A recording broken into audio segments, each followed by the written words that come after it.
This meeting will come to order. Today we have a joint hearing titled The Role of the Interior Department in the Deepwater Horizon Disaster. This is a joint hearing between the Oversight and Investigations Subcommittee and the Energy and Environment Subcommittee.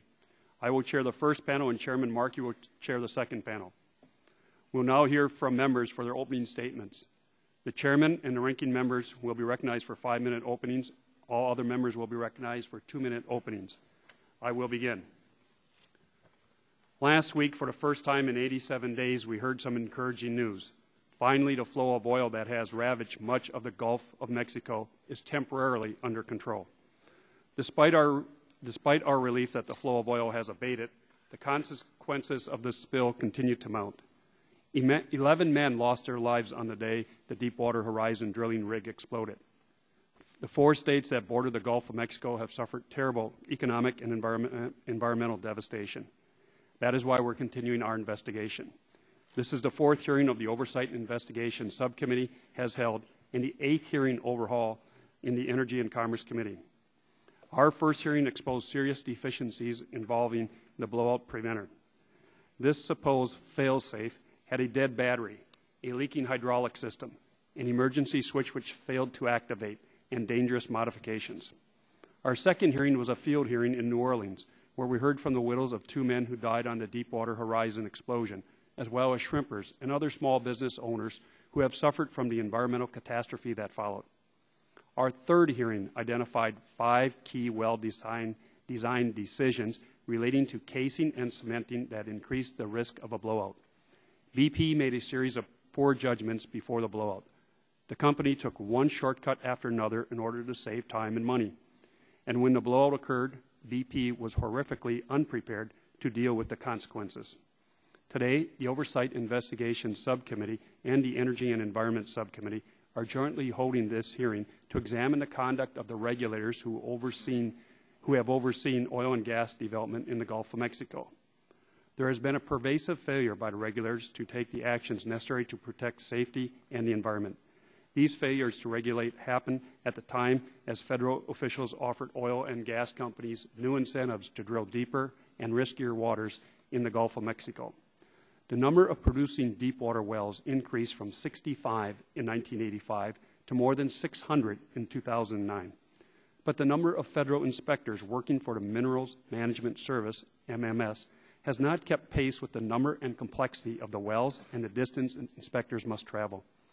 MMS had 55 inspectors in 1985 and just 58 some 20 years later. Currently, MMS has approximately 60 inspectors in the Gulf of Mexico to inspect almost 4,000 facilities. Inspection has not been a priority. The Department of Interior also backed off when oil and gas industry objected to proposals to strengthen government regulations. Reports prepared for MMS in 2001, 2002, and 2003 recommended 2 blind shear rams on blowout preventers and questioned the reliability of their backup systems. Yet, regulations finalized in 2003 during Secretary Gail Norton's tenure did not require a second blind shear ram, backup systems on BOPs, or even testing of backup systems. The same rulemaking identified poor cementing practices as one of the main primary causes of sustained casing pressure on producing wells. But an oil and gas industry coalition opposed mandatory requirements, and the department opted against any prescriptive cementing requirements. Some helpful changes were made by Secretary Salazar and the Obama administration. The abuse-prone royalty-in-kind program was phased out. New ethical standards were adopted, and stronger regulations were proposed. But these changes were more cosmetic than substantive. For the Deepwater Horizon and the BP well, it remained business as usual. I want to thank former Secretaries Norton and Kempthorne for appearing today. I hope they will address what went wrong under their tenure and what lessons can be learned. And I want to thank Secretary Salazar for appearing before the committee. He has proposed and begun implementing many significant changes to the Minerals Management Service, now called the Bureau of Ocean Energy Management, Regulation, and Enforcement. I would like to hear more about what he has planned and how he will ensure that these changes make a real difference. I also want to extend my appreciation to Chairman Markey. Our subcommittees have worked collaboratively throughout this investigation, and I thank him and Chairman Waxman for their leadership in this area and with respect to the Blowout Prevention Act that we reported out of committee last week. That concludes my opening statement. And next turn to Mr. Burgess, ranking member of the Oversight and Investigations Subcommittee, for his opening statement. Thank you, Mr. Chairman. And this is a day we've long awaited for, where we finally get an opportunity to talk to Secretary Salazar about some of the issues that led up to the events surrounding the loss of the Deepwater Horizon. You know, early on in the tenure of this, in the month of May, we had the executives from BP, Transocean, and Halliburton here at the table in front of us. And just like you, I was dismayed by all the finger pointing I saw. In fact, it even rose to the level of the national consciousness where Jay Leno referred to it in his opening monologue and said, wasn't that a disgrace, all those executives pointing the finger at each other? And he said, President Obama's had enough of it. He said, no more finger pointing. And then he promptly went out and blamed Bush for the whole problem. Well, that's where we are this morning. But this hearing does come at a critical time. I am grateful that we're able to refer to the oil discharging in the Gulf in the past tense. We hope that that stays in the past tense. We've had encouraging news that it seems under control. There's serious environmental and economic impacts to confront in the Gulf. BP caused the spill.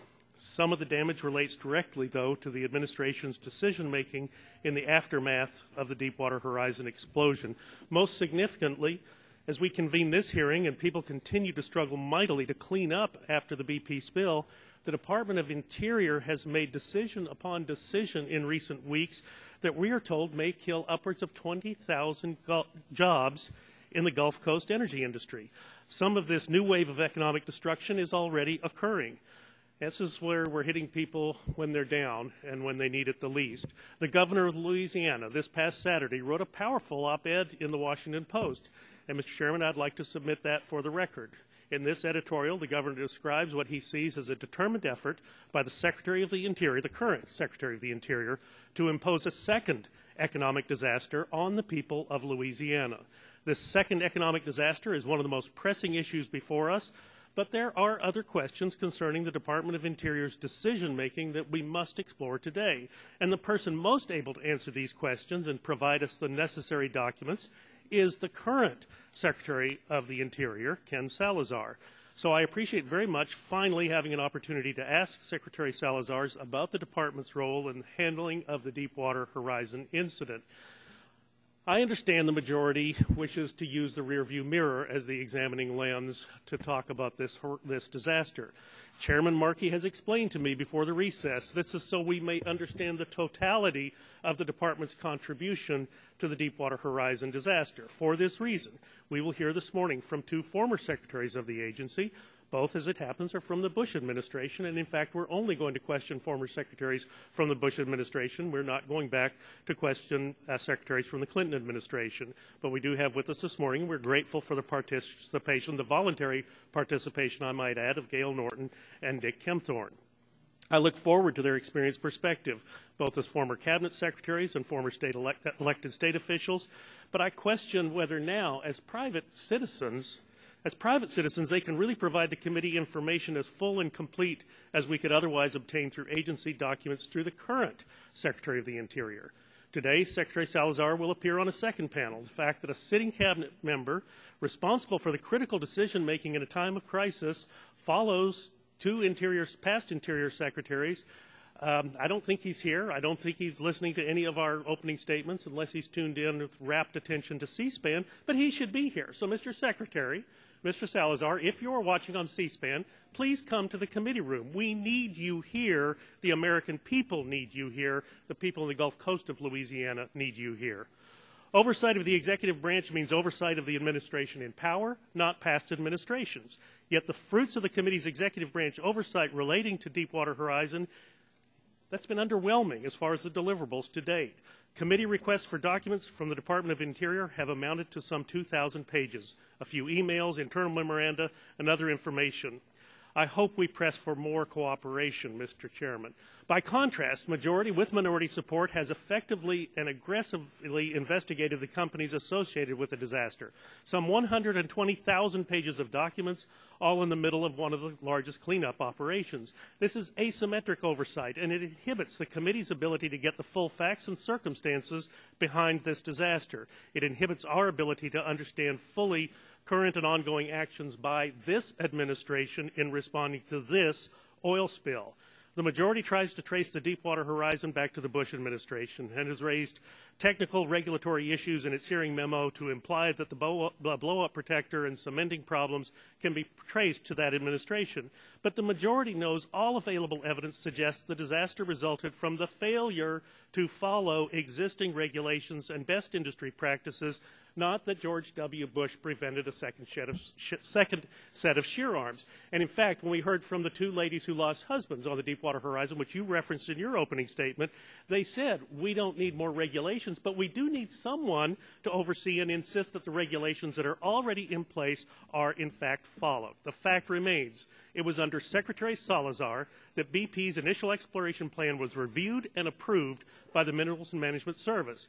It was under this administration that BP's permit to drill the well was granted, and all the inspections of the operation and procedures were approved leading up to the explosion. We now observe the Secretary making decisions to restructure the agency in the middle of an environmental crisis. So we have a single spinal cord response, a single spinal cord synapse, when really we should have cortical centers representing management evaluation. How have these actions affected the ability of the department to conduct its ongoing work and respond fully and effectively to the crisis? Do they inhibit the Secretary to ensure safe well drilling operations? We also see the Secretary appears to ignore Mr. Burgess, I'm going to have to ask you to finish, state please. and local officials. Because of the time it's taken to get the Secretary of the Interior here, Mr. Chairman, I beg your indulgence to let me conclude. Well, Mr. Burgess, we've got a large group here. We're not going to let everyone go over time limits now. You're already a minute and a half over. I ask you to finish.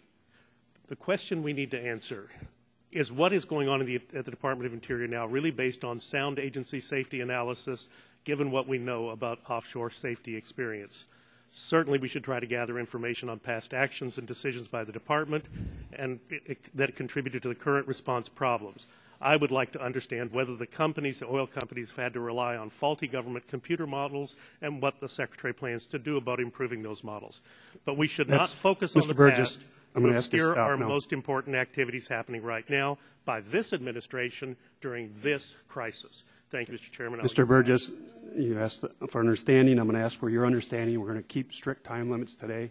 We have two committees. We've got a full panel here. We're going to observe the time limits, okay? That goes for everybody. Mr. Markey, your opening statement, please. I thank you, Mr. Chairman. I thank you for your leadership and Chairman Waxman's leadership on this issue. I do believe that President Obama is wise in the maintenance of his moratorium in ultra-deep waters. If we are going to drill in ultra-deep waters, we should ensure that it is ultra-safe, and in the event of an accident, that a response would be ultra-fast. Right now, we are not sure that that is the case. That is why the President is wise. Oil is not the result of spontaneous generation. The conditions for its creation are set millions of years before. Organisms die and decay. Heat, pressure, and time do the rest. Just as with the slow creation of fossil fuels, the conditions that created the BP disaster in the Gulf were put in motion many years ago. Increasing pressure from the oil industry to relax regulations and the willingness of regulators to take the heat off companies did the rest. 10 years before the BP oil spill in January of 2000, a directive issued by the Department of Interior under the Clinton administration stated that the methods used to model spills, quote, are not adequate to predict the behavior of spills in deep water, and that a new model would be required. Unfortunately, this never happened. The Bush administration never followed through. 9 years and 3 months before the BP oil spill, just 2 weeks after taking office, President Bush created the Cheney Energy Task Force. The task force met in secret, largely with representatives of the oil, gas, and other energy industries. A little less than 9 years before this spill, on May 16, 2001, the Cheney Energy Task Force submitted its report. The report asserts that exploration and production from the outer continental shelf has an impressive environmental record. The report further states that existing laws and regulations were creating delays and uncertainties that can hinder proper energy exploration and production projects. We are warned that substantial economic risks remain to investment in deep water and that the Interior Department must therefore be directed to consider economic incentives for environmentally sound offshore oil and gas development. With the Cheney Task Force report, the first condition for this disaster, rewriting the offshore drilling policies to prioritize speed rather than safety, was set in motion. 8 years before the spill, the Interior Department began issuing regulations that would extend and ultimately expand the royalty-free drilling given to oil companies for offshore oil and gas production. But financial incentives weren't enough. So the Bush administration's Interior Department made the choice to assert that a catastrophic spill could not occur. 7 years before the spill, the Bush administration exempted most Gulf of Mexico leaseholders from having to include blowout scenarios in their oil and gas exploration or production plans. Oil companies were also no longer required to say how long it would take to drill a relief well and how a blowout could be contained by capping the well. BP therefore included no such information in its plans for the Deepwater Horizon well. 3 years to the month before this spill, in April of 2007, the environmental impact statement approved by the Bush administration for drilling in the Gulf of Mexico said that since blowouts are, quote, rare events and of short duration, the potential impacts to marine water quality, quote, are not expected to be significant. The analysis concluded that the most likely size of a large oil spill would be a total of 4,600 barrels and that, quote, a subsurface blowout would have a negligible impact on Gulf of Mexico fish resources or commercial fishing. A few months later, in 2007, in the Bush administration's Interior Department, it completed another environmental review and issued, quote, a finding of no new significant impact. No further environmental review was needed, according to the Bush administration. On April 20th, 2010, the regulatory house of cards erected over an 8-year period by the Bush-Cheney administration collapsed with the explosion on the BP Deepwater Horizon rig. Today, we will hear from the nation's last 3 secretaries of Interior, who have presided over our nation's leasing of offshore oil and gas since January 2001.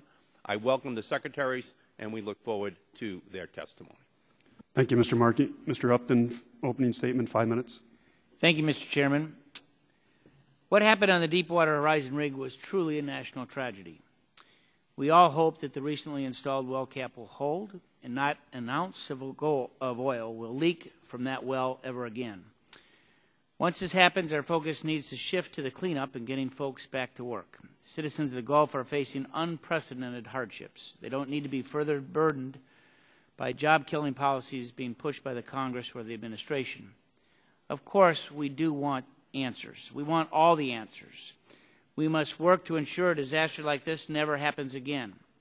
Since that rig exploded and as millions of gallons of oil leaked into the Gulf, our economy and our national security posture has been weakened. A joint investigation into the causes of the Deepwater Horizon blowout, explosion, and spill are currently being conducted by the Coast Guard and MMS. In addition, President Obama announced a presidential commission that will investigate and report.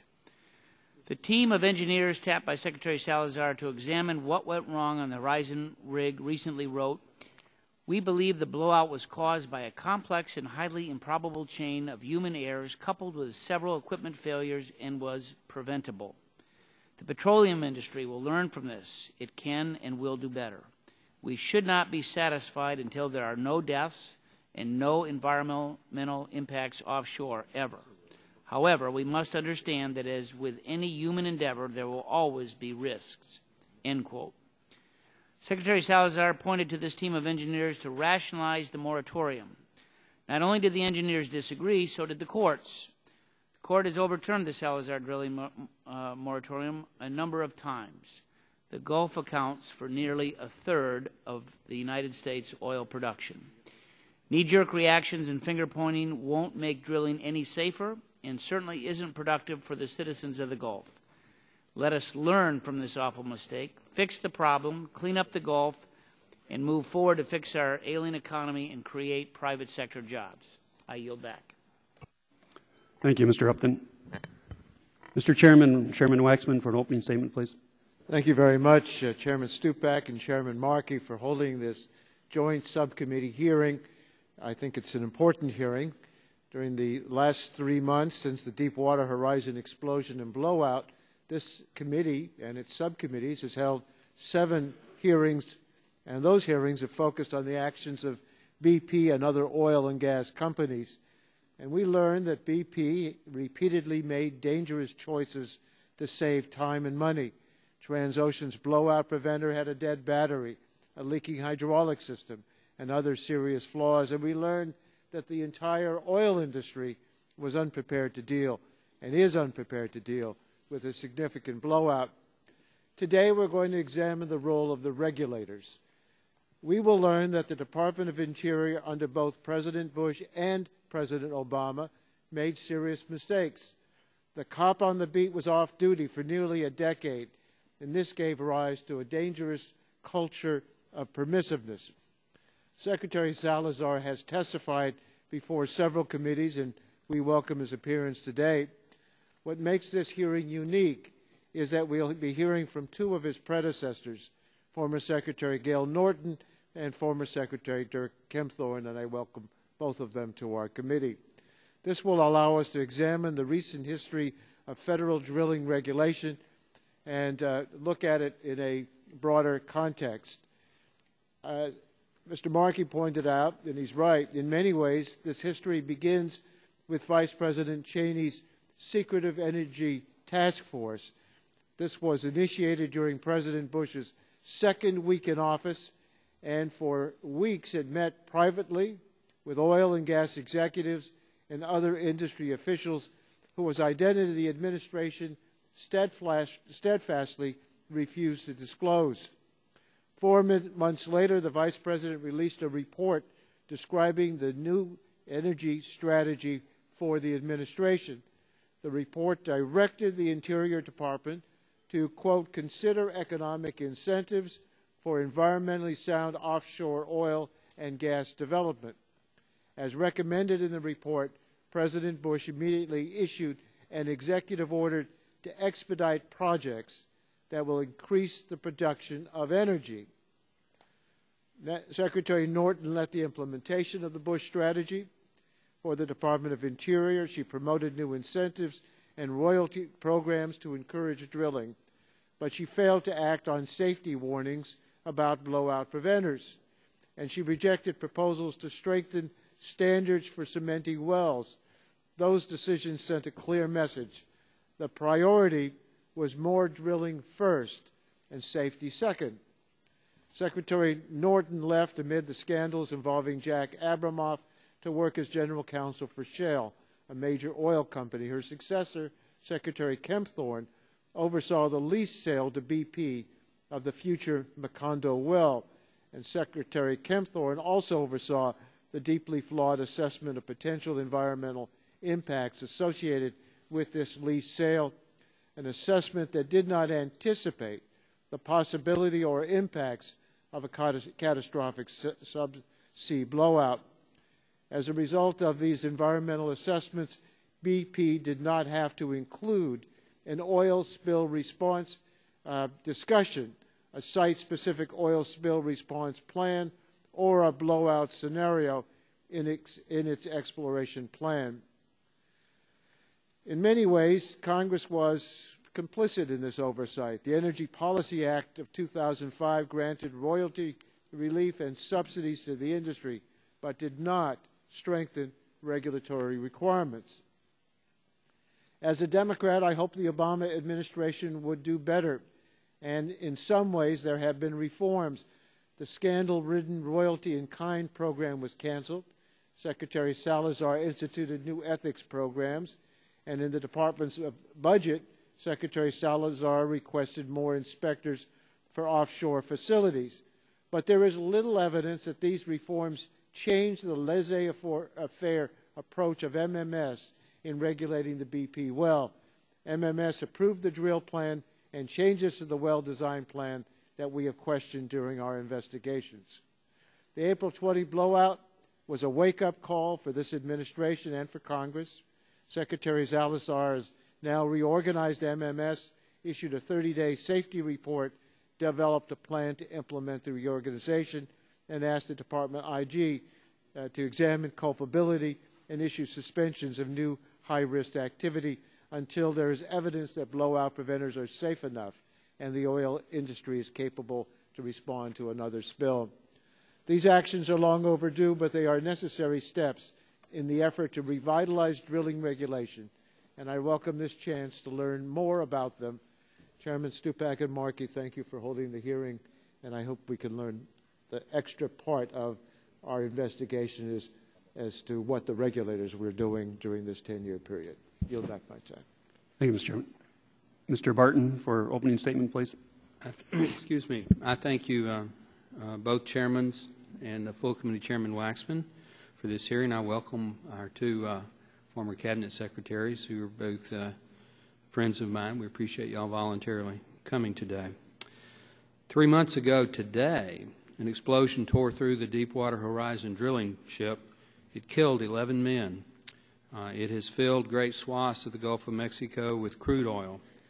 As the spreading spill has focused the nation's attention on what we need to do to stop it and to prevent it from in the future, our job here in this committee has been to conduct a bipartisan investigation to identify what went wrong and try to figure out if there's a way that we can help prevent it from the future. Last Thursday, the full committee put together some of the results of the fruits of our investigation to pass out the Blowout Prevention Act of 2010. This bill passed this committee 48-0 on a bipartisan basis. It will improve safety, it will protect the environment, and yet it will allow responsible drilling to go forward in the Outer Continental Shelf. Having said that, we still have a lot of work to do. As has been pointed out, right now it appears that the leak has been stopped, but we certainly haven't stopped the economic and environmental harm in the Gulf of Mexico.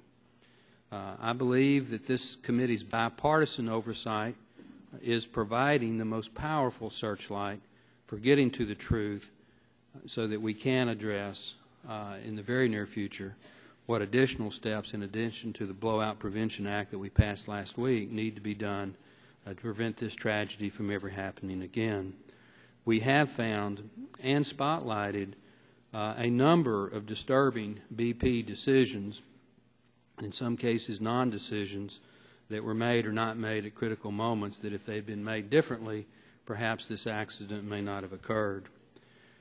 Having said that, we need to remember that the drilling in the Outer Continental Shelf and federal waters is a regulated federal industry.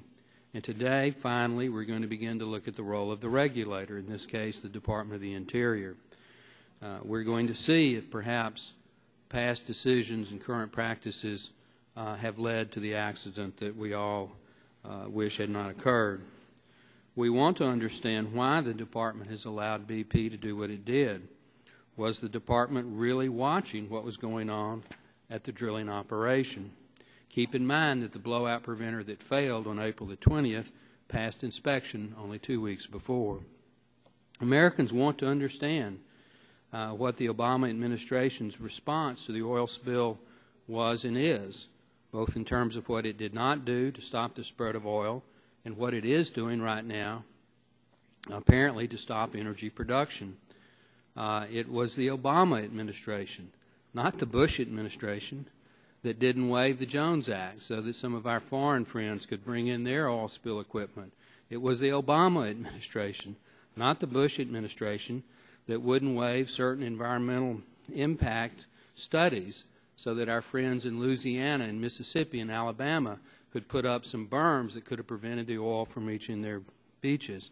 It was the Obama administration, not the Bush administration, that made the decision not to transfer pre-position equipment in other parts of the country for oil spills to the Gulf of Mexico to help in this spill. It was Secretary Salazar, not Secretary Norton or Secretary Kempthorne, that either made or didn't make those decisions. What we have right now is a worst-case scenario. The folks that depend on their livelihood for tourism on the beaches of the Gulf are not having the tourists come because tourists are afraid that the beaches might be soiled. The people that depend on their livelihood for fishing and recreation in the Gulf are not allowed to fish or recreate in the Gulf. And the people who depend on their livelihoods by drilling and working on these offshore rigs and the service facilities that service them are out of work because they're shut down. So we kind of have a lose-lose-lose situation, Mr. Chairman. We hope in the very near future that we can put it together in a win-win-win situation. The majority has invited former Cabinet Secretaries Norton and Kempthorne today, and we thank them for voluntarily appearing for the transparent purpose, in my opinion, of attempting to focus blame on the Bush administration. But as I have pointed out, the decisions and the non-decisions that are being made and have not been made are not being made by these two individuals. They're being made by Secretary Salazar and President Obama. So I would hope that we will focus most of the attention at today's hearing on the current Cabinet Secretary and not the past Cabinet Secretary. I see my time's expired, Mr. Chairman. I'll put the rest of my statement into the record, but thank you for holding this hearing. Thank you, Mr. Barton. Chairman Dingell, opening statement, please. 5 minutes. Thank you, Mr. Chairman. I'd like to welcome our two witnesses today to the committee, Secretary Norton and Secretary Kempthorne. It's a pleasure to see two old friends here before the committee. Thank you for being here. Chairman Stupak and Chairman Markey, I thank you for holding this hearing today. It's very important. Now, I think it is extremely important that we continue to hear about the real and serious problems that have come to light as a result of the disaster in the Gulf. As this committee has heard before, I'm author of both the National Environmental Policy Act and the Marine Mammal Protection Act. I view these laws as my children, and while they've grown up, I find I still need to defend them from time to time against failures of proper administration. NEPA is a fairly simple statute. It simply requires agencies to look before they leap. Now, the poor Polish lawyer from Detroit, I just don't see how an agency can look before it leaps when it grants broad categorical exclusions.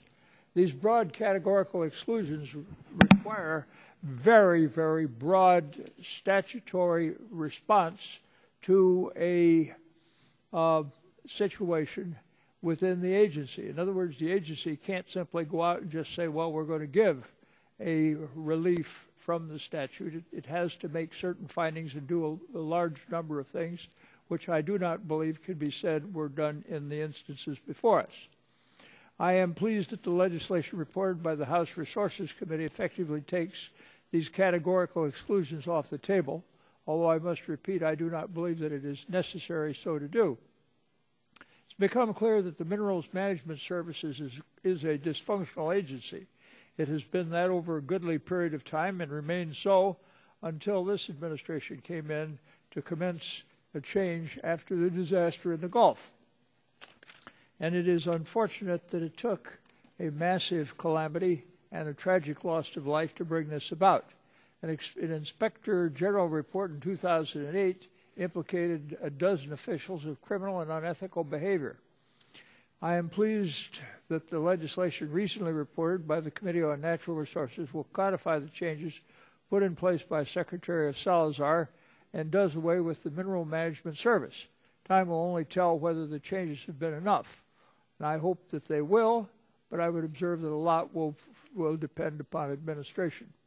As this committee knows, BP in particular has a long history of cutting corners, and the testimony before us showed that to be the case.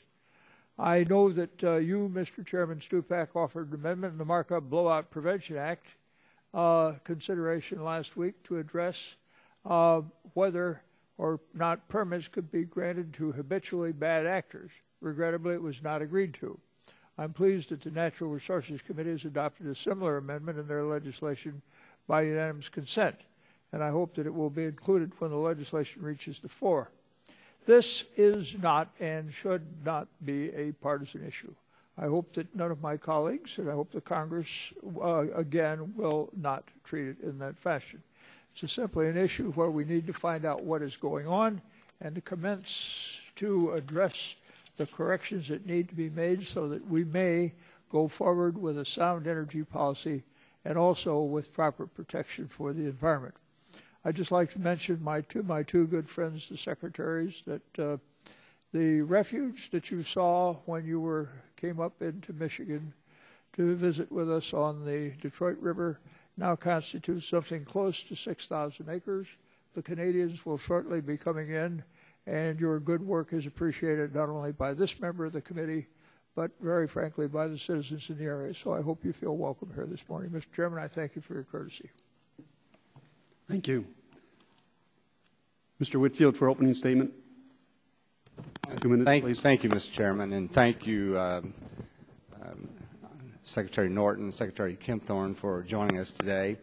I want to reiterate my agreement with Mr. Dingle that this should not be a partisan issue. And yet, when I read the Democratic memorandum to the Democratic members of this committee, 10 out of 13 pages referred to the Bush administration and decisions that the Bush administration had made and didn't make. And there was an insinuation that the Bush administration was responsible for the BP blowout. I think we do a disservice to the American people when we try to place blame on anyone when we don't know the reason for this blowout. The report is not due for 9 more months, and it's being investigated. And at the end of that investigation, hopefully we will know and be able to move constructively forward to solve the problem. There are many people throughout the United States and the world today that believe it is unsafe to drill offshore on the Outer Continental Shelf. And yet we know that the last major oil spill from a platform occurred in 1969 off the coast of Santa Barbara. There are 7,000 active leases in the Gulf today.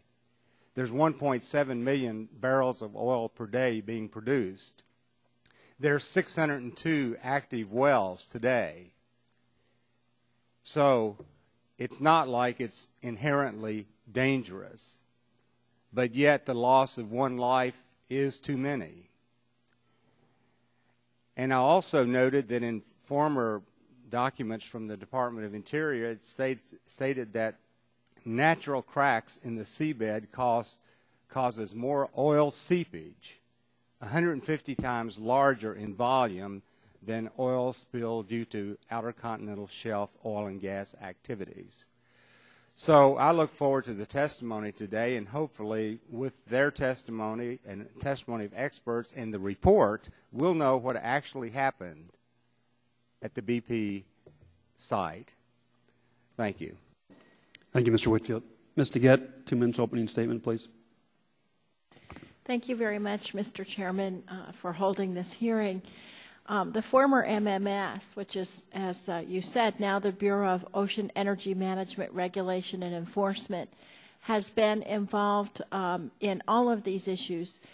They regulate and they oversee drilling activities, and it was their job in this case to monitor offshore drilling, inspect violations, and to collect royalty revenue. One of the things that really dismays me, having been in Congress now for a while, is how you can take an agency like this that has been, frankly, having trouble for many years and make it a partisan issue on both sides of the aisle. Because the truth is, the MMS has been dysfunctional for many, many years. That's why I want to welcome both of the former secretaries who are here today, in particular my friend Secretary Norton, who I've known for many years in Colorado, and also why I look forward to listening to the testimony of another Coloradoan on our next panel, Mr. Salazar, because until we get the full picture, we can't completely revamp this agency. And until we revamp this agency, we can't guarantee that we have appropriate regulatory oversight over drilling. And until we can get appropriate regulatory oversight over drilling, we can't be sure that we should be having safe deep water drilling, and that's the way it is. At this point, the administration is trying to revamp the former MMS. They're eliminating conflicts of interest. They're eliminating the royalty in kind program. And they've hired Michael Bromwich to oversee this reorganization. Last we heard from him in the Natural Resources Committee, he was brand new on the job and didn't have anything new to add. So these are all positive steps. But until we get the historical view of what happened with this agency, we won't adequately be able to make it effective, and we won't be adequately able to perform our regulatory functions. Thank you very much, Mr. Chairman. Thank you, Mr. Yett. Mr. Shimkus for opening statement, please. Thank you, Mr. Chairman. Secretary Norton, Secretary Kempthorne, welcome. I wish Secretary Salazar would be listening to some of these opening statements. Our colleagues have been real involved with this, as you can imagine. He should be hearing these. I agree with my colleague, Dr. Burgess. Point one is, remember, the President announced expansion of oil and gas drilling in the OCS a week before the explosion. Point two, in the military, there's a clear sign when a change of command occurs. The outgoing commander grabs a flag and hands it over to the incoming commander, and when that occurs, the mission changes from the outgoing commander to the incoming commander, and the incoming commander is responsible for all his unit does or fails to do.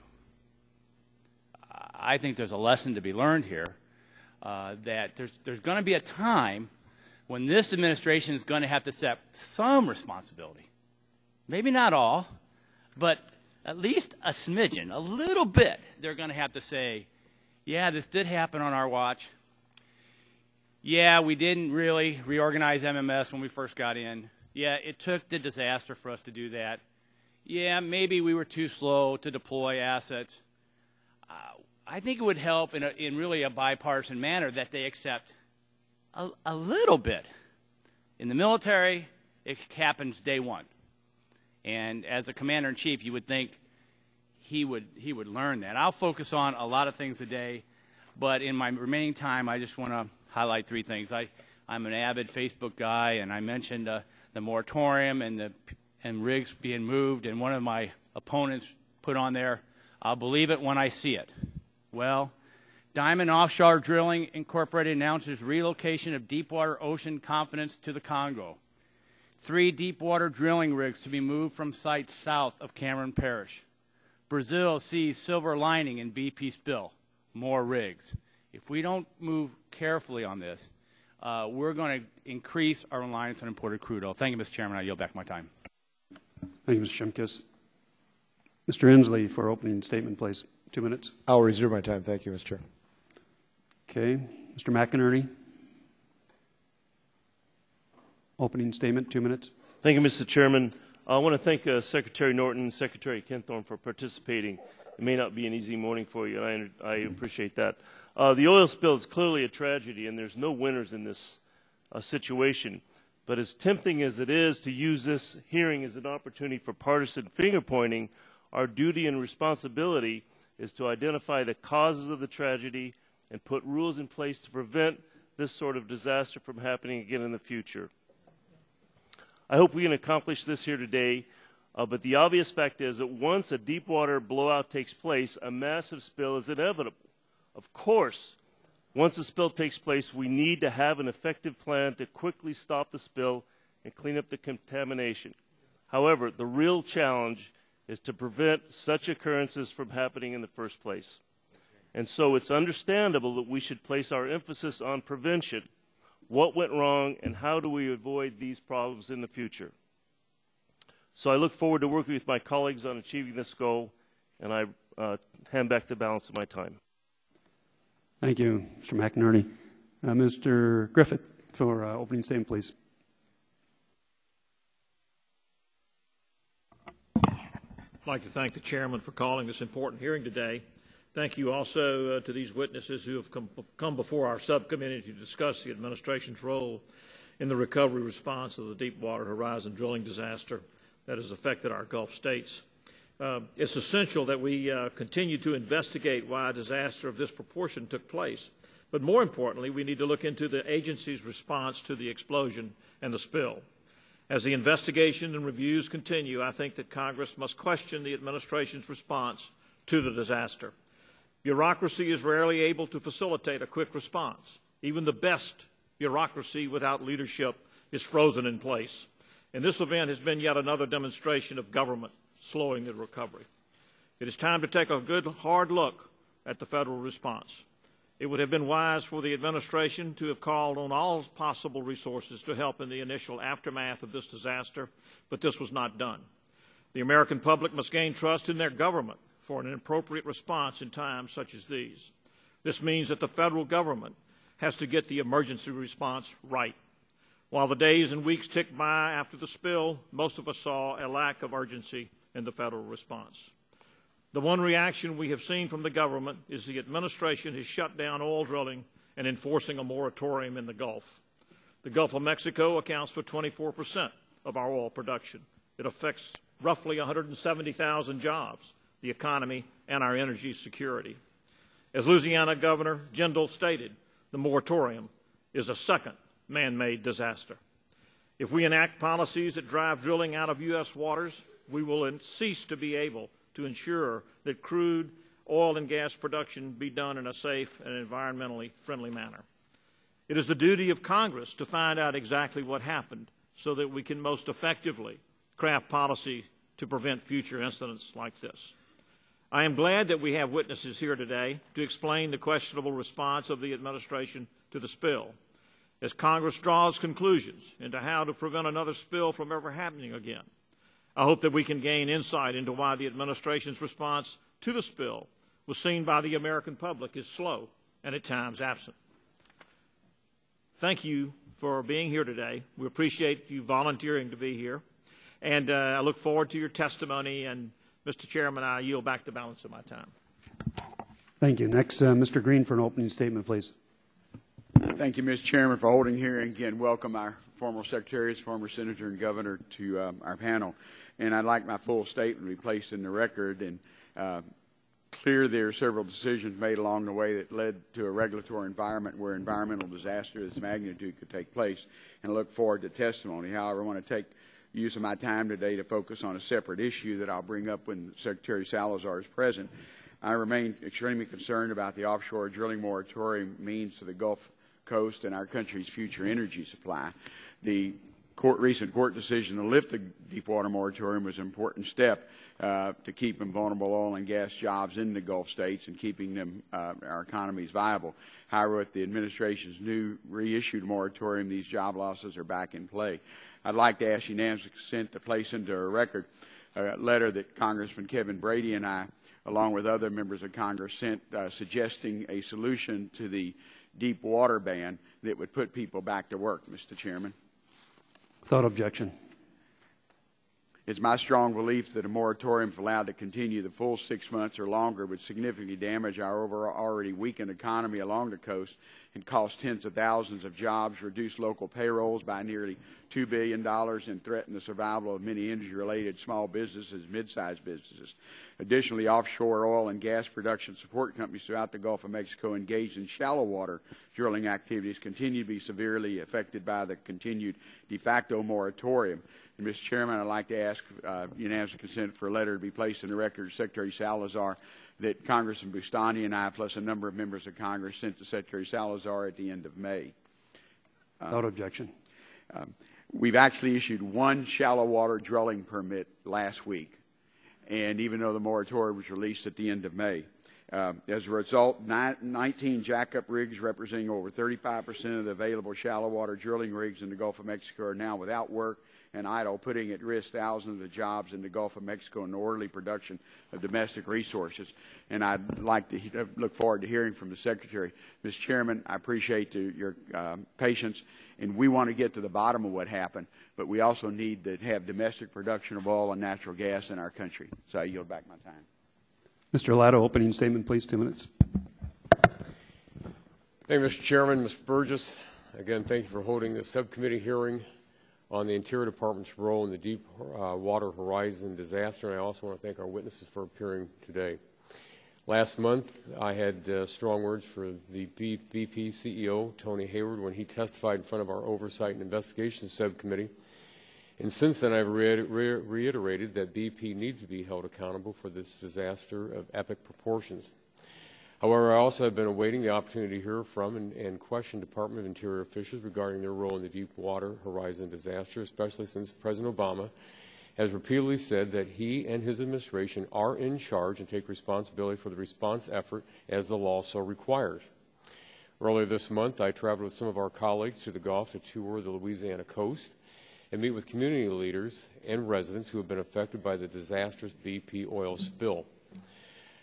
While I was encouraged by the spirit of the hardworking local resident, it is clear that they are frustrated by the federal response and the lack of coordination amongst government agencies. The trip reinforced my belief that it is critical we find out what went wrong and how and why it happened.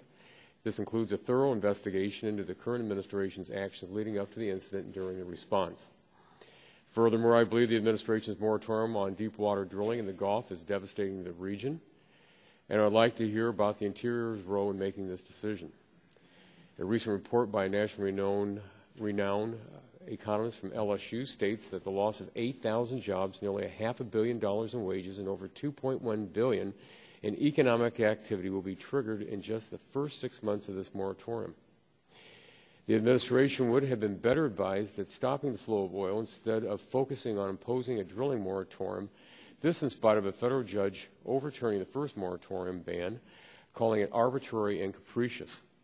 Mr. Chairman, I look forward to hearing the testimony today, and I yield back. Thank you, Mr. Latta. Mr. Doyle for an opening statement, please. Thank you, Mr. Chairman, for holding this hearing on the role of the Interior Department in the Deepwater Horizon disaster. I'm grateful for the excellent work this committee has done on investigating the causes of the Deepwater Horizon accident and in addressing them through legislation. You know, if there's any silver lining to this tragedy, I hope it's a renewed effort to engage in intelligent regulations of the industries that operate in our waters and our lands. Like most of you, I'm frustrated to learn that permits were granted for deepwater drilling and the Macondo well specifically without proper safety requirements or oil spill response plans that included the ability to cap a leak should the infallible blowout preventer fail. It's even more frustrating to learn that required environmental impact statements were waived so that drilling the Macondo well could commence more quickly. Unfortunately, that seemed to set the tone for drilling operations on the Deepwater Horizon. As this committee's investigation has proven, BP cut corners every step of the way, and the least protective measures were taken to speed up production of the well. It resulted in one of the worst environmental tragedies we've ever seen and further economic hardship in communities along the Gulf. Mr. Chairman, today I'm not interested in assigning blame. I think there's enough to go around. Instead, I hope we recognize what a great opportunity we have with the Secretaries of the Interior from the last 10 years before us. I look forward to hearing from Secretary Salazar, and I want to thank Secretaries Norton and Kempthorne for your willingness to be here today. While the recent reforms at the Mineral Management Service are a good start, there's still much more to do. If we're going to continue accessing the oil and gas resources in the Gulf of Mexico, we need smarter and more sufficient regulations of the industry. This tragedy has proven that blowout preventer is not a fail-safe tool of the last resort. We are working in this Congress to bring about better research and development in technologies that can ensure the safety of offshore drilling. In fact, much of this R&D is being done in my hometown of Pittsburgh at the National Energy Technology Laboratory. I know firsthand that given the resources of the scientists and engineers at NETL, we are entirely capable of producing technologies that bring us into the 21st century of energy development. So, Mr. Chairman, I thank you and look forward to the testimony today. Thank you, Mr. Doyle. Mr. Gingrey, opening statement. Mr. Chairman, thank you for calling today's hearing. Even though recent efforts have hopefully halted major oil leaks, it's critically important that we get to the bottom of the cause of the Deepwater Horizon accident that has severely devastated the Gulf Coast. As a member of the O&I Subcommittee, I was present at the hearing in which we had the opportunity to pose questions to BP CEO Tony Haywood. At the outset of that hearing, I, along with a number of my Republican colleagues, raised concerns as to why we were not also hearing from the administration to discuss its oversight role to help avoid future accidents of this nature. Mr. Chairman, despite these efforts and the economic and environmental destruction that has resulted from the Deepwater Horizon explosion, I'm disappointed that it's taken the committee 3 months to the day of the accident to hear from the Secretary of the Interior. There are several important questions that the administration needs to answer to help us find the best way to move forward. What was the role of Interior leading up to and in the aftermath of the explosion on April 20th? Have the reorganization efforts of the Minerals Management Service in any way impeded Interior from being able to properly investigate and respond to the crisis? In fact, what is the purpose of renaming MMS to the Bureau of Ocean Energy Management Regulation and Enforcement, BOOEMRAE? Does that only create confusion for the public, media, members of Congress, the agency responding to the crisis? Lastly, what impact will the administration's decision to impose a 6-month moratorium have on the Gulf Coast's ability to create jobs and make us less dependent on foreign oil? Mr. Chairman, although I am pleased that we are finally hearing from the administration on the Deepwater Horizon disaster, I hope that we do not use this hearing to simply score political points, as some of my colleagues have said. Today we have the opportunity to move forward with answers and ideas for reform. We owe it to the families who lost loved ones on April the 20th. We owe it to the Gulf Coast region that has continued to struggle economically as a result of this disaster. And finally, we owe it to our country as we continue to compete successfully, hopefully, in an energy-dependent global economy. And I yield back, Mr. Chairman. Ms. Capps for opening statement. Thank you, Mr. Chairman, and welcome to our honorable witnesses. It's painfully clear that BP's oil spill dwarfs any environmental disaster in our nation's history. The first steps, of course, are to stop this leak, contain the spill, and attend to its devastating consequences. President Obama and his administration swiftly responded to the BP disaster from day one, mobilizing resources to minimize harm to the health, economy, and environment of the Gulf Coast. The President established an independent commission modeled on legislation I introduced with Chairman Markey to investigate the cause, the response, and the impact of BP's spill. The President announced tougher safety requirements for offshore drilling and a stronger inspections regime. And he took appropriate steps to ban new deepwater wells and other exploratory drilling in sensitive areas. While we need immediately regulatory reform to make existing offshore oil development safer, we must also be bold and forward-thinking in our response. The legacy of a safer, cleaner energy policy is the only possible silver lining to be found in this unthinkable catastrophe. And it's from what many of us on this side of the aisle have been pushing for years. The good news is there are lots and lots of ideas and proposals we can draw from. Unlike its predecessor, the Obama administration has made immediate investments in efficiency, renewables, and alternatives. The best way to protect the environment is simply to use less energy. Increases in efficiency and renewables can also create jobs and provide a boost to our domestic economy. Most importantly, these advances can be implemented now with immediate benefits and results. Finally, freeing ourselves from our costly oil addiction would be a fitting tribute to the terrible tragedy being borne by the people of the Gulf. I applaud the committee's efforts for continuing to shine the spotlight on this tragedy and for laying out the steps that we must take to keep situations like this from happening in the first place. I yield back. Thank you, Ms. Capps. Mr. Pitts, opening statement, please. Thank you, Mr. Chairman. Thank you for holding this hearing on the role of the Department of Interior in the Deepwater Horizon disaster. I'd like to welcome Secretary Kempthorne and Secretary Norton. The oil spill is indeed a tragedy in the history of our country. Not only have lives been lost, but massive amounts of oil have been leaked into the ocean, causing horrific effects, environmental and economic. It is imperative that we thoroughly understand what happened aboard Deepwater Horizon before, during, and after the explosion so that it never happens again. Indeed, it is of the utmost importance that due diligence be done by those investigating the root causes of the Deepwater Horizon blowout explosion. And I'm anxious to read the reports that have been commissioned once they are finished.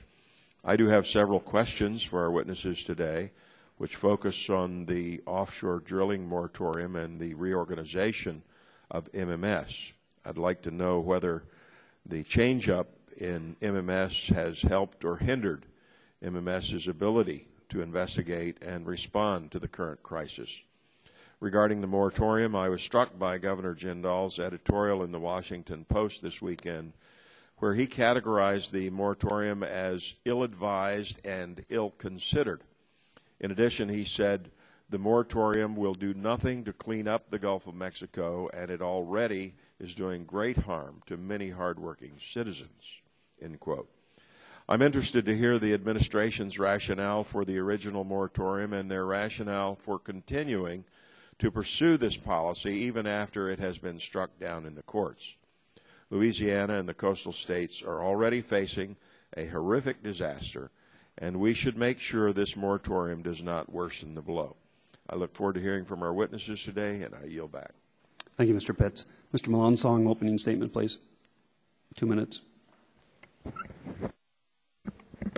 Thank you, Mr. Chairman, for holding this hearing today. I want to note that it's been 91 days since this disaster began, and Congress has held many hearings, and in recent weeks, we've also started to move several pieces of relevant legislation.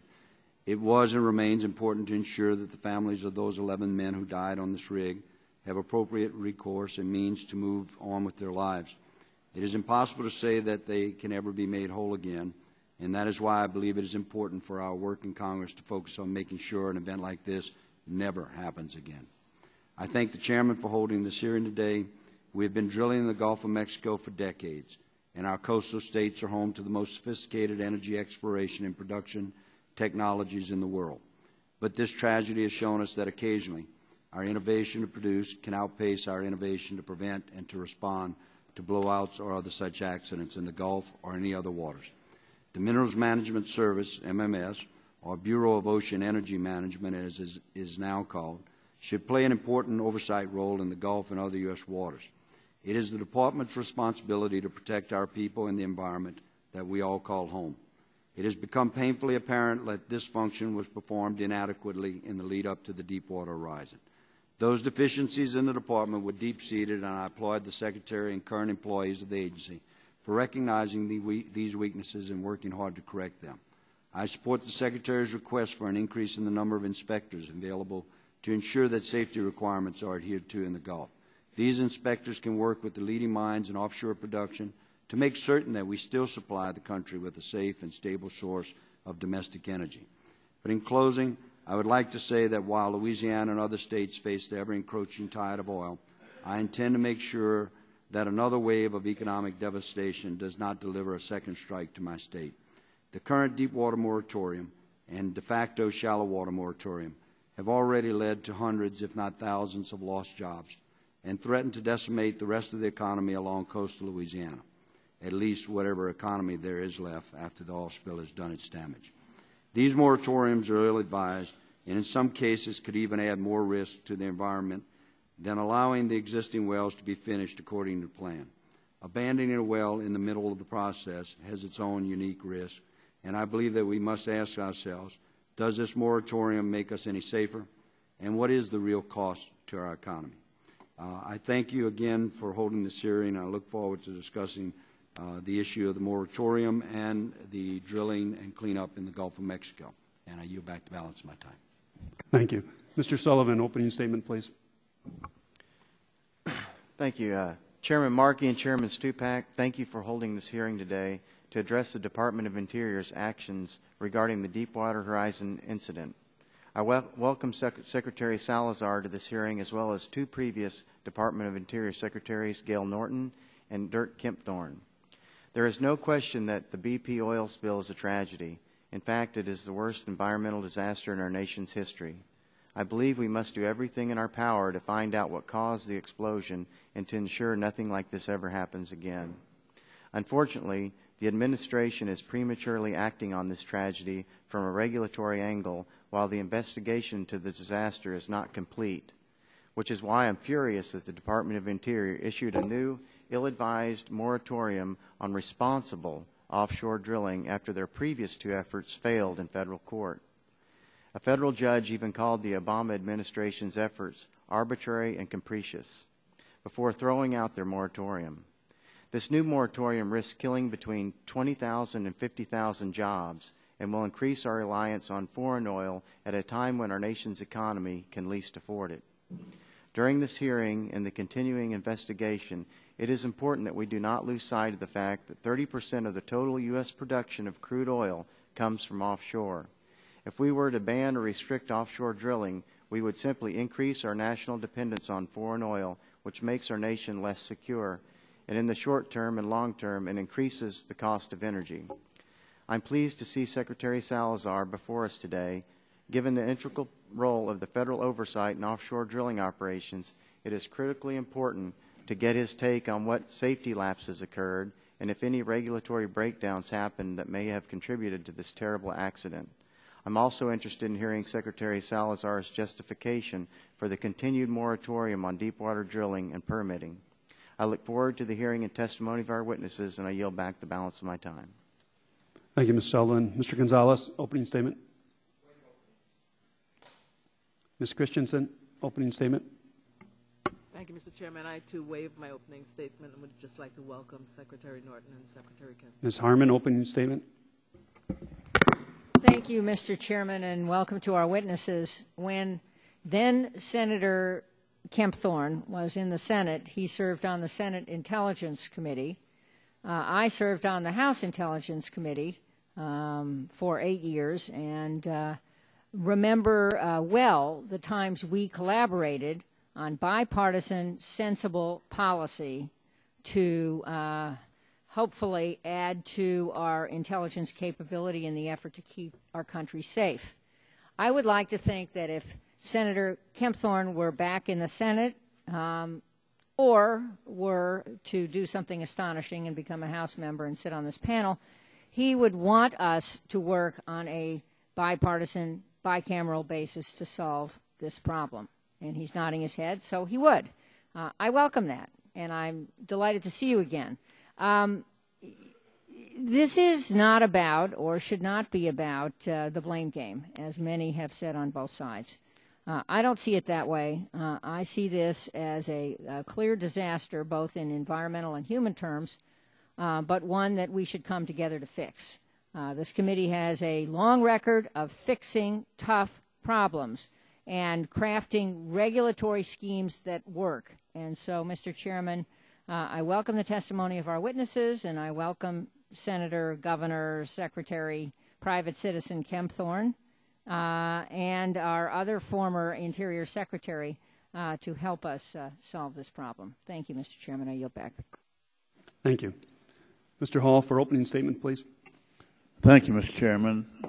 I'm pleased that we're having this hearing today. I'd also like to thank Honorable Gail Norton and Honorable Kempthorne, Dirk, and of course Secretary Ken Salazar. After 3 full months, we're still trying to figure out what the precise causes of what happened on the Deepwater Horizon of April the 20th. The sun came up on April the 20th, May the 20th, June the 20th, and now today it's exactly time-wise, July the 20th. And I know I have in my area a friend whose twin brother's boy was one of the 11 that were lost there, so we felt the loss even down into the northeast part of Texas. But what really kind of unnerves me and gives me really problems is the President's first statements about this when he said, have we come to this? An event that he's using to trash all energy thrust. Not trying to redistribute the wealth, but apparently trying to destroy the wealth if it's involved in the energy business. Not to give light to the situation, but to turn off the lights all over our nation. We need to be producing our own energy through the bill that was passed several years ago that included not just drilling, but all of the above as answers to disasters like the Deepwater Horizon tragedy that we have. These unanswered questions should serve to advise against the temptations to overreact to the disaster, especially given the importance of the offshore oil and gas industry to the Gulf Coast economy and America's energy dependence goals. I'm troubled by the rush to pass legislation on these. These bills will not solve the ongoing problems in the Gulf. I do believe we need to reevaluate the safety procedures and drilling procedures we have in place now to fix what went wrong and make sure it doesn't happen again. But that's what I'm told these investigations are doing as we speak. And only once we know exactly what happened can we address the problem. We need to learn to to prevent overreaction and over-regulating the oil industry before we know what went wrong. It makes sense to continue pursuing improvements to safe and environmentally responsible drilling operations, as well as effective spill response systems, but to impose a drilling moratorium is just a knee-jerk reaction that will not solve the problem, will not clean up the spill, and amplifies the lack of employment in the Gulf region. We should lift the moratorium immediately and get these folks back to work. Thank you, Mr. Chairman. Yield back my time. Thank you. Mr. Butterfield, opening statement, please. Thank you, Mr. Chairman, for convening this very important hearing, and I certainly thank the two witnesses for their testimony. Mr. Chairman, news of the BP well may be improving, and the American people may be feeling better about this. The fact remains that the damage is done. While much of our attention has centered on the environmental impacts, let us not forget that the explosion killed 11 American citizens. As the facts continue to come into clear view, it appears that the company's bottom line, yes, its bottom line, not safety, not concern over its employees or environmental risk, was the primary concern. And so strong bipartisan regulations are necessary to ensure the public's trust. The ocean and everything beneath it belong to the American people, not private corporations. The agreement between the people and these corporations to permit offshore drilling is meant to guarantee the safety and security of these irreplaceable resources while furthering commerce. Unfortunately, the technology of deep-sea drilling has far outpaced the rulemaking and oversight needed to provide the public with security and certainty. We must use today's hearing to clarify the policy choices made within the Minerals Management Service. Without proper understanding of the guiding principles that took us to this point, we cannot be expected to write better policy for the future. This is an enormous tragedy that necessitates a thorough review and, yes, overhaul of our regulatory strategy. Such an overhaul will once again allow the commerce to thrive and environmental security to be secured for the trust of the American people. Thank you, Mr. Chairman, and I yield back. Thank you, Mr. Butterfield. Mr. Shadegg for opening statement. Thank you, Mr. Chairman. I want to thank you for holding this important hearing. I want to thank all of our witnesses for appearing today, and especially Secretary Norton and Secretary Kempthorne. It is critical to the nation, and critical both for environmental reasons and also for energy reasons, that we find out what went wrong. Some want to blame the lack of regulatory structure, the lack of laws, the lack of regulations. Others want to blame the lack of enforcement and concerns in that area. In fact, there may have been blatant violations of the law. Indeed, most of the evidence we have heard so far in this committee has indicated that BP was a bad actor, that in the drilling of this well and in its construction and its operation, it ignored warnings time and time again and cut corners. We need to find out exactly what happened in this instant, and we need to make sure that no bad actors can ever engage in that kind of conduct again. That is essential not only for the protection of our environment, but also for the protection of our economy. I think it's very important to point out that this is a process that is necessary for the sake of our future. It is not and should not be a blame gaming or a blame assigning task. I agree with my colleague, Mr. Doyle, when he says there's plenty of blame to go around. That should not be the purpose of these hearings. We do not need to engage in finger pointing. What we need to do is to find out what went wrong. Unfortunately, some want to view this just as a crisis to be exploited. I believe it is a crisis to be addressed and resolved and to ensure that it never happens again. I am deeply concerned about the moratorium that has been enacted, and I share the comments of many of my colleagues, Mr. Green, Mr. Melansong, and others on both sides of the aisle, who are concerned about the moratorium which the administration has imposed. I believe that that moratorium was ill-advised, and I find it not surprising that it was rejected both by a United States District Court and then by a United States Circuit Court of Appeals. I am disappointed that the administration acted in enacting that initial moratorium on a report which Secretary Salazar apparently changed after he received recommendations from the scientists who wrote it. Indeed, I have here a letter, which I will later put into the record, in which 8 of the 15 scientists who work on the report say that it misrepresents their views. While a moratorium of some sort may indeed have been necessary, it seems to me we should have been looking at a narrow moratorium, one that only looked at bad actors, one that was not open-ended in time, one that was focused on what things we knew then were wrong. And I look forward to the testimony of our witnesses so that we can try to discern what action we need to take to ensure this never happens again. Thank you, Ms. Shadegg. Ms. Matsui, for opening statement, please. Thank you, Mr. Chairman, for calling today's hearing. I'd like to thank Secretary Salazar and former Secretaries Kempthorne and Norton for appearing before us as witnesses today. I think we can all agree that the BP oil spill reminds us of the dangers of offshore drilling, as well as the severe environmental and economic impacts when something goes wrong. As this unprecedented disaster continues to unfold, it has raised significant questions about industry practices and regulatory standards relating to oil and gas drilling. In our ongoing investigations about the causes of this catastrophe, we learned that BP ignored important safety precautions and largely dismissed industry's best practices related to well design and other infrastructure that could have prevented such an accident. We now know that there were issues with MMS and its oversight of offshore drilling activities. It's for these reasons that I've been pleased to see the Interior Department's recent overhaul of federal regulations relating to oil drilling and exploration activities. And BP and the government need to ensure that the well is both properly and permanently plugged. Moreover, with the cost of the debacle now approaching $4 billion, not including lives lost, livelihoods imperiled, and environmental depredation yet to be measured, we must make sure that nothing like this ever happens again. And within that context, Congress must continue to examine the Interior Department's role now and in the past in regards to the oversight and management of such critical regulatory bodies. Thank you, Mr. Chairman, for calling today's hearing. I look forward to the testimonies of the witnesses before us, and I yield back the balance of my time. Thanks, Ms. Matsui. Ms. Blackburn, for opening statement, please. Thank you, Mr. Chairman. You know, as we have another of our hearings on what happened with the Deepwater Horizon, I think it is so important that we all remember and express our sympathies to the families that are in the Gulf region that have been so deeply impacted with this. I grew up in South Mississippi, and every time I call home or I'm talking with friends from college or friends that I grew up with or family members, I am again reminded of the very deep and personal impact, whether it's the loss of life, the loss of jobs, the loss of faith in the institutions that we have, the loss of faith in an employer, the frustration with government agencies, the frustration with the slow response times.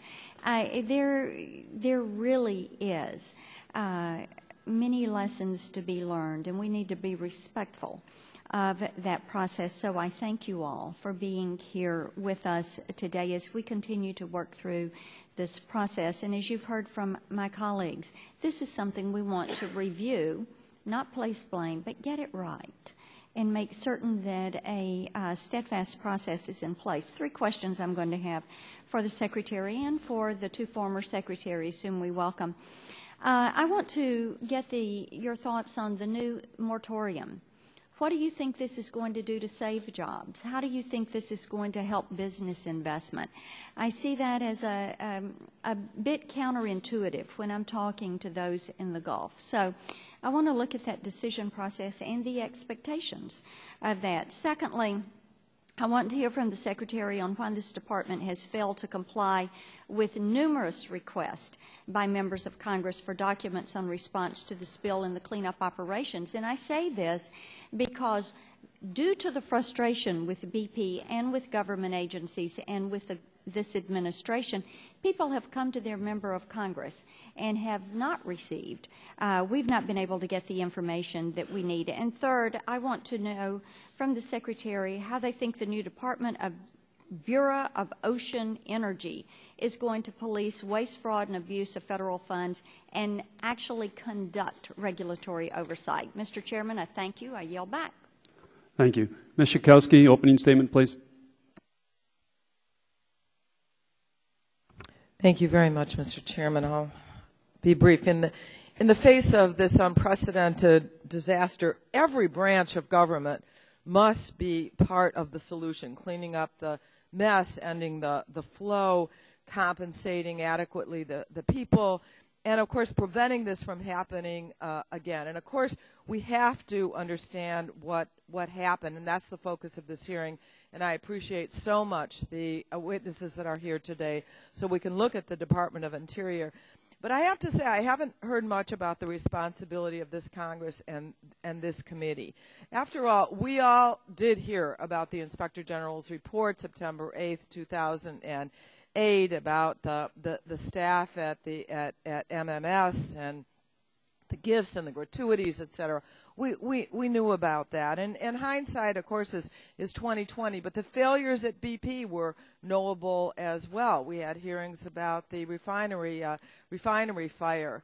And we also could have known that between 1985 to today, the number of inspectors at MMS has risen only from 55 people in 1985 to 60 today, while the number of wells has increased from 65 to 602.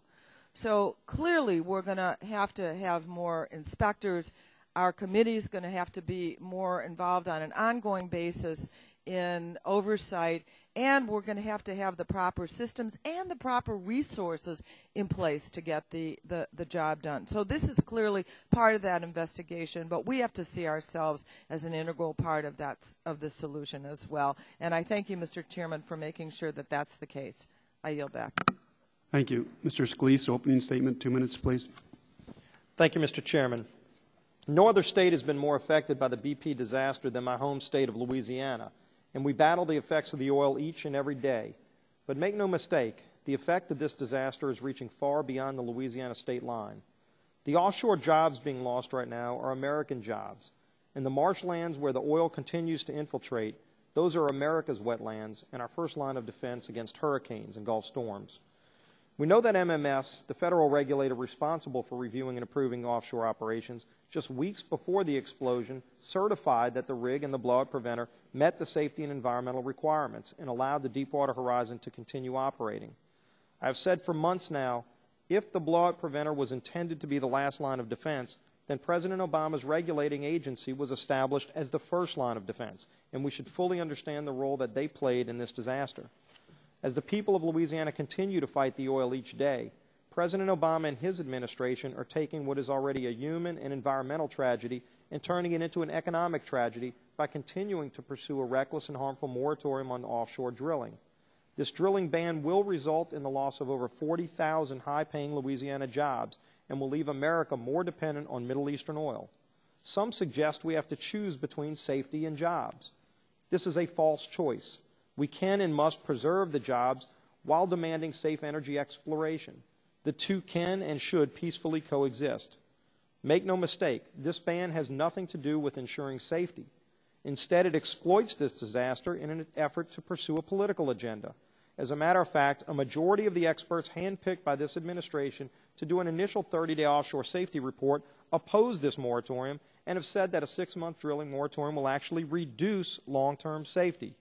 While some might claim that a pause on drilling is a reasonable step to take, make no mistake, there is no such thing as hitting some magical pause button on offshore drilling by issuing a reckless moratorium. If this happens, you will reduce safety in the Gulf because the most technologically advanced and safest rigs will leave first, and the most experienced crews that work on these rigs, who have decades of industry experience, will be the first to leave, seeking work elsewhere. And since our country's demand for oil has not dropped, more oil will be imported on tankers, which account for 70% of all oil spills. In conclusion, instead of exploiting this disaster, the President must work with us to fight the oil, improve the safety of offshore drilling, and put a halt to further consideration of moratorium that will reduce safety, kill jobs, and leave us more dependent on foreign oil. Thank you, and I yield back. Ms. Sutton, opening statement, please.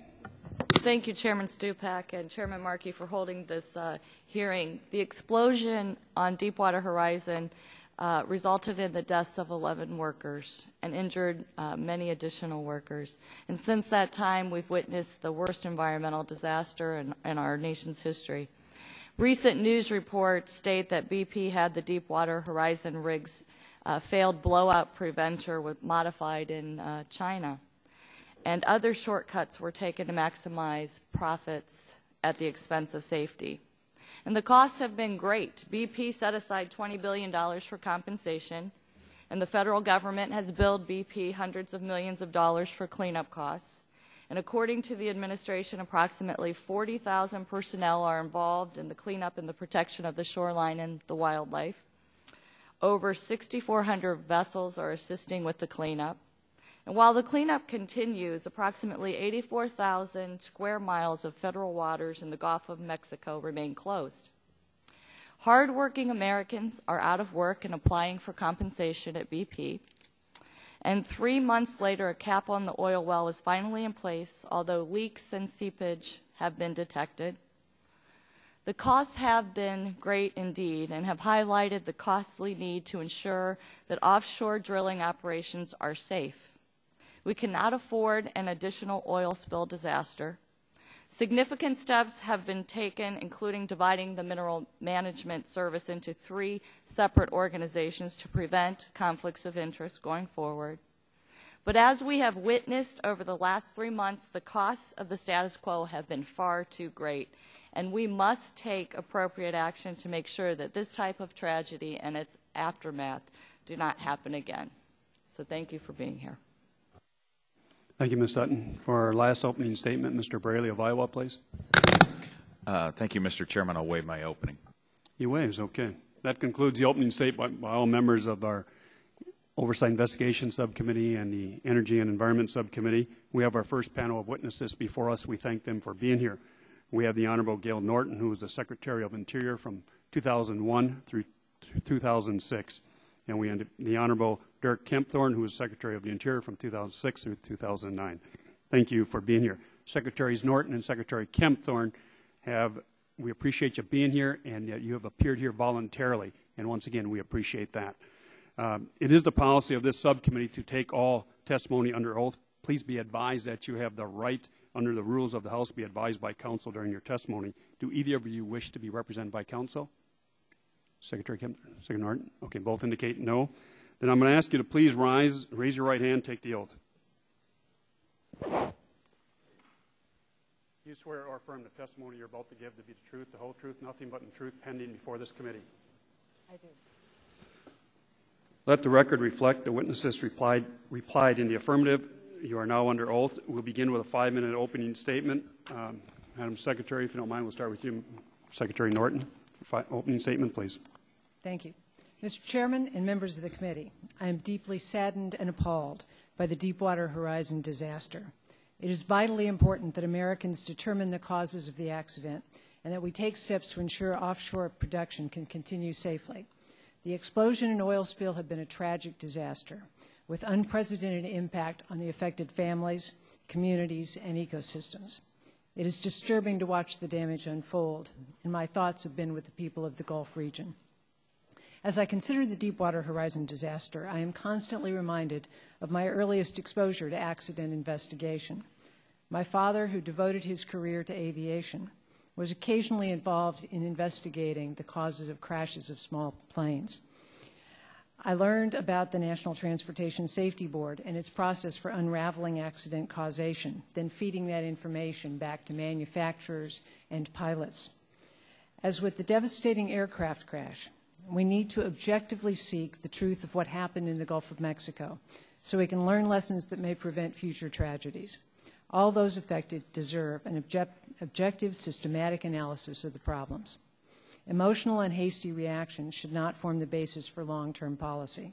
Whether we are talking about flying in airplanes or tapping offshore resources, getting the balance right between risks and benefits requires knowledgeable professional inquiry. It has been 9 years since I took the helm at the Department of the Interior. I am not as conversant about offshore issues as I once was, and I'll only mention a few things in my experience at this point in time. The importance of domestic energy production was brought shockingly into focus by the terrorist attacks of September 11th, 2001. Until then, it had been risky to rely on unfriendly nations as the source of so much of our oil supply. But the attacks transformed that risk into a matter of grave national security. Offshore petroleum's role as the source for roughly a third of American production gave it an important focus. Without question, the most powerful OCS experience for me was the 2005 hurricane season. Over 4,000 offshore platforms were operating in the Gulf of Mexico when Hurricanes Rita and Katrina pummeled the area. Safety and spill prevention measures were put to a severe test. Amazingly, despite 2 Category 5 hurricanes, the amount of oil spilled from wells and platforms was small. The shutoff valves located at the seafloor operated as intended. They prevented oil from leaking into the ocean floor when the platforms were destroyed. There was one weakness in the industry's strong hurricane performance. The hurricanes dislodged 19 mobile drilling rigs from their moorings. Once cut loose, they drifted for miles, dragging pipelines behind them and endangering other platforms with which they might collide. The amount of oil released was relatively small, but a significant problem had been revealed. I brought MMS and industry together to figure out a solution. After my departure from Interior, MMS completed this process and strengthened its mooring standards. We found out about the problem and we solved it. There's been a great deal of media attention to the ethics of the Minerals Management Service. It pains me to see the vilification of MMS and its employees.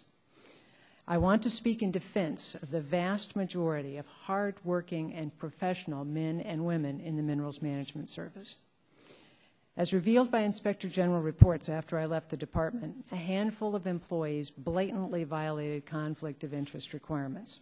Their actions were wrong and unacceptable. But MMS has over 1,700 employees. The very few misbehaving employees have been blown out of proportion to create a public image of the MMS as a merry band of rogue employees seeking favor from industry. The public servants I encountered were entirely different. I will never forget a meeting with the MMS employees after Hurricanes Rita and Katrina. They were in temporary headquarters because their New Orleans headquarters was no longer available. They were crammed into a couple of rooms, makeshift desks, and working hard to keep up with all of the demands that were coming through at that time, approving pipeline repairs, addressing environmental and safety issues, expediting all of the requests, trying to regulate with common sense in incredibly difficult circumstances. These employees coped with submerged homes, families who were in limbo and essentially homeless. But they were working out of dedication, serving the country, and serving their Gulf Coast communities. These are the people who represent the Minerals Management Service to me. Industry and offshore energy supporters were always conscious of the political reaction and industry setbacks occasioned by the 1969 Santa Barbara oil spill and reinforced by the Exxon Valdez. No one wanted to repeat those failures, so industry had an incentive to maintain strong environmental protections. That, coupled with regulation, encouraged careful planning and adequate safety precautions. That formula worked well. 3 months ago, and for the many years preceding, the regulatory and response structure was based on a past history of success. Since 1980, the largest spill from a blowout in federal waters was only 800 barrels. All of the plans under both Republican and Democratic administrations were adopted against this backdrop of safety. Unfortunately, now the federal government must establish future policies in the aftermath of a worst-case scenario beyond anything most people contemplated. I hope Congress will follow the process that has served us so well in the aviation field, study what caused the accident, and then adopt new or additional procedures on that basis. Offshore regulators need to have a good working relationship with industry to understand what they are regulating and to avoid imposing one-size-fits-all rules that ultimately decrease safety. For half a century, the Gulf of Mexico has produced a third of our nation's oil, a huge economic benefit to America with an impressive safety record.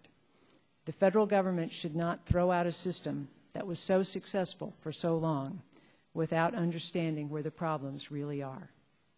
Thank you. Thank you. Secretary Kempthorne, opening statement, please, sir. Mr. Chairman, thank you very much to all members of the committee. I'm Dirk Kempthorne. I've testified before Congress as a United States Senator, as the Governor of Idaho, as a cabinet member.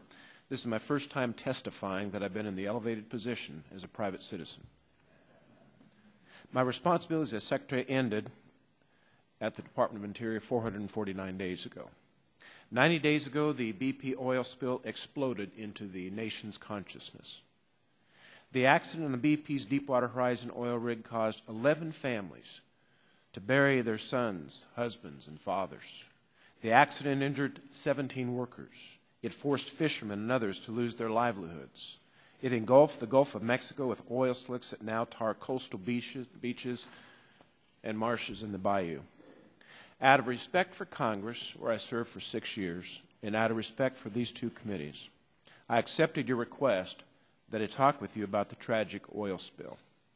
In light of leaving Interior 18 months ago and without access to Interior staff or briefing documents, I preface all of my remarks with the understandable caveat, as I recall.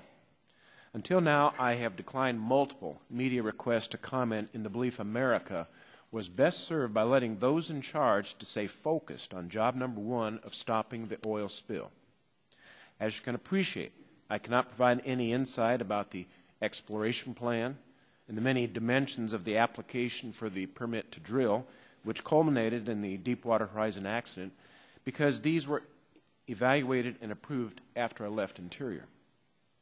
For 40 years prior to this accident, the Interior Department and the industry it regulated had a remarkable record of success in safely developing and producing energy from oil platforms and drilling rigs.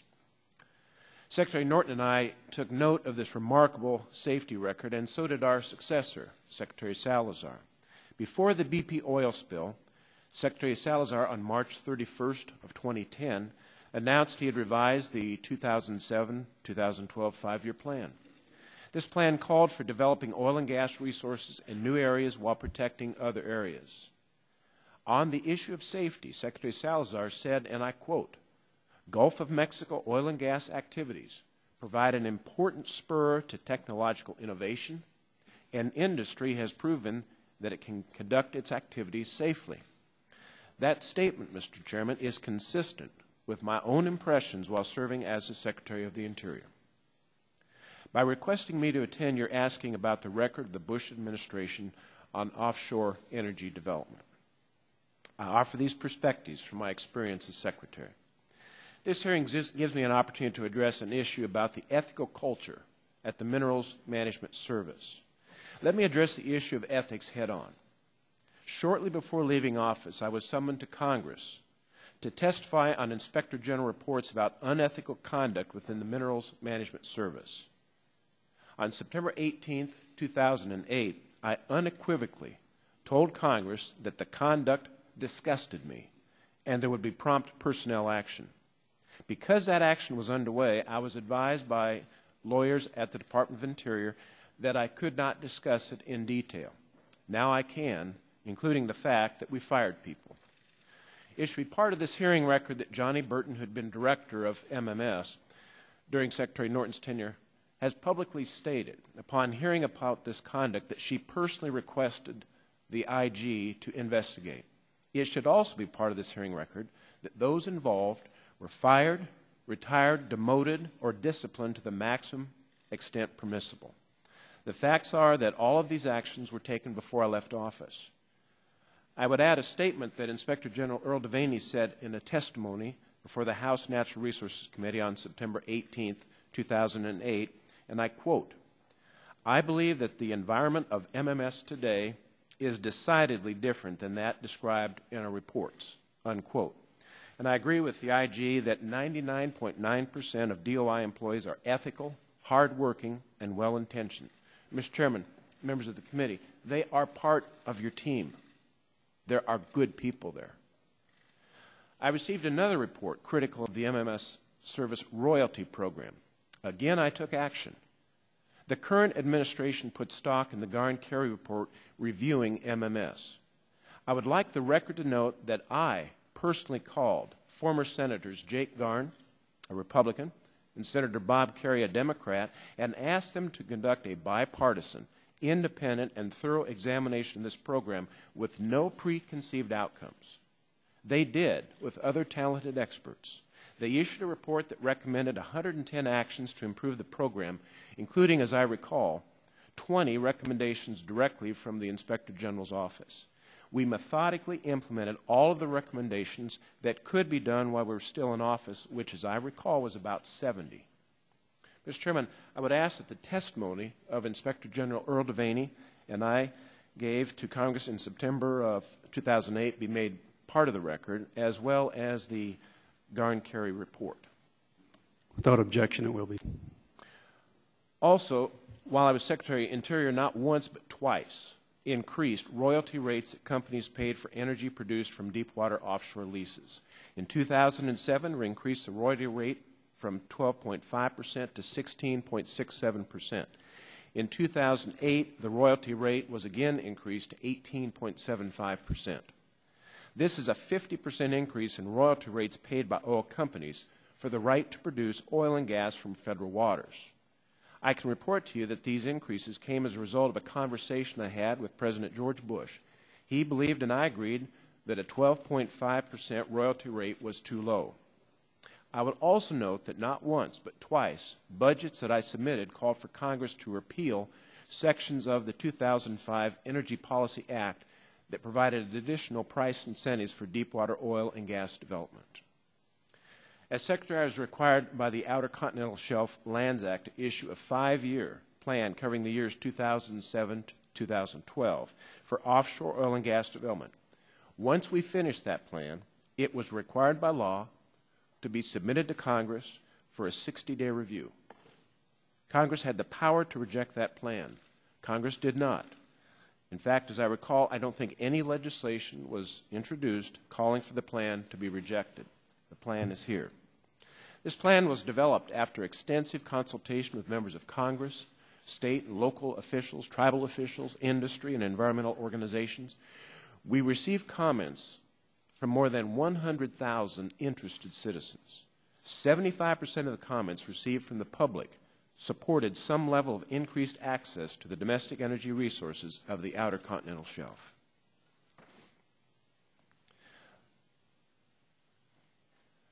My 5-year plan, Mr. Chairman, was developed with both draft and final environmental impact statements. A relevant fact is that these EISs, along with environmental assessments and oil spill response plans, were based on the probability that a significant oil spill was small. The environmental impact statement used historical information and models. When the 2007 and 12 5-year plan was written, there had not been a major oil spill in 40 years. One very real consequence of the Deepwater Horizon accident is that these historical assumptions will be forever changed.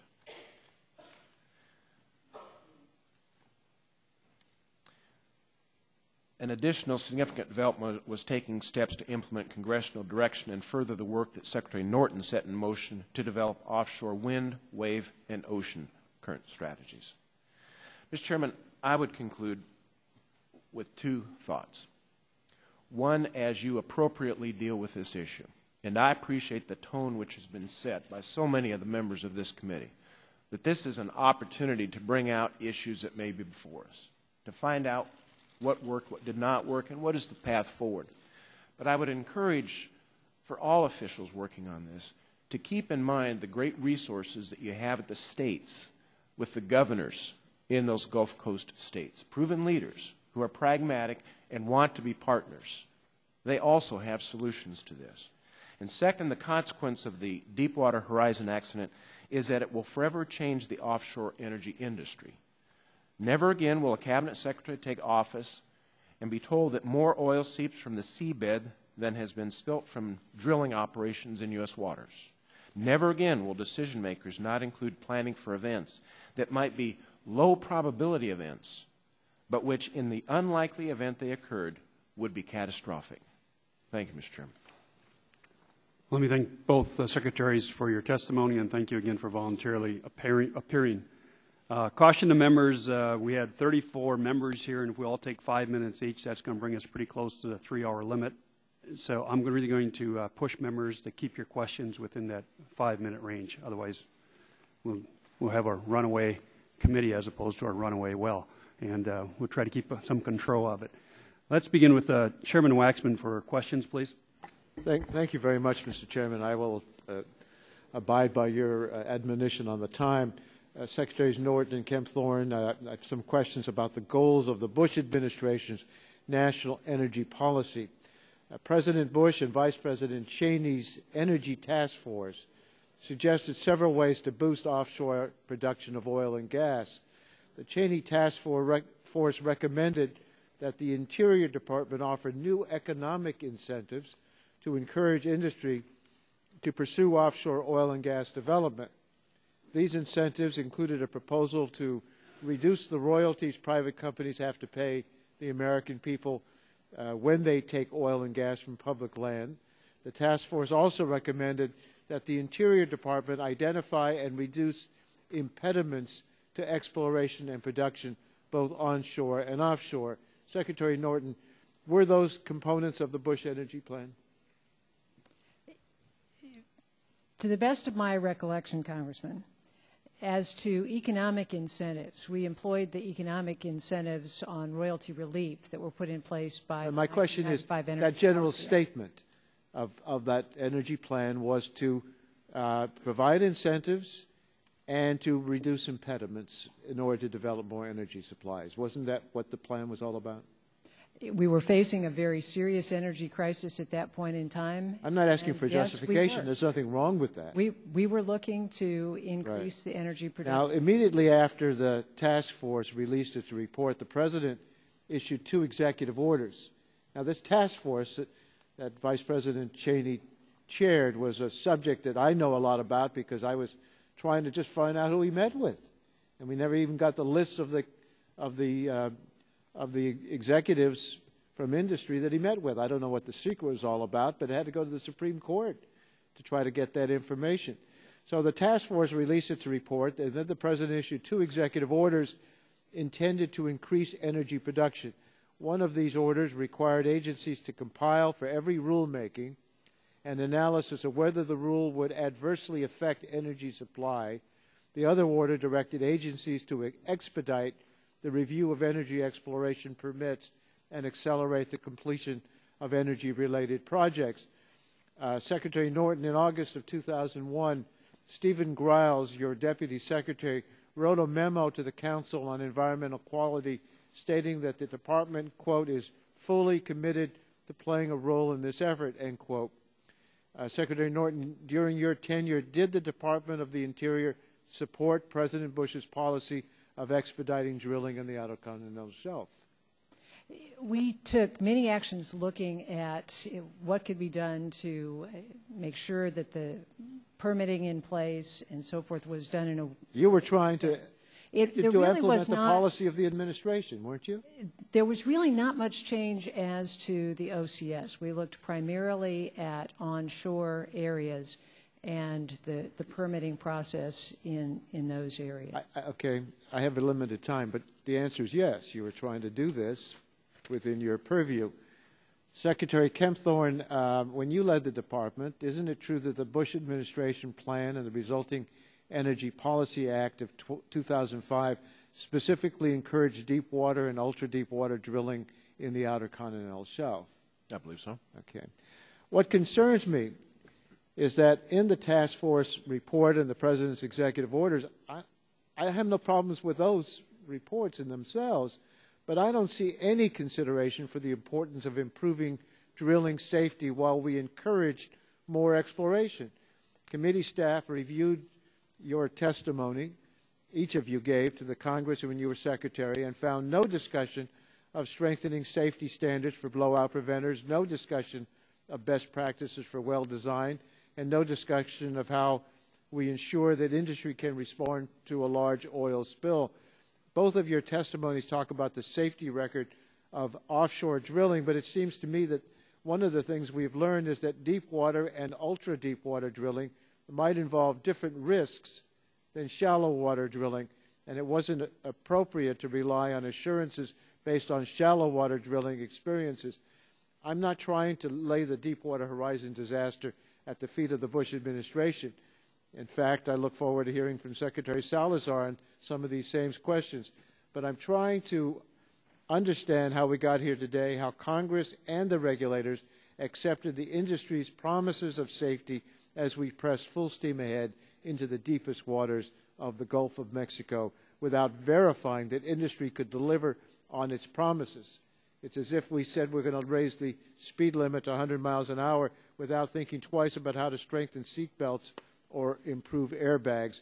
The American people deserve these answers. They deserve an energy policy that considers the need for better safety rules as industry takes greater risks to find oil and gas. Thank you, Mr. Chairman. Thank you, Mr. Chairman. Mr. Barton, for questions, please. Thank you, Mr. Chairman. I'm going to try to hold it to the 5 minutes just as Chairman Waxman did. I might point out that if we'd have followed regular procedure and had the incumbent Cabinet Secretary here first, where most of the questions are, we wouldn't take up as much time with two prior Cabinet Secretaries who have no official standing, but that's just me kind of saying we ought to use the regular order instead of this unusual order. But having said that, we're glad you two folks are here.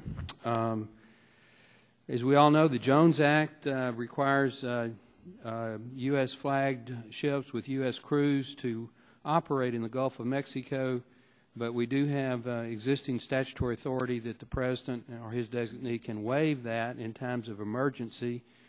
We had a lot of international equipment that was available to come help us with the oil spill that wasn't allowed to come because the Obama administration wouldn't waive the Jones Act.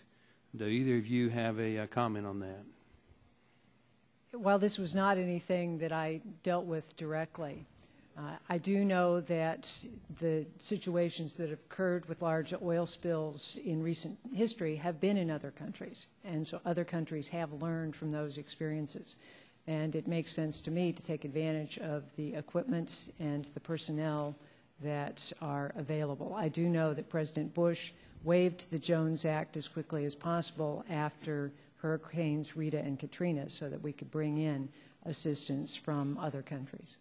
Secretary Kempthorne. Mr. Barton, the magnitude of this catastrophe would suggest that you should be able to array all assets made available to you, and I do not believe that was what occurred. Okay. We've also given authority to waive certain EPA environmental review requirements in times of an emergency. This authority was used in Katrina. Several governors of the Gulf Coast, the governor of Louisiana, and I believe the governor of Mississippi, asked for such a waiver. As of yet, that waiver has not been implemented, and so you had the ironic situation where the Coast Guard was attempting to facilitate the creation of berms to prevent known oil from reaching the beaches, and yet the EPA was refusing to grant a waiver so that because of some potential impact that was unknown at the time. Do either of you have a comment on why the Obama administration wouldn't listen to and work with the affected governors of the states on this issue? Once again, drawing from the Rita and Katrina experiences, we tried to do everything we could to move ahead as quickly as possible with common sense. And I really cannot comment about all the aspects of the current administration's decision-making. I'm not there. I don't know the details. Mr. Barton, if I may add, I referenced in my comments that we need to utilize these governors, very talented people. When I was governor of Idaho and we had Katrina and Rita, I was in continual telephone communication with Governor Barber, Governor Blanco, Governor Perry.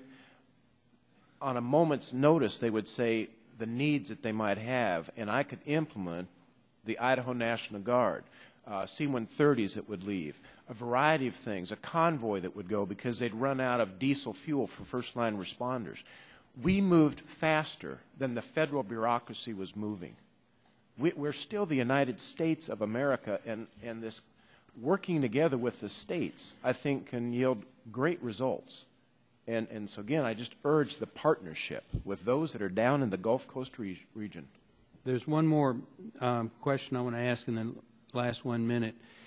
Much is made by some of my friends on the majority of the fact that when we passed Energy Policy Act, we put in some ultra-deep language, and when that language was implemented, the Clinton administration made the decision not to require a price trigger for royalties, but we did provide a volumetric trigger.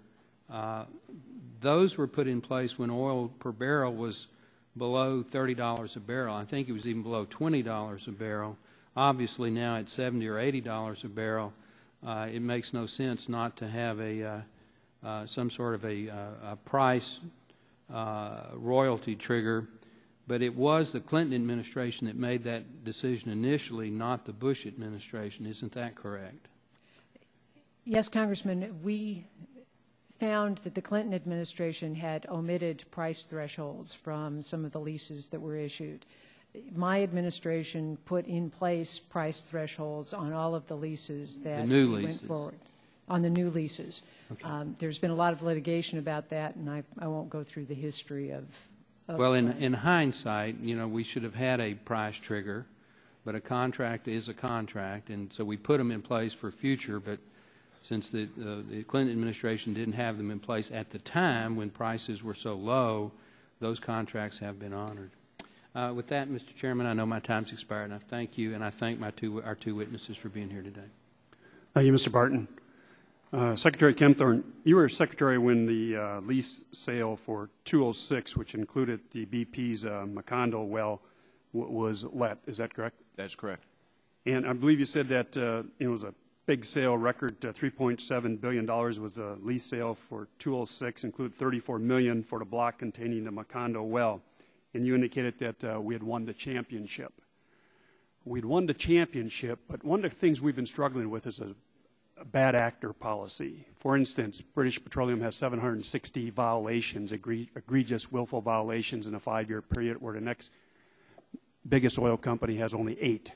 Was there anything that you could have done as Secretary and said, thank you for your bid of $34 million, but we're not going to let you drill in this area based on your past record? Is there any authority for you to do that? Mr. Stupak, I don't believe that that is part of the current matrix. It's not, should it be? Should the Secretary be able to say, thank you for the bid, even though you're the highest bidder and we have to give you this lease, we're not going to because of your past history? Mr. Chairman, many of us in our daily lives and decisions we have to make have to do due diligence. That could be part of the matrix, I think, is certainly a very fair question. I would also, if I may, Mr. Chairman, with regard to winning the championship, we were there in the big dome of the New Orleans Saints, and it was an atmosphere of New Orleans trying to come back, and so it was in that context. Well, they did win the big championship last year. Mr. Chairman, if I could just add a quick comment on the substance of your question. I think it makes sense to have a bad actor set a prohibition against participating. I do think there are some problems with entering into subjective aspects of the decision-making about who wins the highest bid. I think having a clear high bid and awarding on that basis is something that provides a lot of protection against manipulation of the system. Well, right now the law requires you, if it's the high bid, you have to accept it, right? That's right, yes. So no matter what their history is. Having a separate bad actor provision makes a lot of sense. Let me ask you this, Secretary Norton. Throughout our investigation, we've learned that Deepwater Horizon explosion was caused by a series of shortcuts that BP took in the final hours and days before the explosion. The final step in the disaster was the failure of the blowout preventer to cut the pipe, stop the blowout, and seal the well. BP's CEO Tony Hayward called this device a fail-safe and indicated that he and British BP officials were shocked when it failed. Frankly, I'm surprised that anyone would be surprised given the mounting evidence that BOPs weren't fail-safe at all. In July of 2001, MMS received a report that concluded that all subsea BOP stacks should have 2 blind shear rams to reduce the likelihood of a blowout. Blind shear rams are used as a last resort emergency to cut through the drill pipe and close an out-of-control well. So, Secretary Norton, after receiving this report, did the Department of Interior require 2 blind shear rams on sub-sea BOPs? The Department of the Interior looked at the issue and addressed it with a regulation saying that blind shear rams must be capable of shearing the drill pipe and that they have to be sufficient for right. the... But you didn't require two, as was recommended. We required 4 types of blowout preventers be present on each of the wells. That was above the surface. Have a quintuple. I'm talking about subsurface. The ones that you required was surface BOPs, which are easily accessible. We're not dealing with a mile down. I'm talking about subsea, and the report dealt with subsea. In order our regulation required that there be a blind shear ram that Correct. was sufficient Correct. to address the situation. Sure, but the recommendation was 2, so we had a backup redundancy so we could have a fail-safe system. And it came to you, Department, and I understand you didn't require the 2 then. The regulations do not require 2. That's something that can be looked at in the future. Right, and you issued a regulation in 2003 and you didn't make it part of it. The experts in MMS looked at that issue and determined that what needed to be addressed was having that they should be able to do it, but they recommended 2 and you didn't. We set in place Let me ask you a this one. requirement that said they had to be able to address. And my time's just about up. MMS received another report that painted, and I quote, a grim picture of the ability of the BOPs to cut pipe when necessary. In response, MMS took one minor step. The agency began requiring each well operator to provide information showing that the BOP blind shear ram is capable of shearing the drill pipe, as you said. But it's unclear to what extent this information was reviewed. Frank Patton, the New Orleans district drilling engineer for MMS, testified before the Marine Board of the investigation on this Deepwater Horizon and said that he was never told to look for this information when reviewing drilling applications. So my question is, how do you explain Mr. Patton's testimony? He was the New Orleans drilling engineer, yet even he seemed to be unaware of a requirement that companies demonstrate that blow-up preventers could even cut the pipe. The regulations are there. They're very clear about the need to have blowout prevention devices that are going to function in the circumstances. They have to be maintained. They have to be checked. And I can't address what happened several years after my watch and why he may not have had that information.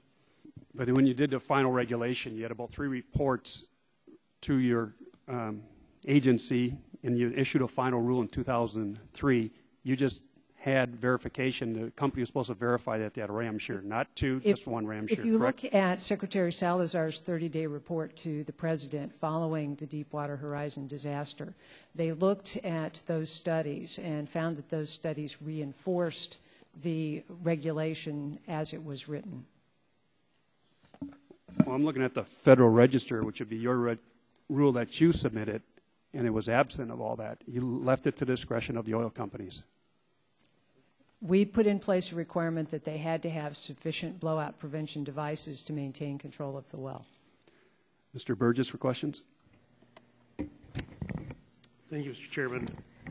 We've heard some references, and Secretary Kempthorne, I really appreciate you bringing up the role of the states in the response to what's happened in the Gulf.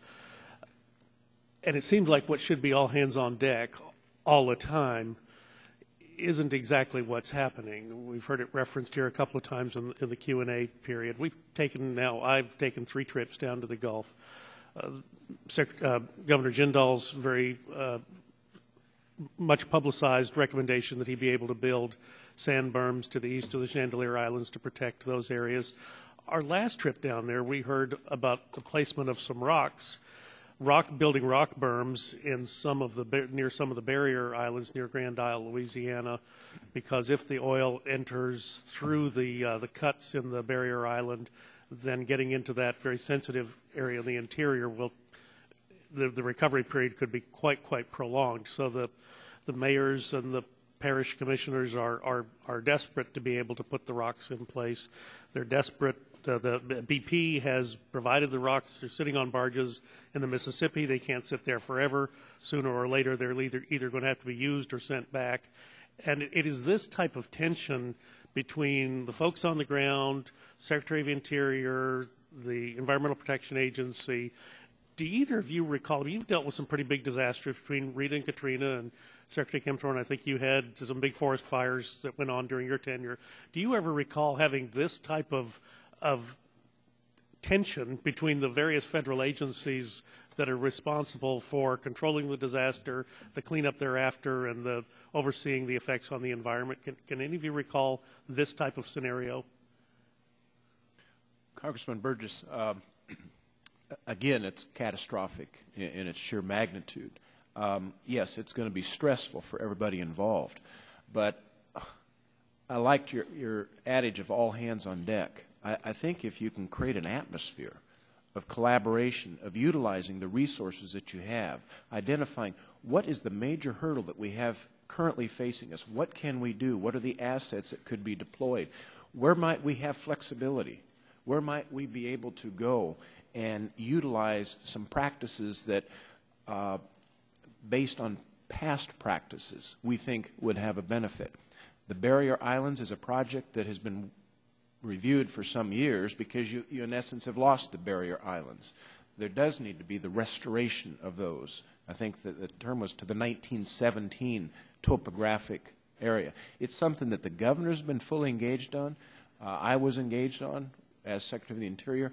And yes, I do think we should be moving in that direction, and I do think that you can have waivers so that you can do the pragmatic without causing long-term adverse consequences. Well, but this is really troubling, and the problem is then everybody sits in a room, someone at some level says no, and then that's the end of the discussion. And really there should be, I think there is under the Oil Pollution Act, one guy who sits at the other end of Pennsylvania Avenue who's able to cut through all that and get this stuff done, who has that flexibility, and it's the non-engagement of the White House right now in some of these things that is so frustrating. And Congressman Burgess, when I was Secretary of the Interior, we had a water crisis down in southeast part of the country, Alabama, Georgia, and Florida, and it was escalating. And I was told after a cabinet meeting I was going to southeast United States, and I said, why am I going? Because the President wants you to step into this and see what we can do to resolve it. By getting all the principals in one room with the assets, with the authority, you are able to calm and to have a path forward with the proper decisions made. Yeah, it seems in this case we get everybody in the room and then someone says no, and then we've got 2 more weeks to go to get another answer. Let me just ask a question, either one of you. How difficult, Secretary Kempthorne, you referenced that the people were let go from MMS after some of the difficulties. How difficult is it to fire someone from a federal agency like MMS? There's due process. You have to protect the rights of the individual, of the employee. You can imagine how difficult it was for me in that particular hearing, knowing that we were issuing letters to employees that they are going to be dismissed, but there's a 30-day clock that's running to see if they're going to contest it. And then what due process do we have? So it is the law that has been implemented by this body that we adhere to. And it's proper because you protect the rights of the individuals. But let me assess, are these individuals covered by union contracts? I don't know, sir. Is MMS part of a federal union, a federal employees union? I'm not aware that it is, but I really don't know. There may be some employees, but I'm not sure how they're affected. Thank you, Mr. Chairman. I'll yield back. Thank you, Mr. Burgess. Mr. Inslee for 7 minutes for questions. Thank you. Thank witnesses for being there. We're going to ask some questions today. I want to make sure you understand the purpose of my questions is to try to figure out how we move forward, not to make you feel uncomfortable, although this is an uncomfortable situation. While the Cheney Energy Task Force was going forward, it was secret. Many of us tried to obtain information about it. It was very frustrating that we could not. And I think it's unfortunate now that the secret task force has been revealed, which was that that administration pursued a policy of a very, very large expansion of offshore drilling with no, as far as I can tell, concomitant expansion of safety regulations. So I want to ask you why that is and how that occurred so we can see that that does not happen in the future. I want to follow up on some of Mr. Stupak's questions about the blowout preventer. It is really stunning to me that these blowout preventers were apparently considered a fail-safe device, but the information available to the department even then was that they were repeatedly failing. The study in December 2002 by West Engineering given to the department, it showed that 50% at best of them functioned when tested. And later on, we now know in 2009 that only 45% of them worldwide have been shown to work under real-world conditions. And yet, as far as I can tell, there weren't actions taken to improve their performance despite the department's known information about this. For instance, in 2003, MMS received a report concluding that oil and gas companies should ensure that critical backup systems such as deadman switches and remotely controlled operated vehicles actually work. That seems like common sense. And we know on this particular rig the deadman switch did not work. So I could ask you, Secretary Norton, after receiving the report requiring or suggesting that we ensure the performance of critical backup systems, did the department require testing of backup systems or ensure that subsea BOPs had backup systems? First of all, I have not had access to people in the Minerals Management Service to be able to describe and discuss what those procedures were exactly. I do know that we adopted a regulation that was a strong regulation requiring blowout prevention devices, and that was, some of that was done over the objection of industry, and we went further than industry asked to get regulations in place in 2003.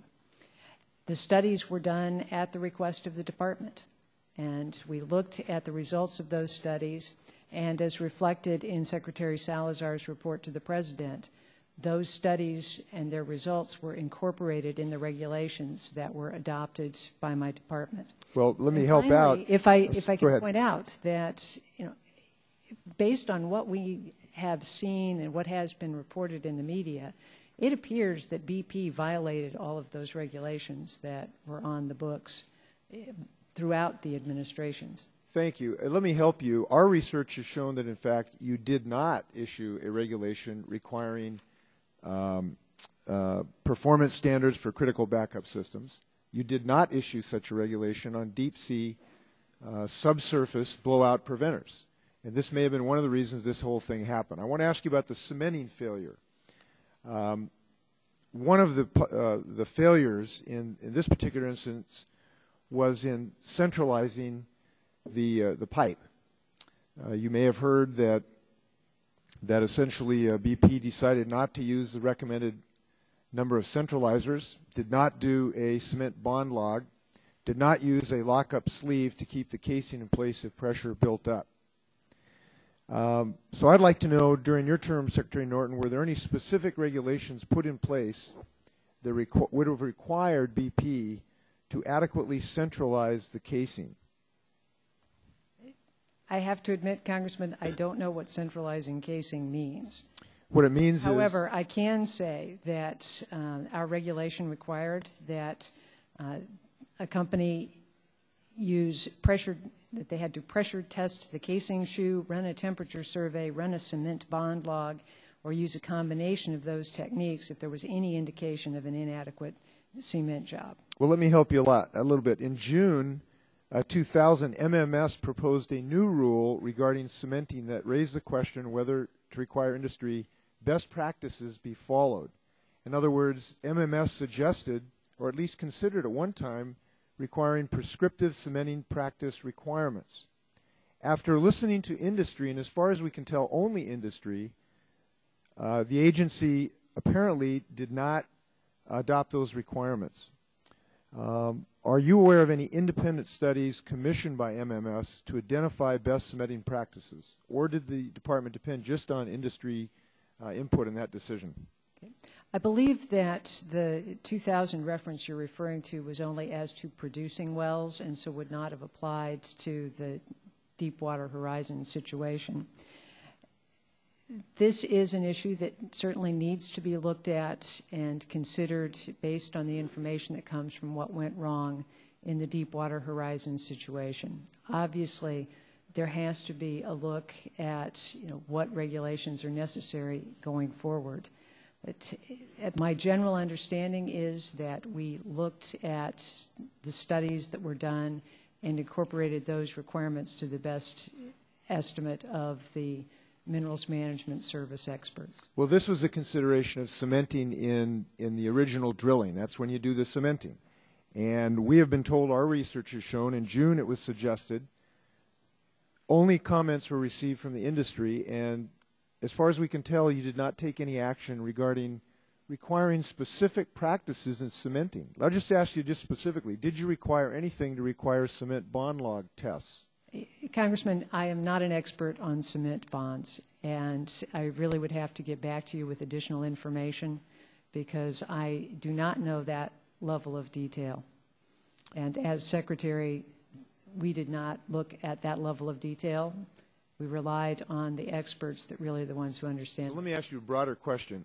After the administration, following the secret Cheney Energy Task Force, decided to greatly expand offshore deep water drilling, did you take actions to, in any significant way, improve the safety of deep water drilling? We had a very strong safety program that was recognized internationally. And I personally attended a meeting of the International Offshore Safety Regulators, the equivalents of MMS from around the world. And the MMS program was very highly regarded in my discussions with people. It is. I must regret to say, I'm running out of time. I'm sorry, out of time. I'd just like to close by saying we regret that experience did not prove your observation correct. Thank you. Mr. Griffith, for questions, please, 5 minutes. Thank you, Mr. Chairman. I think sometimes we get, or at least in my opinion, we're somewhat off the subject. I think we know that the military axiom that after the first shot is fired, the battle plan goes to hell. So we can talk about cement, we can talk about regulations, we can talk about pressure gauges, we can talk about pounds per square inch, but the fact of the matter is that after this disaster occurred, did we recognize it? And after that first shot was fired, or after that first blowout occurred, where was the leadership for the crisis? It was not to go back to the book and see who missed a pounds per square inch or who missed a sentence in a regulation, but as it occurred, and as we watched it occur and unfold, did leadership recognize the significance of it and provide the leadership to correct it? That's really what this is all about. There will never be a document 10 feet high on the regulation of offshore drilling that will be foolproof and will protect us from this disaster. The question in my mind is who in the administration, in the executive branch, had the ability to call EPA, the Coast Guard, the governors, put them in a room, say to them, this is a national tragedy and a disaster, fix it. Where was George Patton during this disaster, or was there a George Patton there? I'd like to hear that answer from either one of you. Congressman Griffith, I appreciate the analogy. I believe that there are examples where that is exactly the type of process that must occur for results to be achieved. Did it or did it not? I am not in a position to comment. Nor am I today going to sit here as in criticism of my successor, who has a very tough job and an unenviable position with the terrible thing that has happened. So, again, that's why I've declined many media opportunities, because I think the team on the field has to have running room. But I will tell you, Congressman, that is the formula, and I've seen it time and time again. I believe, unfortunately, that when you have seen comments made that are contradictory of other comments within the same administration, it would suggest they're not in that same room. And that is something that I think is worth noting. Thank you. I'd like to yield the balance of my time to the ranking member, Congressman Burgess. I thank the gentleman for yielding. Mr.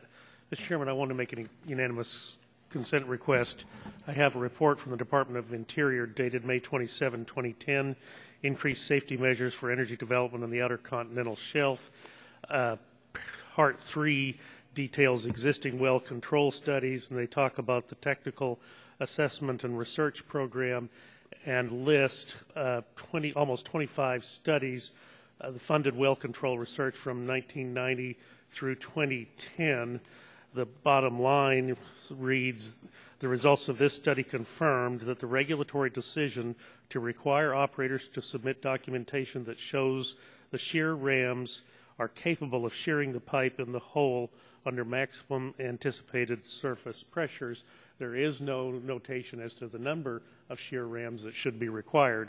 This is Secretary Salazar's report, and again, I think it answers some of the questions that were put to Secretary Norton during the previous lines of questioning. And then, since I do have a few extra moments, let me just opine that one of the concerns I have had with the current administration is the lack of transparency. Now, we keep hearing about the lack of transparency in the with the Cheney Energy Task Force. That certainly preceded my time, but I hope the chairman will help me when we make requests of the administration.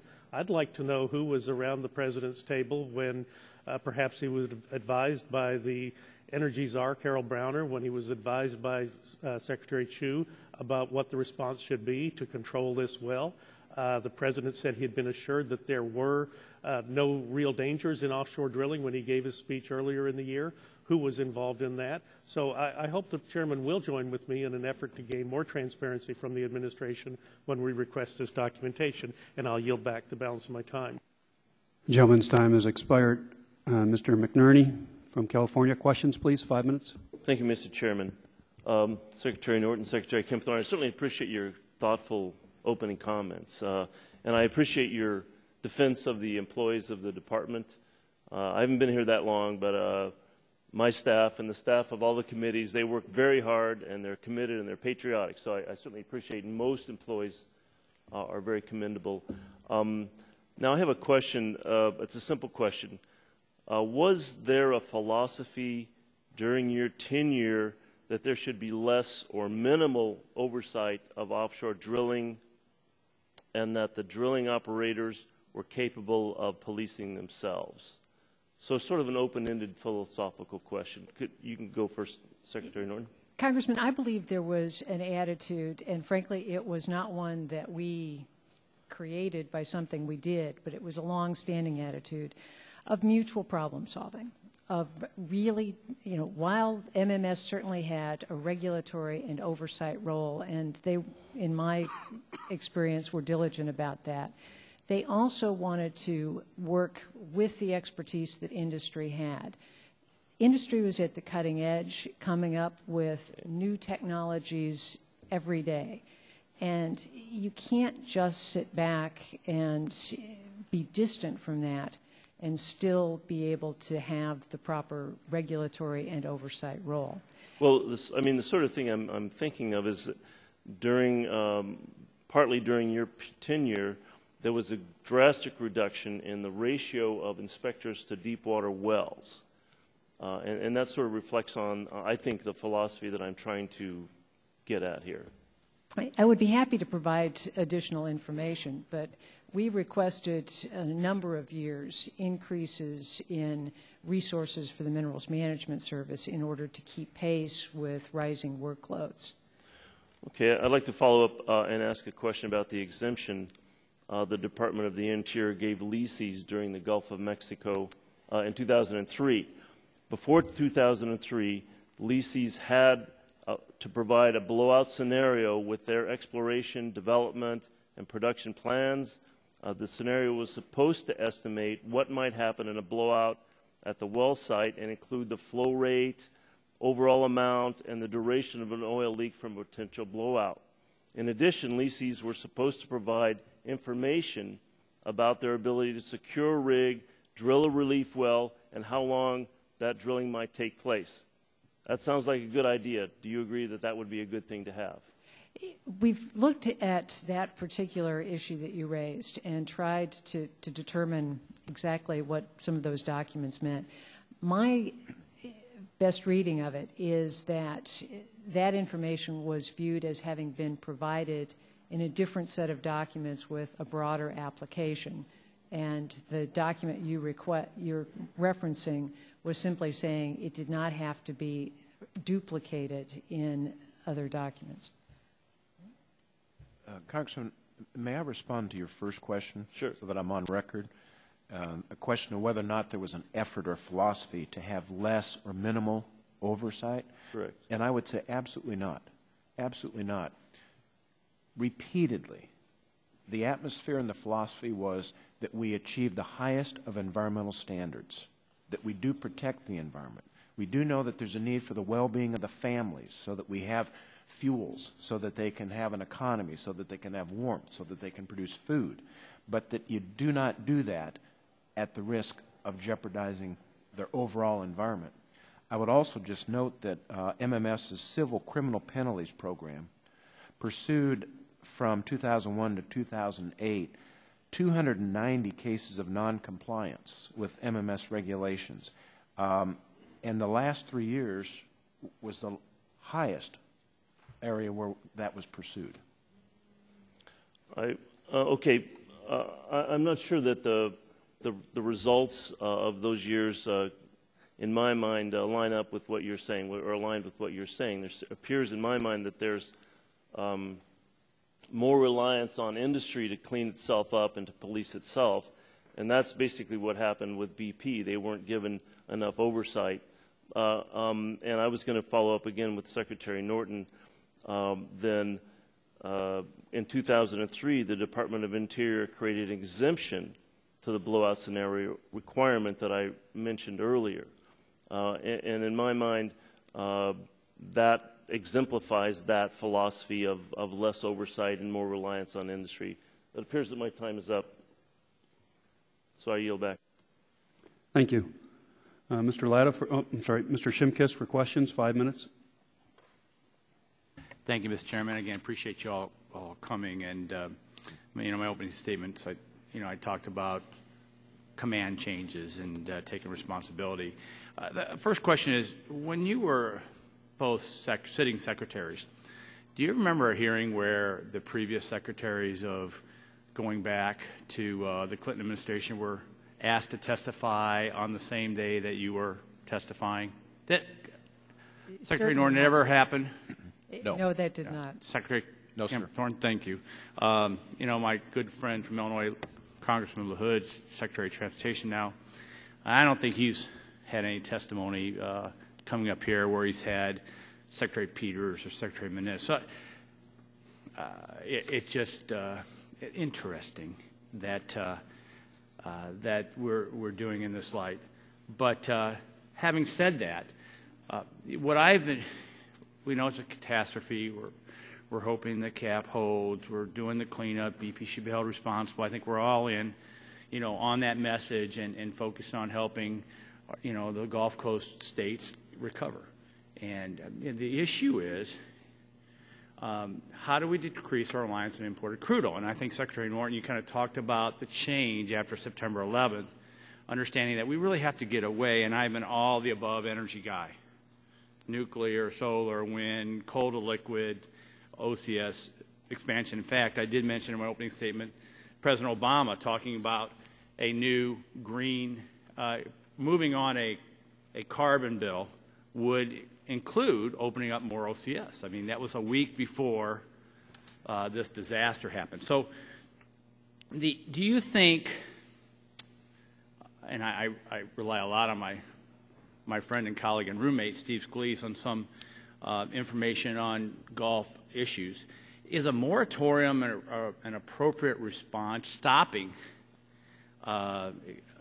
operating wells that are operating in line right now? Is that an appropriate response? I understand doing research on the disaster, but a moratorium, Secretary Norton?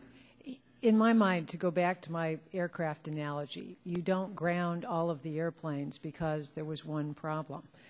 You have to look, and as they did, do a complete up and down inspection of the existing rigs and make sure that that problem doesn't exist. There might be other steps that should have been taken. Maybe they were and maybe they weren't.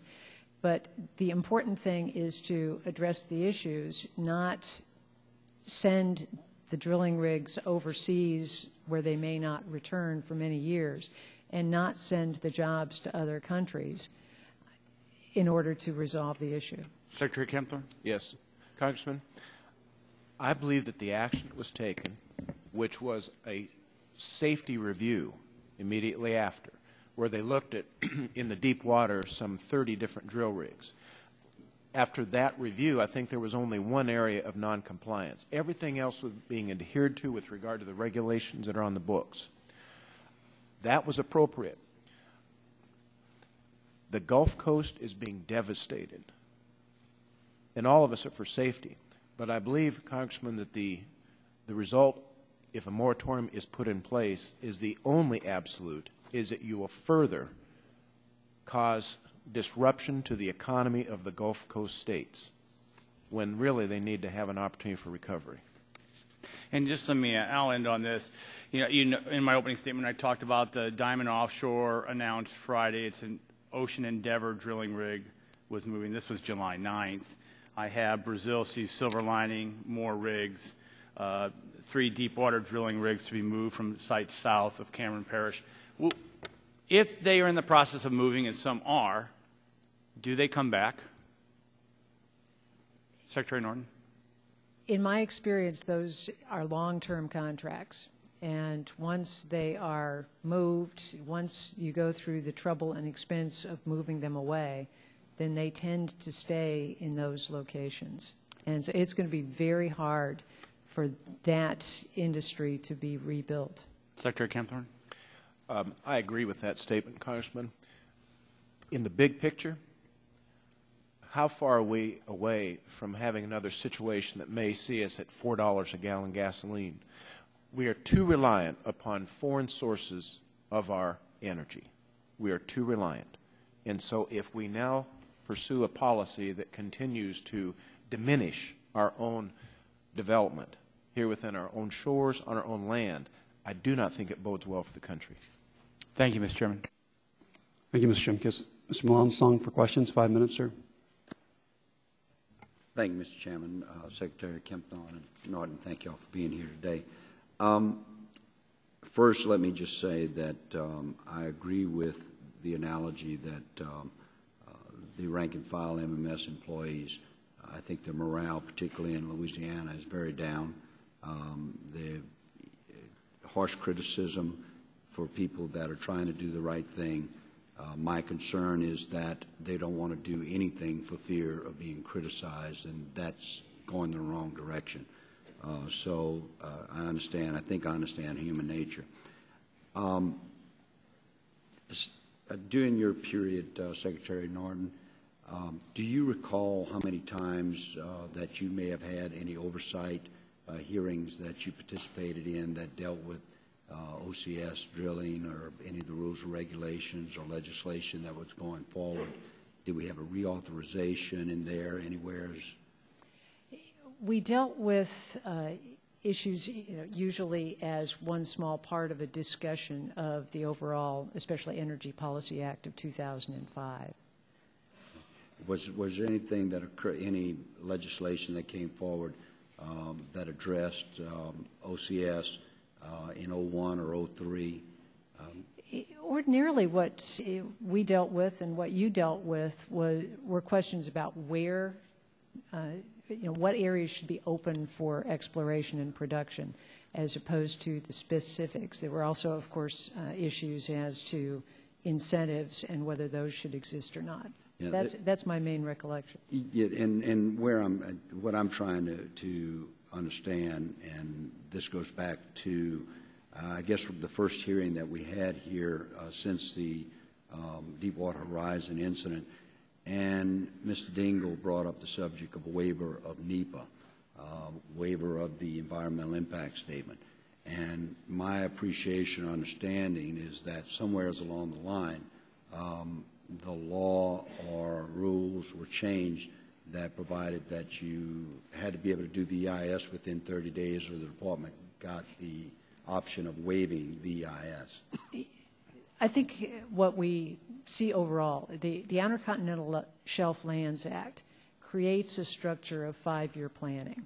And there are various stages in that process where extensive environmental analysis is done. And each of the subsequent steps relies on the broader analysis and the more in-depth analysis that's done on this regularly scheduled basis. The categorical exclusion issue that has been discussed is one that really goes back to a procedure in place since the 1980s. And it was not changed, as far as I know, within my administration as to the offshore activities that we've been talking about. And that's the best of my recollection. Okay. Yeah, because I guess some of the concern that I have is that the difficulty I have is understanding how do you waive a law and who gets that authority. After Katrina, I couldn't get people to waive a rule, much less an idea that might have been good or bad. And so if there was in law, and this is one of the things I have not investigated to a large extent, NEPA was there, EIS was required. Would it have had to have been law to give a waiver to a department? If I, again, understand the key issue here, there is in NEPA a provision for what they call categorical exclusions. And we did put some of those in place for everything from fuels treatment for forest fire prevention to some of the energy issues. And when we did that by looking in depth at what the analysis had shown in the past, how the process worked, and how that particular issue fit in with our environmental decision making. And so we had to go through the Council on Environmental Quality that has to approve the categorical exclusions. And so while I know we did that process on some things, I don't think we changed anything on the offshore issues. If I were Secretary of the Department and I wanted to find out if there were a person in the department that I could go and ask the question of, can you tell me how this waiver came about, who would I be able to go and ask that would have the institutional knowledge or be able to maybe answer that question for me? We can get back to you with some answers. I mean, I'm just trying to figure out how we got to that point, and because I can't seem to get anybody to give me a concise answer of how that waiver came about, and particularly if it is in fact so, how several states got no waivers and you had to go through the full EIS, and my time has run out, and some you could waive it if it couldn't be done in 30 days. But that's, I thank you for your time, and thank you for being here, and yield back. Thank you, Mr. Monslong. Mr. Latta for questions, please, 5 minutes. Thank you, Mr. Chairman. And again, to our witness, thanks very much for appearing before the committee today. Greatly appreciate your testimony and your time. And lots of questions to ask in 5 minutes, but we're not going to get to them all. But Madam Secretary, I was interested on page 4 of your testimony that, if I could just repeat a little bit of it, you said, without question, the most powerful OCS experience for me was the 2005 hurricane season. Over 4,000 offshore platforms were operating in the Gulf of Mexico when Hurricanes Rita and Katrina pummeled the area. Safety and spill prevention measures were put to a severe test. And then going on, you said, a number of the mostly older platforms were destroyed by the storm's fury. Amazingly, despite the strength of the hurricane, the amount of oil spilled from the wells and platforms was quite small. The shutoff valves located at the sea floor operated as intended. They prevented oil from leaking into the ocean even when the platforms were severely damaged. The spill prevention techniques upon which the industry and government relied on passed the hurricane test. And this is kind of where you have to look in that giant crystal ball out there. When we had the testimony recently from, from BP, from Mr. Hayward, and listening to the testimony, a lot of us were looking and thinking, was this a lot of human error? Because if, again, if we're talking about 4,000 rigs that were out there at the time and that they were put to that supreme test, what happened here? If you could just maybe hypothesize about that. Obviously, we really need to have the answers from the scientific inquiry before any of us can say exactly what happened. But, based on the reports that I've read, it certainly looks like there were a number of decisions made in those last few days and hours that need to be called into question and may show us that there were violations of the standards that should have been applied. Everybody involved with the offshore industry has always understood that this is a very challenging environment, and it is one where there have to be very high performance standards.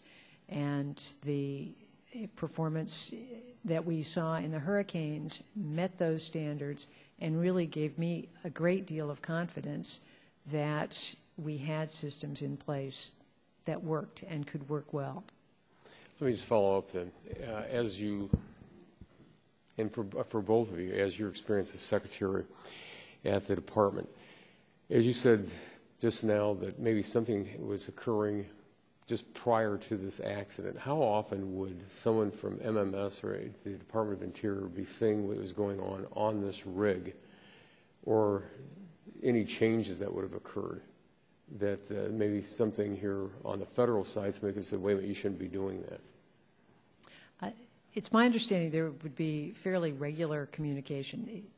You have to have a helicopter to fly out to the rig to actually have an inspector there, and that the frequency of that depends on a lot of different factors. The weather, the timing of being able to do monthly visits and so forth. But there was very frequent communication by telephone and so forth between people in the MMS and the offshore platforms, as I understand it. Thank you. Thank you. Secretary Kempthorne, first I want to respect you not wanting to second guess the folks that have come after you. But several of us were down at the coast earlier in July of this month. And again, we talked to a lot of those local officials, and they were just confounded as to at the lack of getting back and forth from the local side back up through the chain of command on the federal side. And I also noticed in your testimony that as you read it, that you're talking about the governors down there not always second guessing the folks down there.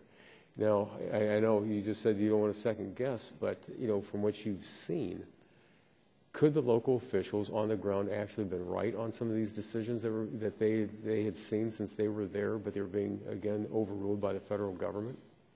I'd be surprised if they're not correct on a number of the issues that they've raised because they live there. I have a background in local government, state government, and federal. The perspective I've been able to pull upon from local and state, it is pragmatic. It is on the ground. It is you must deal with things hour by hour.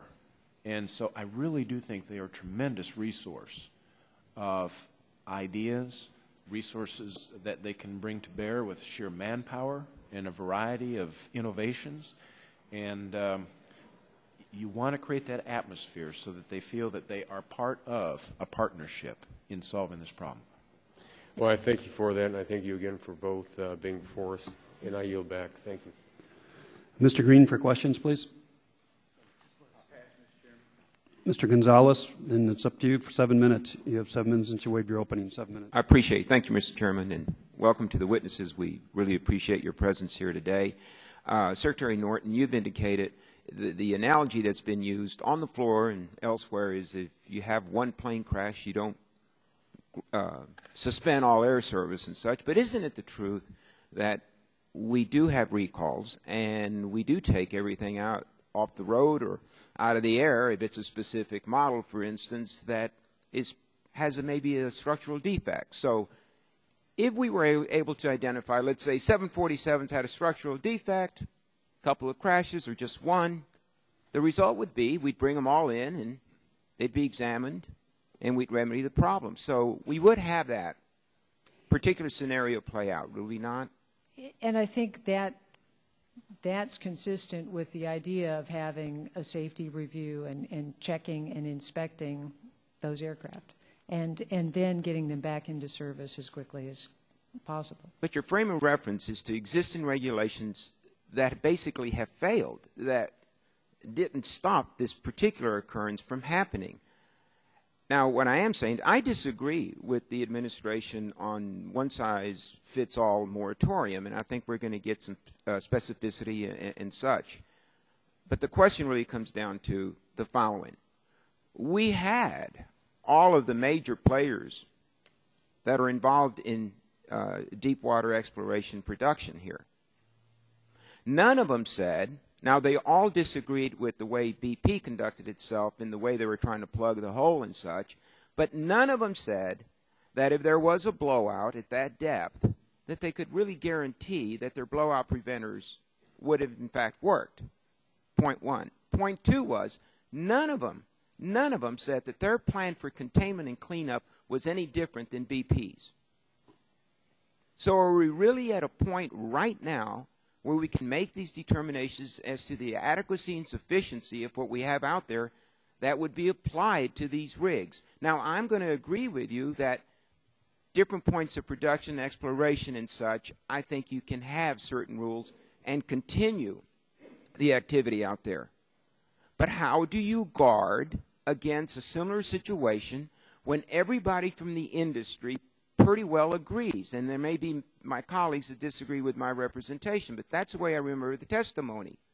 No one is saying that the blowout preventer, if activated, would have really, properly activated, would have remedied the situation. And no one is disagreeing that the containment policy and plans are any different from one producer to another. So a moratorium seems the proper thing to do. As I said, one size fits all. I don't agree with that. But wouldn't you agree that's a prudent thing for the administration to have done? One concern with a moratorium is, certainly our experience with offshore is they tend to stay in effect. And once, we certainly have seen that with the history of moratoria in our country. And things that were put in place for a few years have extended on and on and on for many years. I think given the delicate state of our economy right now, I think given the number of jobs that are at stake, given the devastation of the economy in the Gulf Coast, we really need to... Madam Secretary, I understand the economic consequences, and with the greatest respect and admiration and feeling for my colleagues from Louisiana, I'm from Texas. I sort of understand the economic impact of these things. However, I even think former Secretary Kempthorne indicated that you need to move forward, have the economic considerations, but not in total denial of the realities of what might be in jeopardy. That's all I'm saying, and I think the administration is going to fine-tune and tweak it. Now, this administration is never going to satisfy some of those that believe there should be some sort of ceremony on changing of command and we don't have a general patent, but you're not going to see President Obama parachute onto an oil rig with a mission accomplished sign. It's not going to happen. And I'm grateful that that's not going to happen because it's meaningless. Now let me ask you, former Secretary Kempthorne, you seem to be indicating that this administration and the Secretary of Interior is dismissing out of hand any suggestion or recommendation being made by any of the governors or local officials. Is that a fact? Congressman, no, I don't believe I used any of those particular words. And I also would reiterate that I did not come today in any way to be a critic of my successor. He's in a tough situation. I applauded his nomination. Mr. Salazar and I are friends.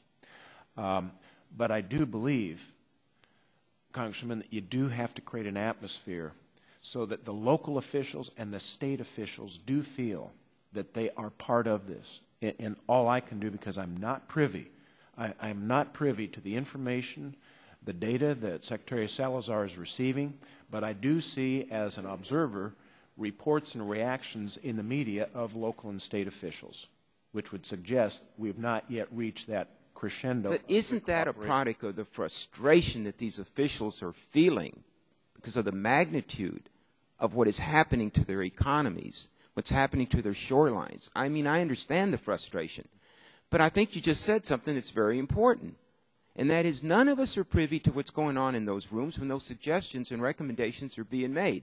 Now, would you say that any recommendation or suggestion that is being made by either a governor or a local official should be adopted? Not just because they made it, but I believe, again, based on my experience, that often it is backed up with pragmatism, with actual realities and results, and they should be very, very carefully considered and with a view towards seeing what is practical and can we in fact implement it, because just as you said, Congressman, the devastation in the Gulf Coast, they're all feeling it and they would like to be part of the solution, and I think they do have. Is there any reason for you to believe that they're not carefully being weighed and analyzed and evaluated? Because I think that's an assumption that has been made by many, which I don't think is true. Congressman, I don't believe I'm in a position to judge that. Well, I appreciate that. Thank you very much for your testimony today. Yield back, Mr. Chairman. Thank you, Mr. Gonzalez. We have a pending motion by Mr. Burgess. He wants the May 27, 2010 report, the 30-day safety report, and you read from page 8 and the to be made part of record. The 30-day safety report acknowledges existing regulations as it must. It notes that these are the minimum requirements for the safe operation. Then it recommends 2 blind shear rams. This is the point of what we have learned. Minimum requirements may not be sufficient, especially when there is no serious enforcement. That's why I'm glad that this committee reached a bipartisan agreement on the Blow-up Prevention Act, which would mandate redundancy that the department failed to put in place way back in 2003. So without objection, the May 27th report of the Department of Interior is made part of the record. Ms. Blackburn, for questions? Thank you, Mr. Chairman. I thought we were still on the motion there. I do have a couple of questions. Before coming to Energy and Commerce, I was on the Government Oversight and Government Reform Committee, and of course on Government Oversight and Investigations here. And I've sat through hearing after hearing where those in front of us will talk about how resistant to change the agencies are and how difficult change and reform comes. So I'd like to hear from each of you. When you look at Secretary Salazar's desire to institute some changes, what do you think the institutional resistance is going to be, how much of it is going to be there? I'd also like for you to address how you think he best deal with the ethical problems that are at DOI and at MMS, and how you confront that. And then the third thing, and Secretary Norton, I think that you're going to be in the best place to address this. If you could just articulate a little bit about how during your tenure you worked in the aftermath of Katrina with your state and local officials to get the information going forward with them. So those are the 3 things that I would love to touch on. And Madam Secretary, if you'll go first, and then Secretary Kempthorne, if you would answer after her. Thank you, Congresswoman, for that question. The issue of ethical changes is one that I think Secretary Kempthorne can go into because he really dealt with that during his time. It was in my administration that I think people became aware of that, the leadership of MMS, either right before or right after I left office. It went to the Inspector General, having heard these rumors, and initiated the process that led to the changes that Secretary Kempthorne brought about. But I think we need to look at what is the end result we want to achieve, because yes, you certainly want to have employees adhering to ethical standards, but if you let the idea of having a strong separation between industry and employees go too far, you cut off the lines of communication. I think the important issues right now are capabilities, our skills, our expertise, our resources that are available for the oversight process, the regulatory process. I tend to think of this as, having been in 8 years as an Attorney General, as a community policing kind of issue. We used to have police that would ride around in their cop cars and have the windows rolled up and enforce the laws as someone who was imposing and who was, an us versus them kind of atmosphere with the community. And we learned that it was much more effective to have police who were out in the community working with people who would get tips about what the problems were, who understood the nuances of that neighborhood and what its problems were. And so I think you have to have a happy medium. You have to have a very high ethical standards, but you can't go so far that you only hire people who have no experience and no real understanding and expertise about what decisions need to be made. Thank you. And then could you speak to Katrina, at the aftermath of Katrina, and how you worked with the local and state? My primary role in Katrina was dealing with the offshore energy, okay. And so that really was more a state, a purely federal program. But we certainly did have interaction throughout the administration with the state and local officials. And I know I was very proud of the people in my department who really, even as federal agencies, lent their efforts to lots of local recovery efforts, at emergency response efforts, at just trying to... Okay, let me interject here then. So you responded to the request you got directly in giving the information needed? Yes, we did. Okay. And what we tried to do was empower people to make those decisions and to be cooperative. Thank you. And do that right away. Great. Yes, sir. Congressman Blackburn, my tenure at the Department of Interior, I will tell you, was a period in my life that I was very proud to serve with those people, dedicated public servants. It's a large organization, 73,000 people. But I will tell you that I was so impressed day in and day out with their attitude. Yes, at times they were down in the mouth about certain things. I remember, too, at my confirmation hearing, there were a number of issues that were brought forward, some of which that had been there for years. And I made it a to-do list to try to go down and resolve some of these issues. One occasion I brought in a group of the employees, including those from the region that was affected. I said, you need to tell me about this issue because I don't understand it yet. They began by saying, well, we've been working on it for 15 years. And I said, all right, I have to stop you because I don't have 15 years. We may not reach perfection, but we'll reach a decision. So let's discuss it. We did. Thorough discussion. That afternoon, I said, here is my recommendation. Can you all live by this? We got through it.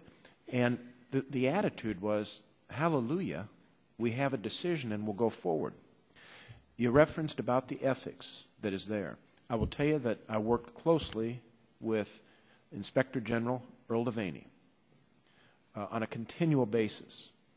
And that's why I wanted his testimony part of this record. I believe that the seeds toward what is bringing about positive opportunities in MMS were planted by the actions that, while still in office, we took concerning the royalty in kind program, the calling Senator Kerry and Senator Garn and asking them personally if they would head up a talented group of people to do so. That has been pointed to by the current administration that it's good substance. They're adhering to that. 70-some suggestions were implemented before we left. You asked about change. All of us have an inclination, perhaps, to be resistant to change. But I have to say that in a proper atmosphere, I was impressed on different occasions how nimble that Department of Interior could be if given a direction and a purpose. The concern I would raise is simply that in this atmosphere, where there has been sharp comments made regarding MMS, where I think it can have a demoralizing effect on very good people. And as Inspector General Devaney said, 99.9% of the people at DOI are good, hard-working, ethical people. I'm afraid that with the sharp criticism, even coming from their own leaders, it doesn't create a team atmosphere. And so they're concerned. And they may not be making decisions that they should be making as part of the responsibility because they're worried about the repercussions. So I think that there needs to be concern given toward the atmosphere of leading a department in the right direction on behalf of the people of the country. Thank you. Yield back. Mr. Markey for questions, please. Chairman. Thank you, Mr. Chairman. Secretary Norton, in your responses to Chairman Waxman, you denied that changes in OCS drilling policy were undertaken as part of the Interior Department's efforts to implement the Cheney Energy Task Force plan. In 2001, in reality, the Department of Interior, under your leadership, stopped even considering the possibility of a worst-case oil spill when it was evaluating the potential environmental impacts of deepwater oil and gas production activities. Secretary Norton, do you agree that it was wrong for you to ignore the potential for a worst-case oil spill for deepwater oil and gas production activities? Congressman, I'm sorry, I do not know the document to which you're referring. I don't know exactly what it is that you are referring to in that decision. I apologize, I don't recall. Well, it is true that you, and I have the document right here in my hand, and I will give it to you so that you can review it later, but I will just summarize it for you, that you stopped considering the possibility of a worst-case scenario spill in 2001. Your 2001, quote, strategy for post-release NEPA compliance in deep-water areas of the Gulf of Mexico did, in fact, change the manner in which the Interior Department evaluated worst-case impacts. Let me read to you what the Interior Department staff informed our staff about these changes in 2001. These analyses, quote, do not include oil spills as part of the review. In other words, environmental assessments no longer had to include the worst-case spill scenarios that had been used previously by the Clinton administration. Madam Secretary, you chose to replace a real-world worst-case analysis with a paper exercise that was not at all realistic. As the Interior staff has informed my staff, quote, the belief at the time was that blowouts were such a low probability event that the time and effort being expended on analyzing them for site-specific environmental assessments was not worth the effort. Do you agree, Madam Secretary, that that decision was a mistake? I think going forward, you're going to have to grapple with the aftermath. Do you agree that the decision that you made at that time was a mistake? You can't stop all drilling in the future. I'm not asking for any stopping. No one here wants to stop all drilling in the future. No one. So stop putting the red herrings out here. Did you make a mistake in 2001? I don't know the document you're referring to. I haven't had the chance to look at it. It seems to me that you have to have a reasonable analysis, and that's both today. Was it reasonable to not do a worst-case scenario analysis for a spill? Yes or no? it was reasonable to take into account what the history had been. The history was. So any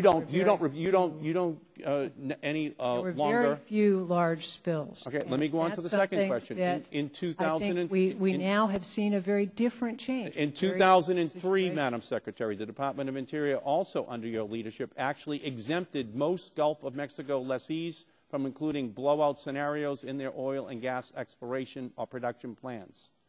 They were also exempted from a requirement to provide information about how long it would take to drill a relief well and how a blowout could be contained by capping the well or by other means. This policy was reiterated in both 2006 and 2008.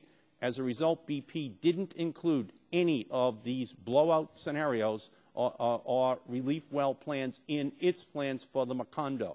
In retrospect, do you think, Madam Secretary, that this exemption was a good idea?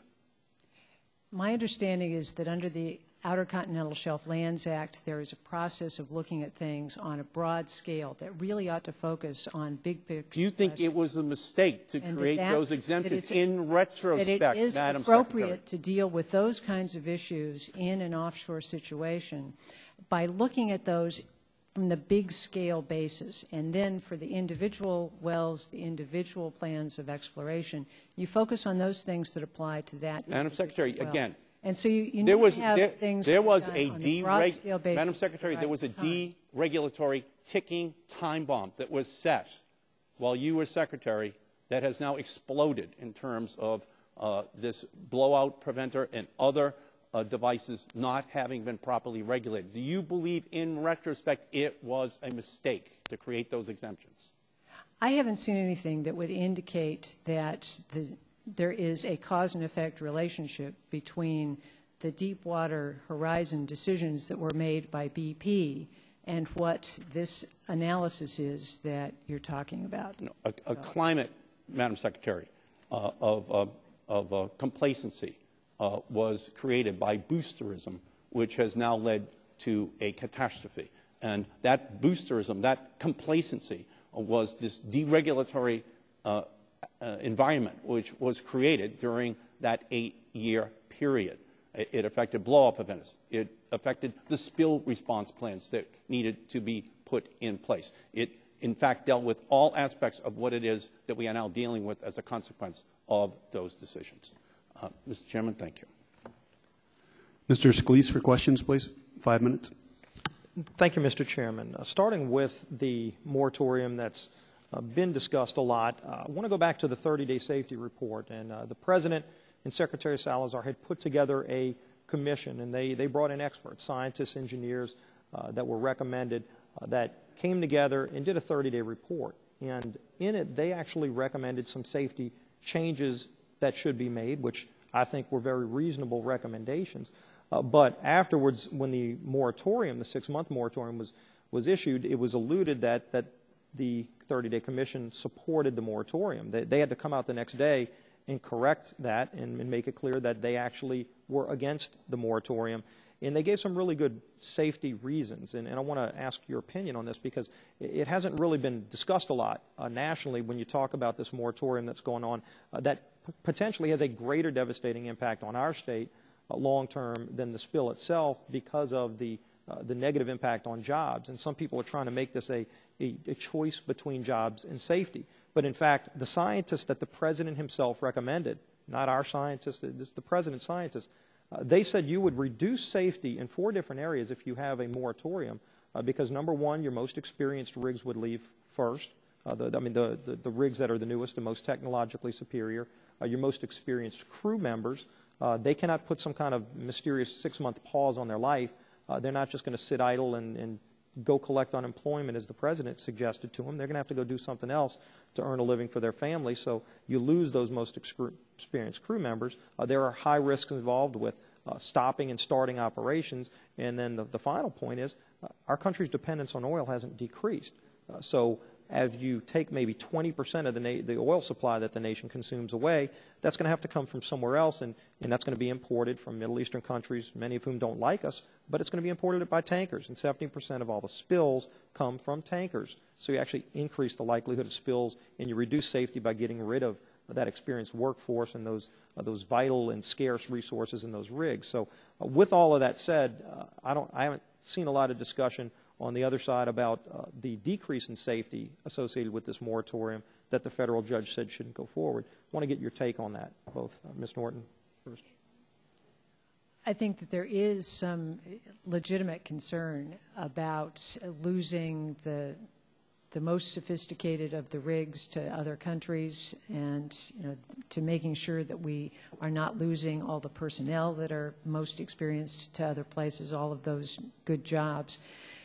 I also think you've raised a very good point with the tanker safety, because you are absolutely right that in our past experience, before we got to the Deepwater Horizon experience, it had been tankers that were the largest source of oil from the industry overall, as opposed to from the platforms. Mr. Kempthorne? Yes, Congressman, you raised very valid points, many of which I happen to agree with. And I think included in yours is the fact that this is not mutually exclusive.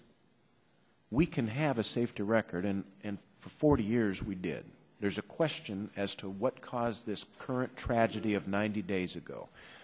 Was it the regulations that for 40 years or for a number of years were on the books and we did not see this catastrophe? Or was it decisions made, human decisions made, in the implementation after the application for the drilling permit was granted? I cannot comment with regard to the safety group and how a letter may have surfaced where they felt that they were being misrepresented. I cannot do that, and I think... And that's been entered into the record. Yes, and that will be something that your next guest will have the opportunity to address, I would imagine. But, again, it was appropriate to go and look at the safety. Had you found that there were a number of problems that surfaced immediately, then you would have consideration of what else to do, but you did not. I think there was only one concern that was identified. Yeah, and I think if you go back and you look, a lot of the rigs that are operating in deeper waters, because this disaster occurred in 5,000 feet. There are people out there in 8, 9, 10,000 feet that follow a different set of safety standards and don't have these kind of problems because they play by the rules. And in fact, we saw, unfortunately, this was an avoidable tragedy because of the things that weren't followed.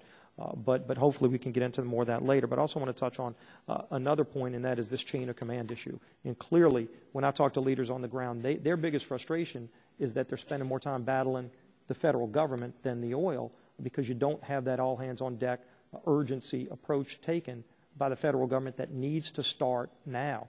Unfortunately, we're 3 months in and we still don't have it. But finally, Mr. Kempthorne, what were federal revenues for offshore drilling that would come into the federal treasury in your last year as Secretary? Approximately $23 billion. And clearly that would be in jeopardy. Gentleman's time. I think I need to go back. Yep. You answered the last one, Mr. Secretary. $23 billion, you said? Yes, sir. Okay. Mr. Braley for questions. Thank you, Mr. Chairman. I'd like to begin by offering the Congressional Research Service report for Congress titled the 2010 Oil Spill Minerals Management Service and National Environmental Policy Act, dated June 1st of 2010.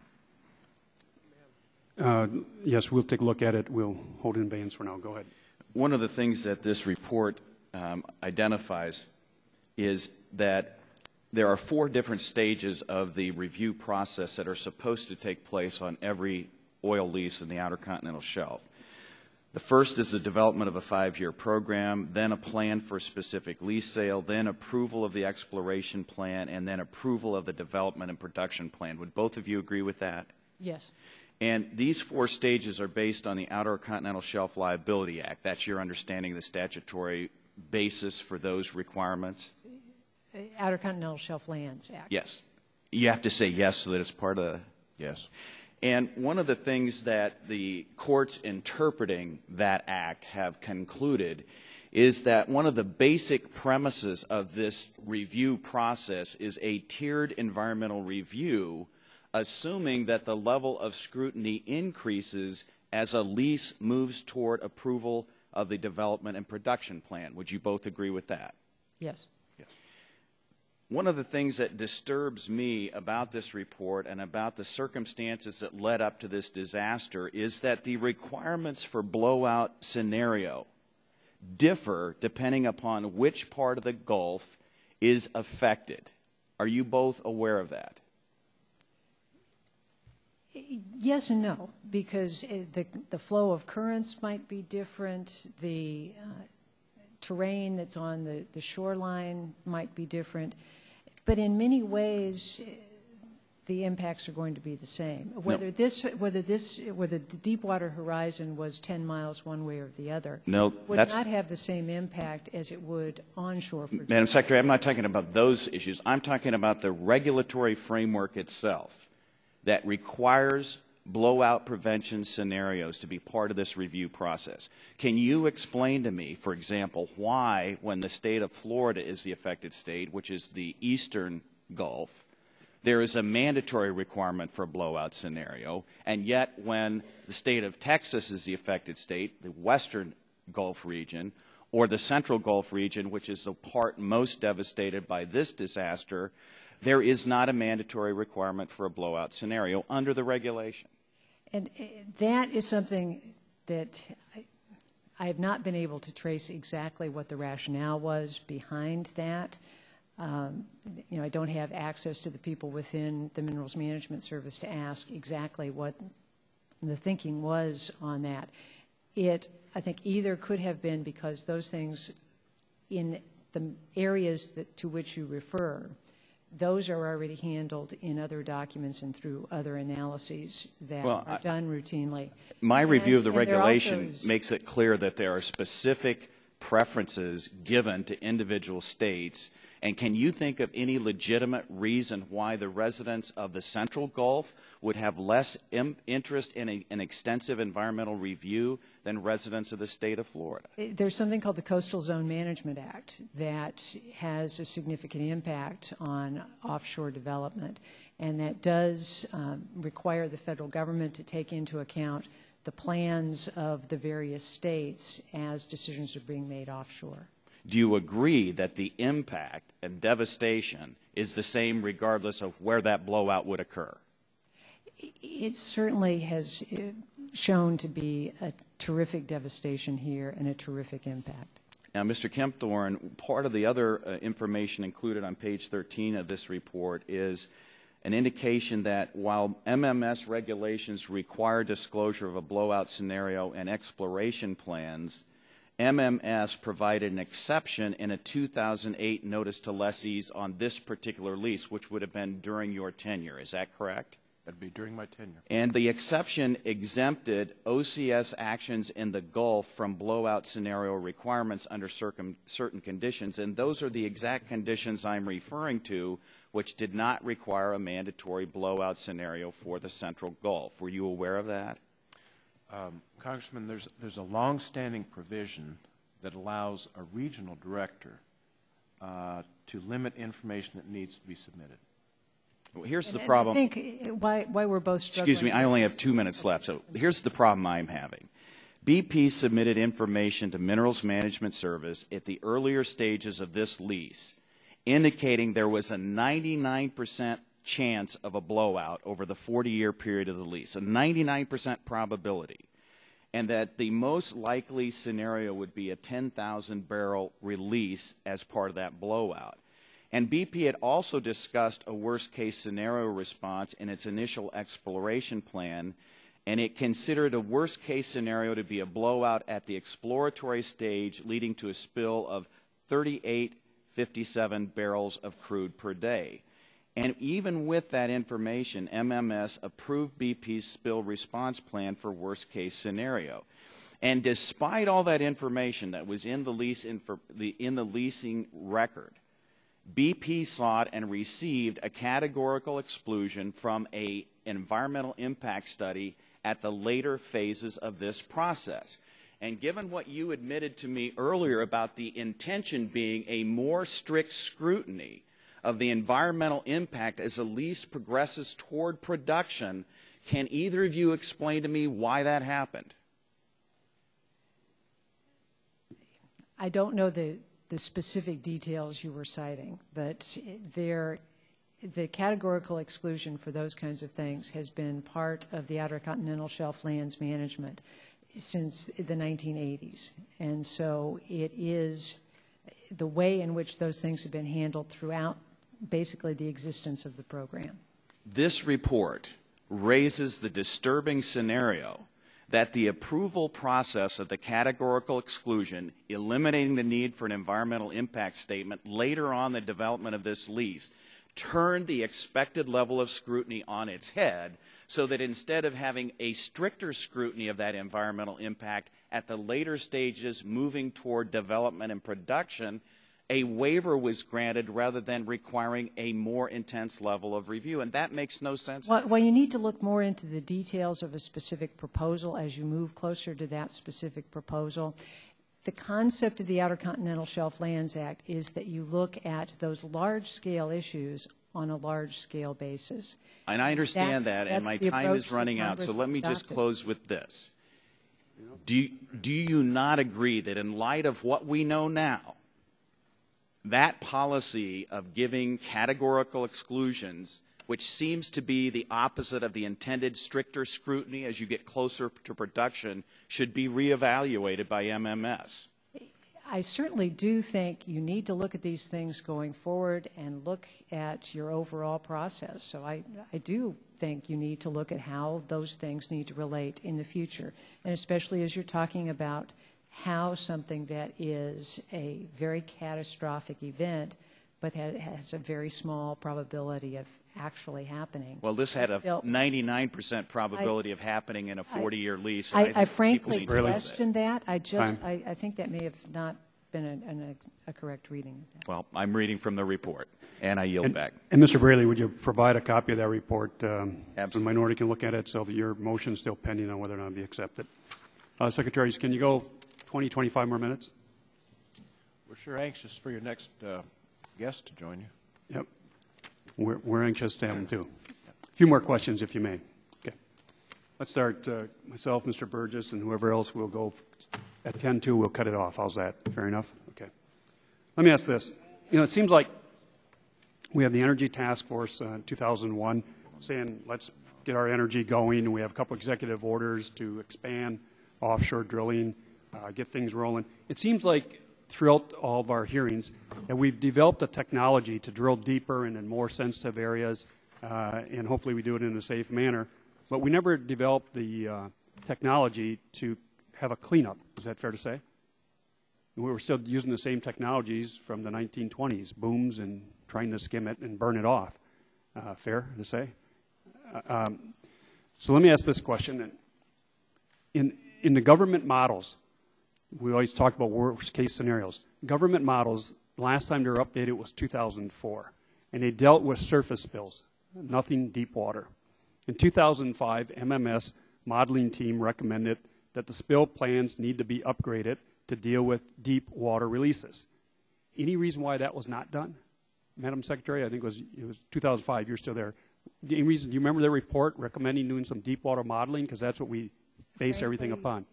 Congressman, I do not I'm going to ask Secretary Salazar the same thing. That report. Mr. Kempthorne, any idea that we had that request there that was never done? No, Mr. Chairman, I do not. Okay. Let me ask this. You both mentioned the history of nose spills and internationally. I think, Secretary Norton, you mentioned we were looked at favorably. But I'm looking at a report here, CINTIF.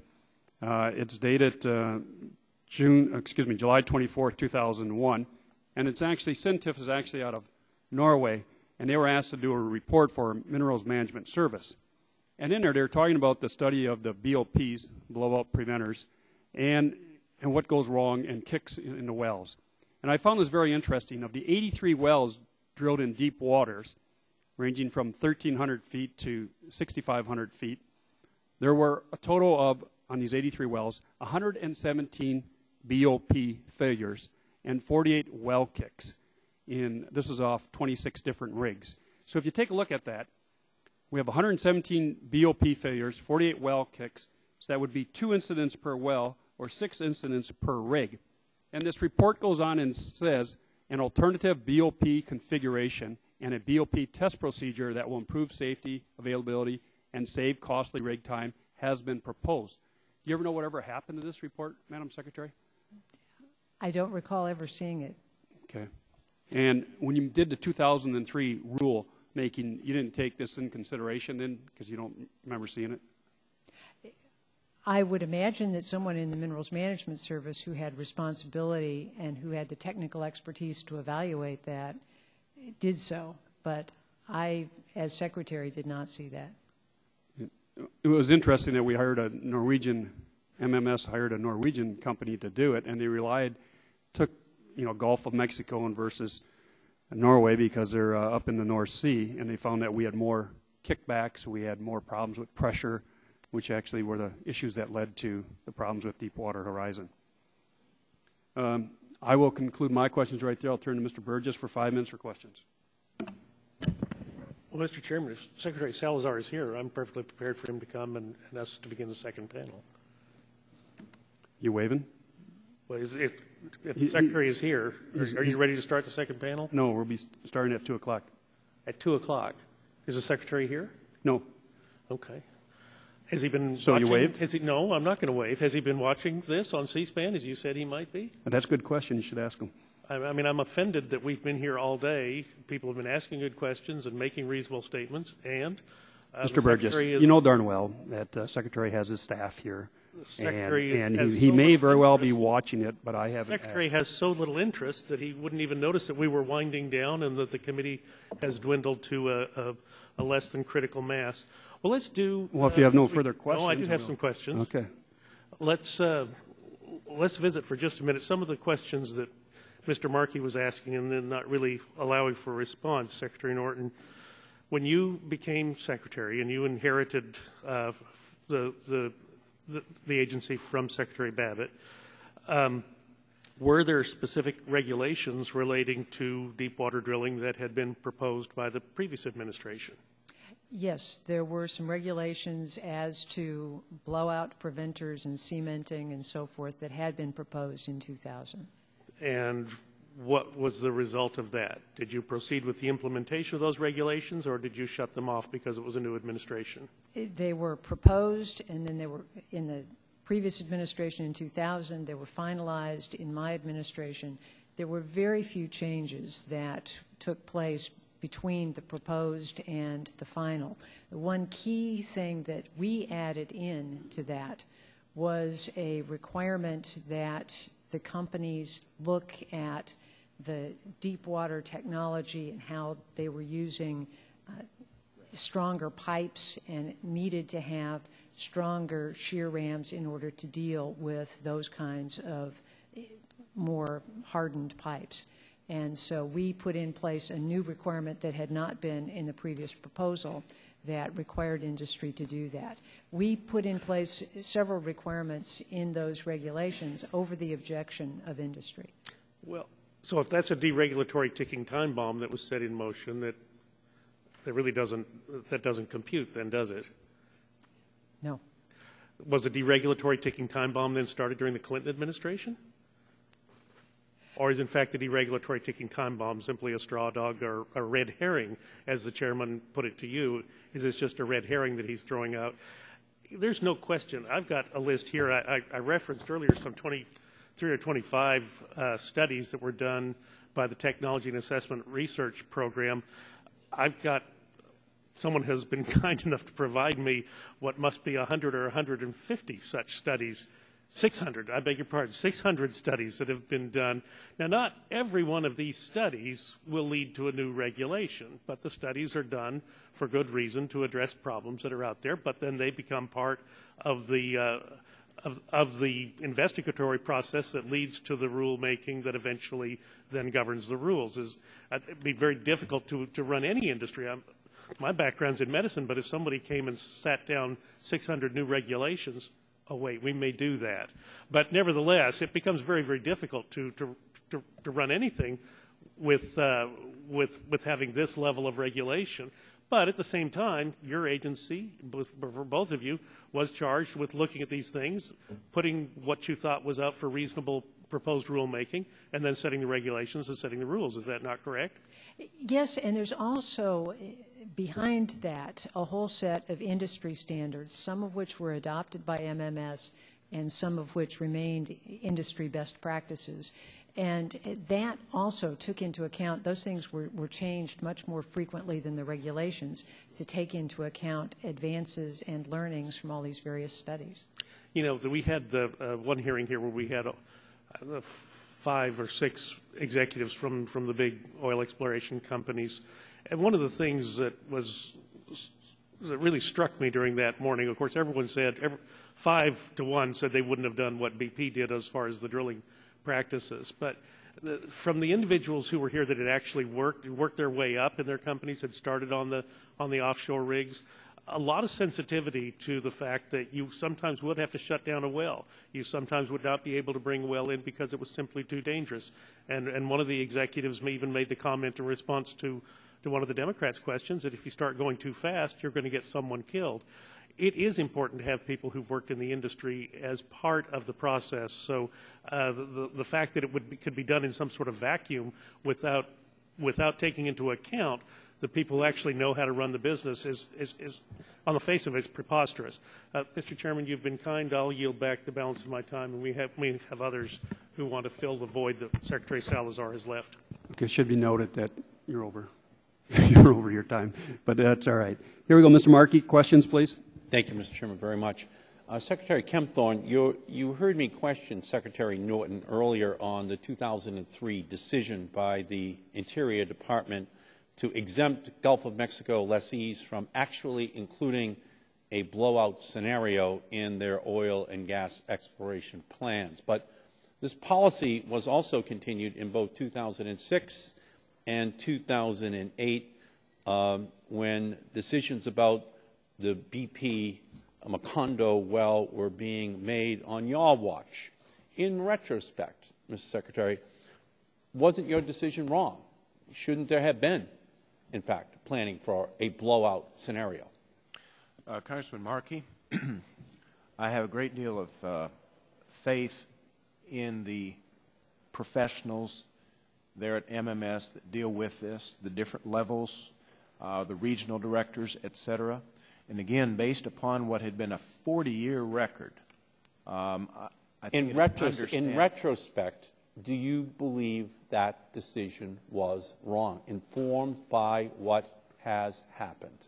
Again, based on what had been a 40-year history, I believe that they took the appropriate action. Was the advice they gave you wrong?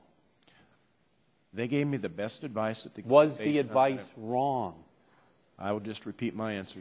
You're not willing to say the advice you got was wrong? Again, based on the 40 years. And I'm asking you, in retrospect now, was the advice wrong? The advice that I was given, based the advice on that you were given with regard to whether or not there should, in fact, be a closer inspection of a potential for a blowout scenario. Was it right or wrong, the advice you got? At the time, no, on today, the knowledge that they today, had. Was it, as you look back, are you willing to say the advice you received was wrong and the policy should have been changed back in 2006 or 2008? Mr. Markey, I don't think we have that hindsight. You have the hindsight. We're looking for wisdom. We're trying to pass legislation. Should that decision have been made given what you know today? I think it's something that can be evaluated. I think that, honestly, that is a completely unacceptable answer. The American people want to know that the people who are making the decisions at the time understand that it was wrong, that a blowout could occur, that a spill could occur that would be catastrophic. And until you are willing to say it was a mistake, then I think it's going to be very hard for the American people to accept that we are going to be able to move forward without the likelihood that we will ever see this kind of an accident again if there is a Republican administration that comes back into office again. Well, Mr. Chairman and Mr. Chairman, I think in the atmosphere that this committee was called, the fact that we came here voluntarily, that this assignment of blame is not something that... I am not asking you for blame. I'm asking you if, in retrospect, you still believe that it was the right decision or the wrong decision. I am absolutely not asking for you to say anything other than that. Was the decision wrong? And, Congressman, all I will say is based upon a record and based upon the expertise of the professionals at the time, that is the reality. I know it's the reality, but it would be helpful if you could say, we were wrong. We made a mistake. And I understand you don't want to do that, but it's obvious that that was the case. Secretary Kempthorne, the environmental impact statement for drilling in the Gulf of Mexico that was prepared by the Interior Department in April of 2007 under your leadership concluded that since blowouts are rare events and are of short duration, the potential impacts to marine water quality are not expected to be significant. And the most likely size of a spill would be a total of 4,600 barrels total. In retrospect, don't you think that the department's analysis of the impacts of a blowout were inadequate? Wouldn't you agree that that conclusion was wrong? Congressman, I would reference back what I said in my opening comments, and that is that even though we had a 40-year track record, that because of the catastrophe that happened 90 days ago, it has reevaluated everything. I will also note that in the current administration's preliminary revised program for OCS 2007-2012, it also uses those same assumptions. Okay. Secretary Norton, back in 2004, in terms of spill response, your assumption was in the model you used that there would only be 1,000 barrels of oil that would be spilled. It assumes that the spill will happen on the surface of the ocean and doesn't include any deep water analysis, and it doesn't include the use of dispersants, and doesn't even contemplate a blowout that takes days, let alone months, to stop. Do you agree now that such a plan was completely inadequate? That statement was based on information available at the time. We don't have access to go back to the people who made those recommendations, did that modeling, did all of that. In retrospect, were the recommendations wrong? I have no idea the context in which that was made. I have no idea what it applied to. I have no idea what was the decision that you're talking about. So I can't say whether it was right or wrong, because I don't have any information Point of order. on which Time has expired. Mr. Gingrey for questions, please. Mr. Chairman, thank you. Secretary Norton and Secretary Kempthorne, I didn't do this in my opening statement, but I certainly would like to take a brief moment to thank both of you. You're here today at the request of the subcommittees to discuss your time at the helm of the Department of Interior during the Bush administration. You're here as private citizens today, and you're doing it voluntarily, and I'm deeply appreciative of that, and I think most members of the committee feel the same way. Both of you had interesting experiences with MMS during your tenure. Secretary Norton, you witnessed firsthand the devastation that was caused by Katrina and Rita in 2005, and you had the opportunity to see up close and personal how MMS was able to respond to what could have been an ecological disaster. And Secretary Kempthorne, in your testimony, I think you mentioned the issues that arose with some individuals who were summarily dismissed from their positions at MMS due to unethical conduct, I think was what you said. Therefore, both of you had very unique experience with MMS, and that leads me to finally have a question. Based on the structures that you had in place at MMS during your tenure, and I'd like to ask both of you to respond to this if you will, had this accident occurred on your watch, this Deepwater Horizon tragedy, would you have used that as a means for reorganizing MMS like it was done here recently? the new structure doesn't differ that much from the previous structures, because previously the revenue aspects of it and the regulatory aspects have always been in separate divisions of MMS. And no, I don't think I would have used it as an opportunity for, or as an occasion for reorganization. But that is something that is within the purview of an existing secretary. Certainly. And Secretary Kemp on. Congressman, first of all, I want to thank you for your comments concerning our being here today. It is the purview of the incumbent secretary to organize as deemed appropriate. I think you're raising the question of timing. And in that catastrophe, when those are your human resources, when you need everybody pulling together, I think you want to have as much of an atmosphere that you will work together cohesively instead of having concerns about who may be singled out next. And so it is a question of timing and the creation of a proper atmosphere. Well, and I appreciate both former secretaries, Mr. Chairman, in their response, and I certainly feel the same way. I mean, you know, you go through all this dancing around, changing, rearranging as the old expression goes, the deck chairs on the Titanic, and you come up with a new name, which reminds me of vegetarian vegetable soup that I remembered as a kid, and you got a whole new name, but have you really done anything? And more important than that, though, is the distraction of trying to do that when the focus really needs to be on the cleanup and the response, and you know, it just doesn't. I think there's a lot of posturing, in my humble opinion, and I think really your response sort of reinforces my suspicions in regard to that.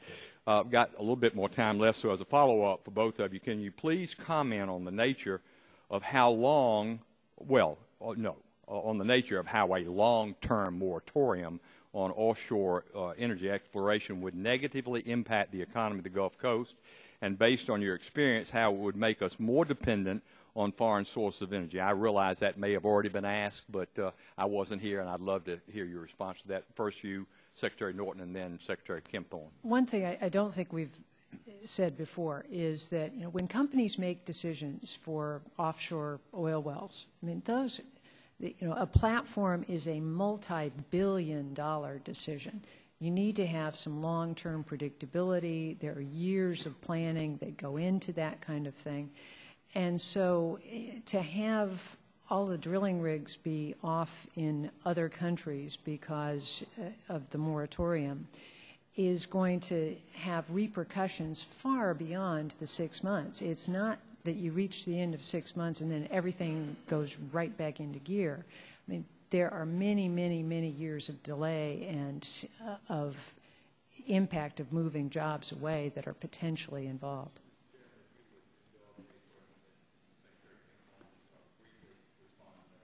Yes, Secretary Kempthorne has right to respond to that question. Mr. Chairman, thank you very much. Congressman Gingrey, I would preface it by saying I felt it was an extremely appropriate step to do a safety review. They did so. And with regard to, as I recall, it's approximately some 30 drill rigs in the deep water.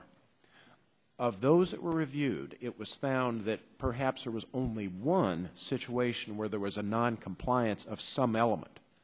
But the vast majority of all of the specifics of adherence to the regulations were in place. It was good to pause. It was good to take a look at that. But we also need to consider the big picture, which is the energy security of the country. I believe we are too reliant upon foreign sources of energy. I also believe that this devastation, which has been horrible by every imagination, including the 11 families that grieve, and what it has done to the environment there, but a moratorium will compound the devastation by the economic devastation that will continue by the loss of jobs. And the Gulf Coast region needs an opportunity to recover and not have further devastation. Thank you, and Mr. Chairman, thank you for your indulgence. Before we go to Mr. Scalise, Mr. Braley, we got a matter pending with Mr. Braley. Asked for the 2010 Oil Spill and Minerals Management Service and the National Environment Policy Act, June 4th CRS report be entered into record. Without objection, that'll be done. Also, Myself, Mr. Waxman, and Chairman Markey, we all referred to different studies. The shear ram capability study, September 2004, by West Engineering. Another report by West Engineering, the evaluation of secondary invention methods and well control, again, March 2003. The mini shear study, again, by West Engineering, December of 2002. And the SNINTEF report of July 24, 2001. Without objection, those all be made part of the record. Mr. Chairman. Yes, Mr. Burgess. I also would ask that Governor Jindal's op-ed from the Washington Post from last Saturday be made part of the record. Without objection, be made part of the record. Mr. Scalise, I think we have about 3 minutes left if you want to ask questions for 3 minutes. Thank you, please. Mr. Chairman. I'll ask both of you, did either of you issue the permit for the Macondo well, for BP to drill the Macondo well? Ms. Norton? Definitely not. No, sir, we did not. And I'm just saying that to point something out. I mean, there are a lot of people in this administration that seem to want to run around and blame other people for things. They issued it. There's no doubt. I mean, in the timeline, even submitted in the committee report, it was issued on May 22nd of 2009, and neither of you were there.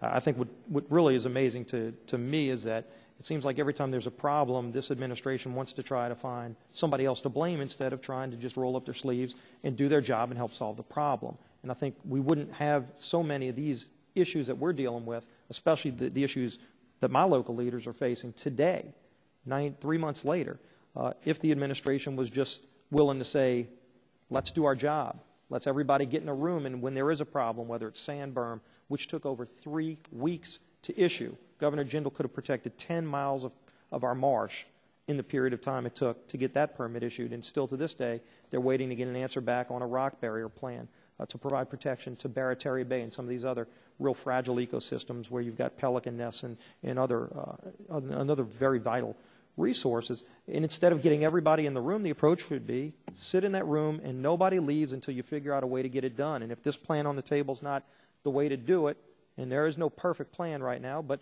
whoever's plan is better, let's do it. But your answer can't just be, we're denying your plan and everybody leaves and nothing gets done and more oil gets into marshes that didn't have oil the day before. And that's the problem we're facing. And so, you know, maybe they don't want to own up to the fact that they issued the permit and they're trying to blame other people. But the bottom line is we just want to get these problems solved, and we want the attention of this administration focused on doing their job under the law. The Oil Pollution Act says it's the president's job to protect the coast. Unfortunately, he's not doing that. Our local leaders are trying to do it, and they're being blocked by the federal government. And there's no excuse for that. Getting back to the moratorium, while there is a moratorium that even though the federal courts have said is arbitrary and capricious and the administration doesn't have the legal authority to issue a moratorium, they're saying that there's not a shallow water moratorium, but in fact, there are over 40 permits pending for new drilling in shallow waters, which haven't been issued. So there is a de facto moratorium on shallow water drilling.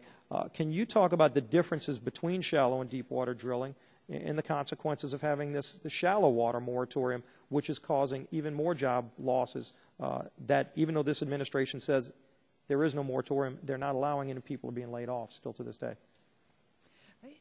There are, often different drilling rigs that are involved in different areas, but whether the moratorium is in shallow water, de facto, or in deep water, if you're actually going to have projects moving ahead, if you're actually going to have the jobs that come from those projects, you need to have predictability. And so there needs to be overall predictability, a focus on safety, but also a focus on solving the real problems and letting the things that are dependable move ahead. And Mr. Kempthorne? I really can't add anything to that, Congressman. I appreciate that. Okay, and I know you both touched on it a little bit, but want to get back to this concept of a 6-month pause. And when Secretary Salazar says, I just want to hold my finger on the pause button for 6 months, and then at the end of 6 months maybe let it go and start things up again as if magically everybody just sits around waiting for 6 months and you start it up again. We're already seeing that some of those deep water rigs are leaving. Some have already signed contracts to leave the country. and take those good jobs with it and the energy producing capabilities with it.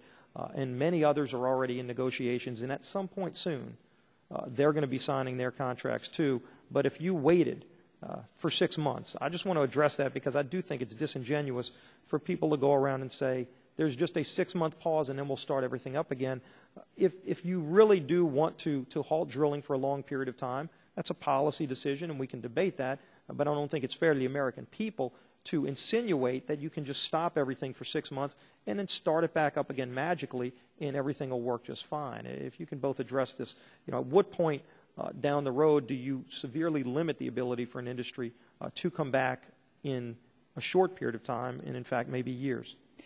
I know from our hurricane experience with Rita and Katrina that, yes, there was a lot of damage that had to be repaired, but it took far And I commend you on your work in getting those issues addressed quickly. Our time's quickly evaporated, Steve. Right. We just found it took a whole lot longer for the industry to recover, for the energy production to recover than we would have expected. Secretary Kempthorne, did you want to add something? Very briefly, if I may. Businesses need to have business plans and need to have predictability. As long as you put this question as to whether or not and when they might be able to come back. Also, we need to put it into human terms. The employees that draw their livelihood from the drill rigs and that entire industry, what do they do for 6 months during the pause? How do they derive their income for their families? Thank you, Mr. Chairman. Well, that concludes all time for this panel. I want to once again thank Secretary Kempthorne, Secretary Norton, who voluntarily came here, gave up their time to help us with this problem, this disaster that our country is facing. We thank you for your insight and the answer to all of our questions. With that, this hearing will be in recess until 2:05. We're going to take a 10-minute break. We'll be right back with the next panel. We're in recess.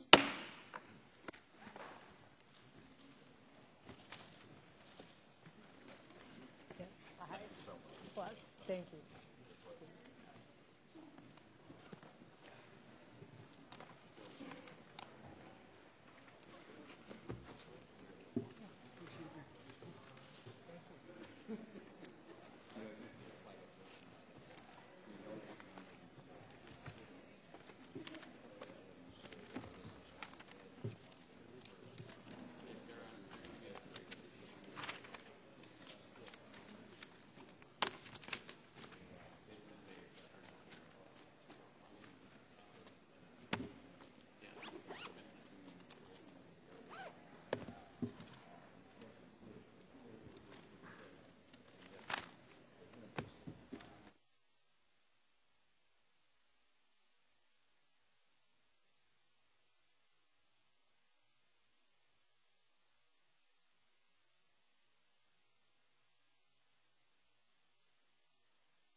I push what I had so far, I forgot to include the last page. It's got like the last 12 minutes of what's going to be on the digital. Do you want me to fax that to you? I'll see if they will. Can I get the number? I don't remember it offhand.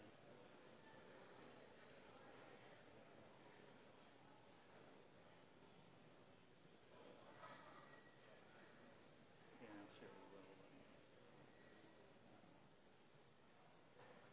Okay. And well, right now they're taking a break, and when they come back, they're going to start the second panel. And there's 35 members here that want to ask questions. So I may be five.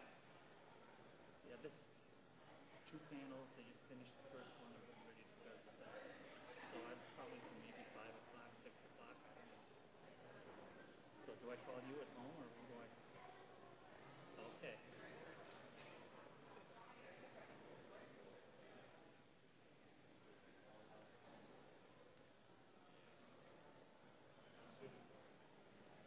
Okay.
Is there water? You know, we should get them. Who does water? Yeah, I know. You want to just have one more? This is on.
Mr. Secretary, we'll get going. We're just waiting for Mr. Burgess and the Republican members to get here, and then we'll be ready to go.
We're going right to him.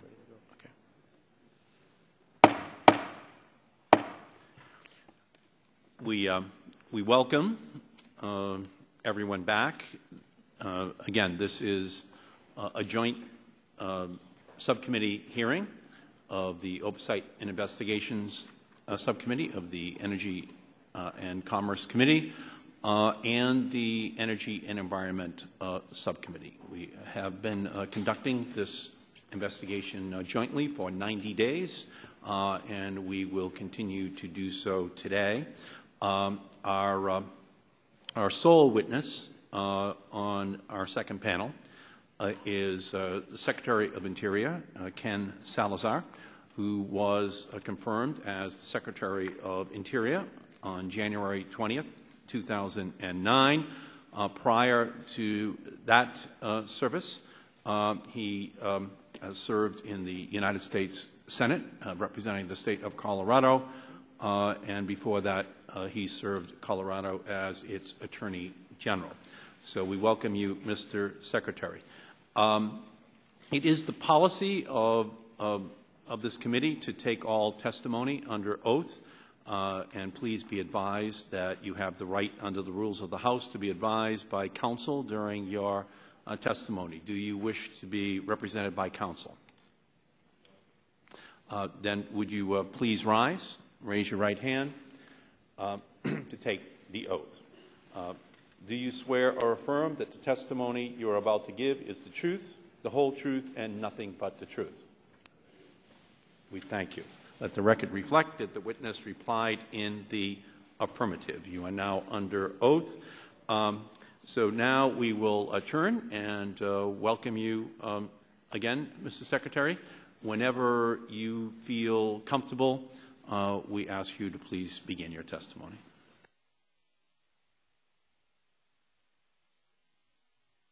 I think you have to push the button down there. Good. Okay, got it. Can you hear me now? If you could move it in just a little bit closer. Yeah, please. Thank you. Got me? Okay. Thank you very much, Chairman Markey and Chairman Stupak and ranking members Upton and Borges for this opportunity to come and to testify in front of this committee concerning the Deepwater Horizon tragedy and what it has meant for this country and for this government and for the Department of Interior.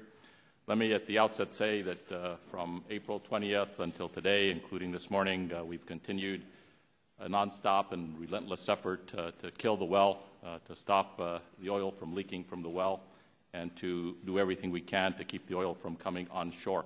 It has been a coordinated effort on the part of the direction of President Obama that has included the whole of government in putting every resource that we have, and as the President has directed, we will not rest until we have this problem fully under control. The status of the well as of today, since I thought it might be of interest to the committee, is that it continues under shut-in at a pressure of approximately 6,800 psi.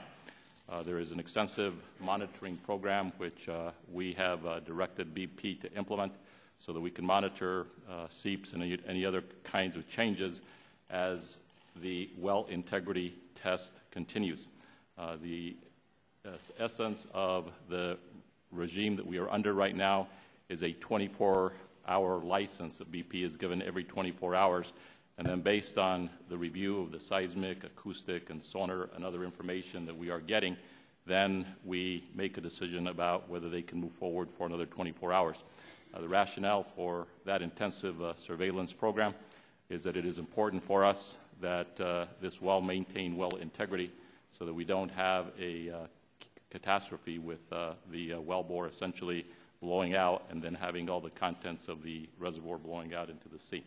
So we continue to spend a great amount of time. In fact, this morning as this hearing was going on, that's what I was working on. I did listen to parts of the testimony, including parts of the testimony from my predecessors, Secretary Kempthorne and Secretaries Norton. Let me at the outset say that this is a tragedy because 11 people have been killed, and there has been an environmental devastation in the Gulf of Mexico, which we are dealing with now and will continue to deal with into the future.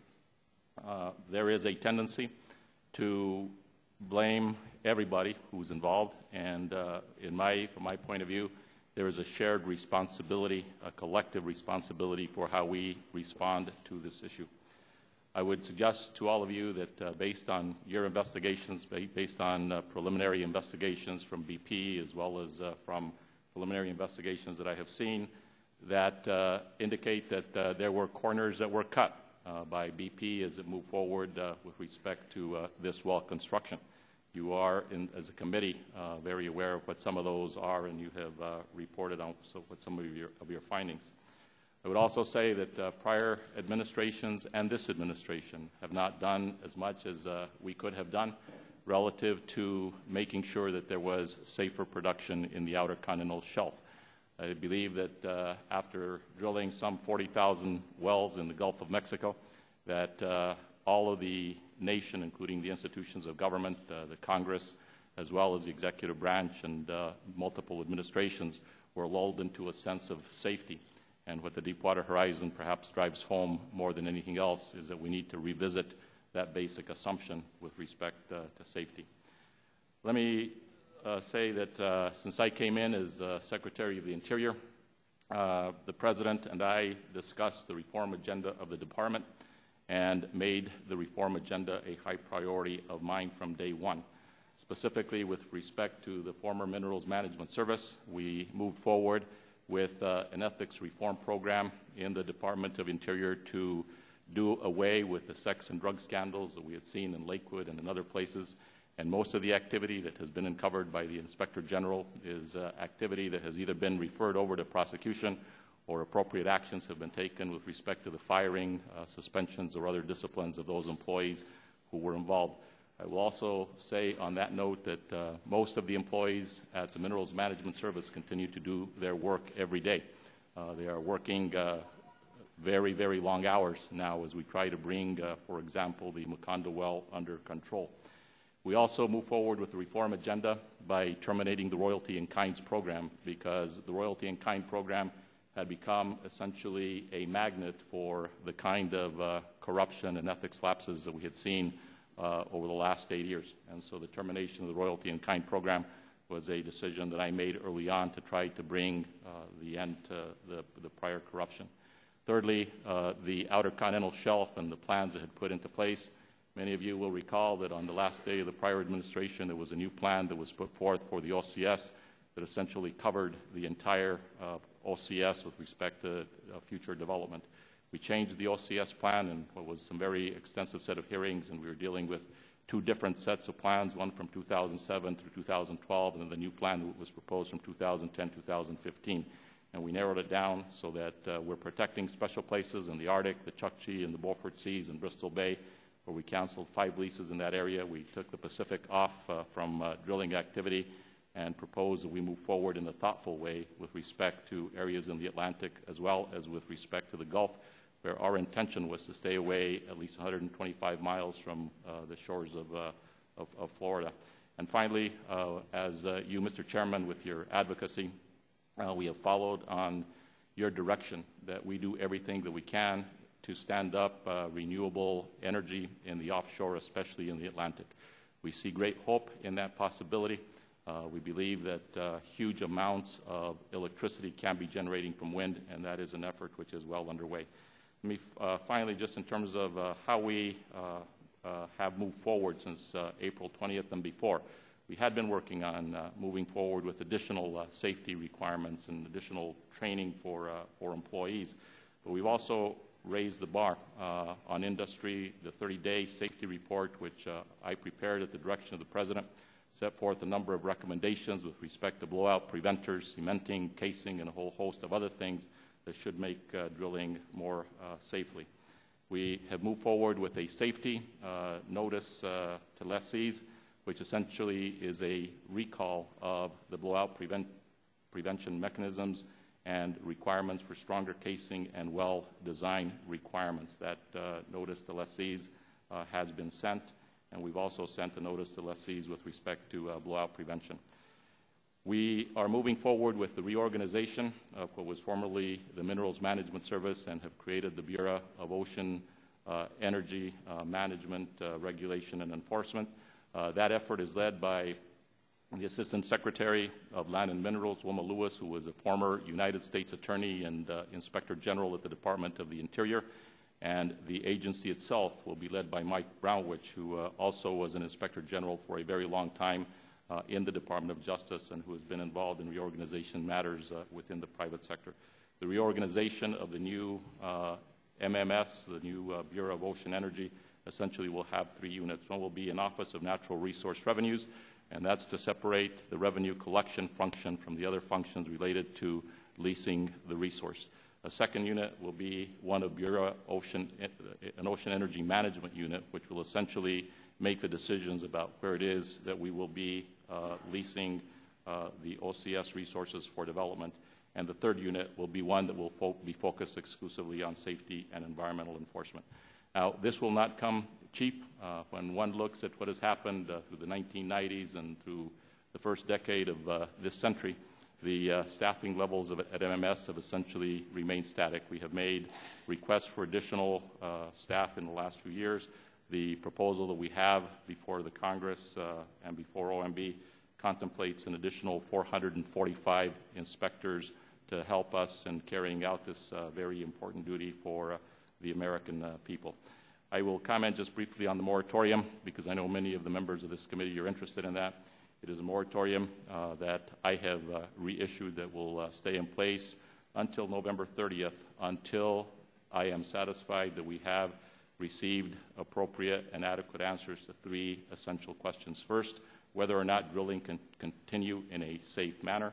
Second of all, whether or not there is an adequate strategy to deal with blowout containment issues like the one that we're facing. And thirdly, that there is an adequate oil spill response capability that is out there. In conclusion, Mr. Chairman, I am hopeful that working with the members of this committee and members of the Congress, that the legacy of this crisis will be fourfold. First, that we will move forward to an era of safer production of oil and gas in the Outer Continental Shelf. Secondly, that we will embrace a Gulf Coast restoration program, which Secretary Mabus and the administration are leading in a way that finally restores the Gulf Coast after a century of degradation. Third, that we can embrace a conservation agenda for the 21st century across America. And finally, that it will open up the great possibility to the new energy future that broadens the portfolio of energy which this country has been so dependent on with respect to fossil fuels to now include the power of the sun, the power of the wind, the power of geothermal, and the other parts of the energy portfolio which the President has as part of his comprehensive energy plan. Thank you, Mr. Secretary, very much. We'll turn and recognize the Chairman of the Oversight and Investigations Subcommittee, the gentleman from Michigan, Mr. Stupak. Thank you, Mr. Markey. Thank you, Chairman. Mr. Secretary, thank you for being here, and thank you for all your work. This has not been an easy issue for any of us to deal, and especially your position as Secretary of Interior. You've been putting in a lot of hours and long days and working this. We thank you for your efforts. Let me ask you this question. I asked both Secretary Norton and Secretary Kempthorne this question. The modeling we have for if an oil spill would work are only models that deal with surface spills, not deep water spills. In 2005, an MMS modeling team asked the Secretary that the spill response plans need to be updated to deal with deep water releases. It has never been done. Were you aware when you took over that there was never a modeling program to show what would happen with a deep water spill in the Gulf of Mexico? Were you aware nothing's been done? The answer to that is no, I was not aware of that. Then my follow-up question then, should we update the model before we go back to drilling? I know we have this moratorium on right now, but shouldn't we have some idea? I mean, maybe we can learn something from Deepwater Horizon, how catastrophic spills will go in the Gulf. Is that enough of a reliance, or should we do modeling before we resume exploration and drilling in the Gulf of Mexico? Chairman Stupak, I think what we need to do is to make sure that we have adequate plans to respond to the three key issues that I just spoke about. And at the end of the day, if you think about the containment program that has been underway since the Macondo well blew out, I think there is ample evidence, which you have seen, which I have reviewed every single day since April 20th in the efforts to close down the well, that tells us that the containment efforts are simply not enough. And so it's an opportunity to really address all of the multitude of shortcomings that have become evident since April 20th. Well, since our investigation, I've been focusing a lot on the blow-up preventer requirements. And as far back as 1997, MMS cut back on testing requirements for the BOPs by reducing required testing frequency from every 7 days to every 14 days because the testing caused downtime on the rigs.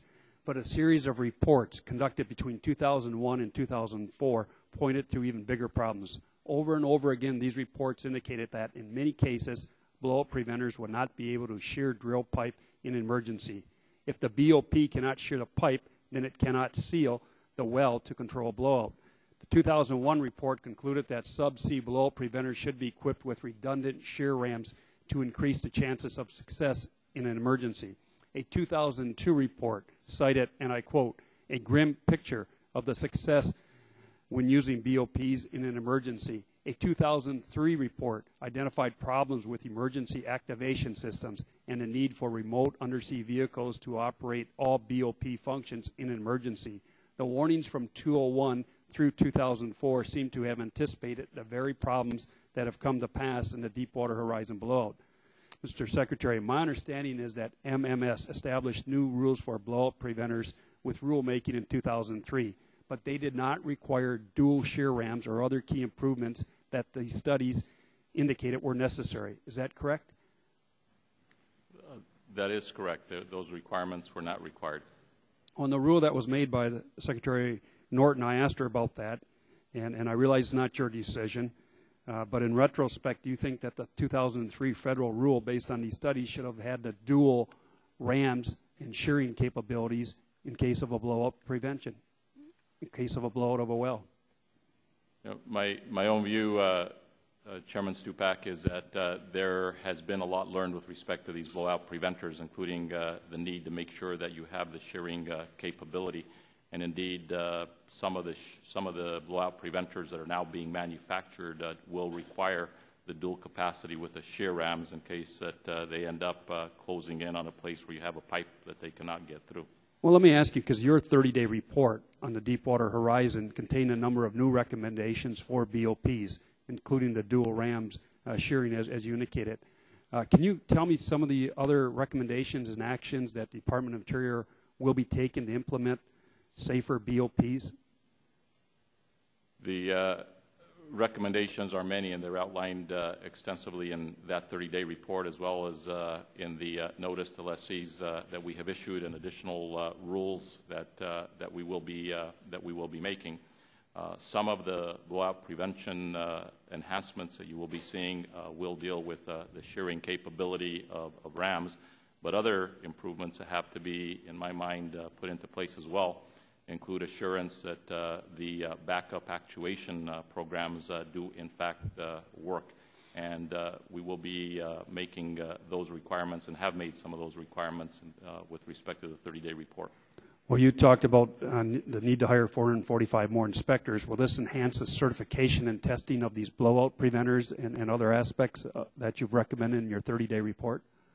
Absolutely, Chairman Stupak. And let me say that, you know, as much criticism as may be laid in terms of what's happened in the last 90 or 91 days since April 20th, it also has been a great laboratory of learning.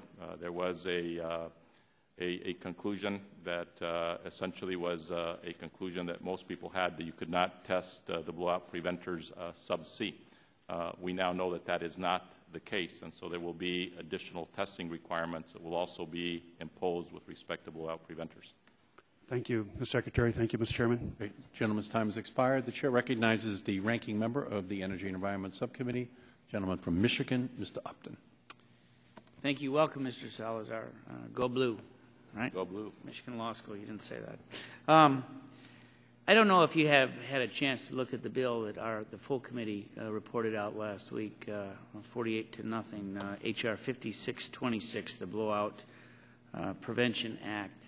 I know that as a number of us were trying to seek comments, I don't know, from the department. I don't know if there was a clearance problem at OMB, but we really didn't get any comments from the administration as it related to the progress of this bill. I don't know if you had a chance to look at it, and now that it's been reported out, I wondered if you might want to comment on certain provisions that still may be constructive as we look at this bill before it gets to the House floor.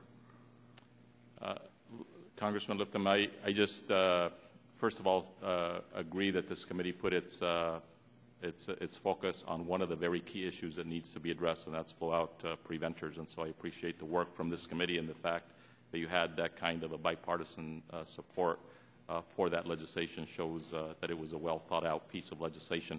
We are currently in the process of reviewing that legislation along with a host of other pieces of legislation that are making their way through Congress, and I look forward to working with all of you because I do think that it is a bill that we can work with, and so there may be some modifications or changes that we will request, but we have not yet had the opportunity to dig into it in detail, but we will. You indicated in your testimony that you're doing in essence, a 24-hour license every single day with BP. What would happen if you actually denied them a 24-hour bill? Would you all take over? What would happen? Essentially, what would happen is they would have to go back into a containment mode, and that's to essentially minimize the amount of oil that ultimately gets spilled out into the Gulf. And so prior to the time that the shut-in occurred, they were capturing on the average of about 24,000 to 25,000 barrels of oil a day. So there would be a resumption of some of that oil containment capacity, as well as a program which we required. We ordered BP to develop a program that put in different scenarios with different oil containment capacity, leading up to as much as 80,000 barrels a day of containment capacity.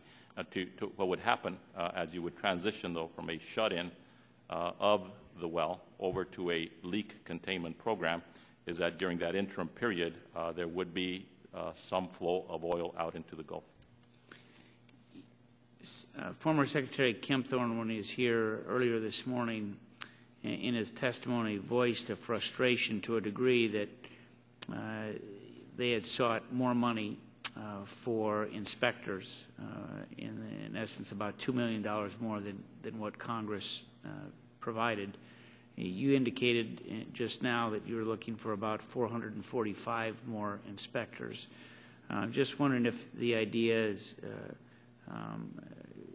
fostered within the administration that to perhaps go about like a user fee on the industry itself, like we have an escrow account now to pay, I hope, for every dime of, or an escrow account for every dime for the losses, economic losses, et cetera, for folks along the Gulf. Should you not be able to get money from the Appropriations Committee, do you have the authority, would you seek authority to in fact impose a user fee to then provide for these additional inspectors that you're calling for? We are working closely with OMB, and we'll work closely with the Appropriations Committee relative to the additional resources that are needed and how we fund them. And I know everybody here agrees that we need to find ways of paying for some of these things, and so that's part of the conversation that is taking place. The number that I gave to you in terms of 445 inspectors is what we believe we would need over about a 3-year time frame to be able to do an adequate job of inspecting the oil and gas activities in the Outer Continental Shelf. As I think I heard some of you say this morning, it would be almost, it's almost impossible, frankly, for 60 inspectors to be expected to go out and do the job. And we're talking about 4,000 very complicated facilities that they have to inspect in the Gulf of Mexico. What role do you expect that the President's Oil Spill Commission will play in the decisions about the moratorium? Do you expect that commission to offer advice as it relates to the moratorium, and how would you use it? You know, we will consult with them relative to whether or not it is time for us to remove our hand from the pause button. But right now, given the dynamic situation in the Gulf of Mexico and the oil and the issues that I outlined earlier, from our point of view, it would be responsible to take our hand off the pause button, as many have suggested. And so we will be developing information in the weeks and months ahead, including information that is developed by the President's Deepwater Commission. If we are to make an adjustment with respect to the moratorium, it will be dependent on the answering to the 3 fundamental questions which relate to drilling safety, oil containment, and adequacy of oil spill response. And if we were to find a way of doing that before 6 months, then there would be a possibility of doing something different with the moratorium. But for right now, our view is it'll take until about November 30th for us to get that done. Okay. Gentleman's time has expired. The chair will recognize himself for a round of questions. Mr. Secretary, in recent days, BP's Kent Wells said that the company is considering an additional technique known as a static kill, or bullheading, now that the well has been capped. This procedure has been described as similar to the top kill, in which mud is introduced at the blowout preventer but may benefit from the current stop flow and lower than expected pressure at the well. What can you tell us about this bullhead kill? What are the risks and the challenges of the procedure that is now being considered? The static kill would be a decision essentially to try to kill the well from the top. Some have described it in layman's terms as a sandwich kill, because ultimately everyone has known that ultimately killing this well is going to require the relief well to kill it from the bottom. But in the interim, what BP has been talking about is a possibility of coming in from the top and essentially putting in mud and then cementing the well from the top. Their view is that it can be done easier now that you basically have a shut-in pressure and you don't have a flowing well.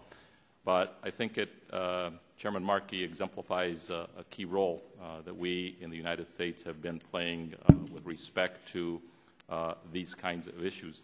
We will not allow BP to move forward with the static kill option if we think that it is going to create greater jeopardy and compromise the integrity of the well. And so there is a science team which is headed by Secretary Chu and includes the directors of all the national labs, as well as Director Marcia McNutt from the U.S. Geological Survey, and they are reviewing these plans and assessing the benefits and risks.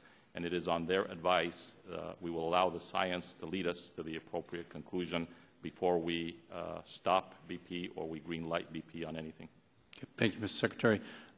If the well is permanently shut in or killed through a static kill, then a definitive determination of flow rates may be precluded. And that would be a success for BP in its continued attempt to obscure the true flow rate of the well. If, however, we do move to a collection strategy, then it would be possible at some point to collect 100% of the hydrocarbons from the well for a period of time. Why is that important? Because BP will be fined $4,300 per barrel for gross negligence. Each 10,000 barrels that's spilled out per day for 80 days or so would be the equivalent of a $3.5 billion fine. 20,000 barrels per day, $7 billion, et cetera, et cetera. If it was 60,000 barrels per day, then the fine would be about $18 billion. So, Mr. Secretary, can you tell us what is the likelihood that we can get as precise a number attached to how much oil has been spilled out in the Gulf of Mexico because of the negligence of BP?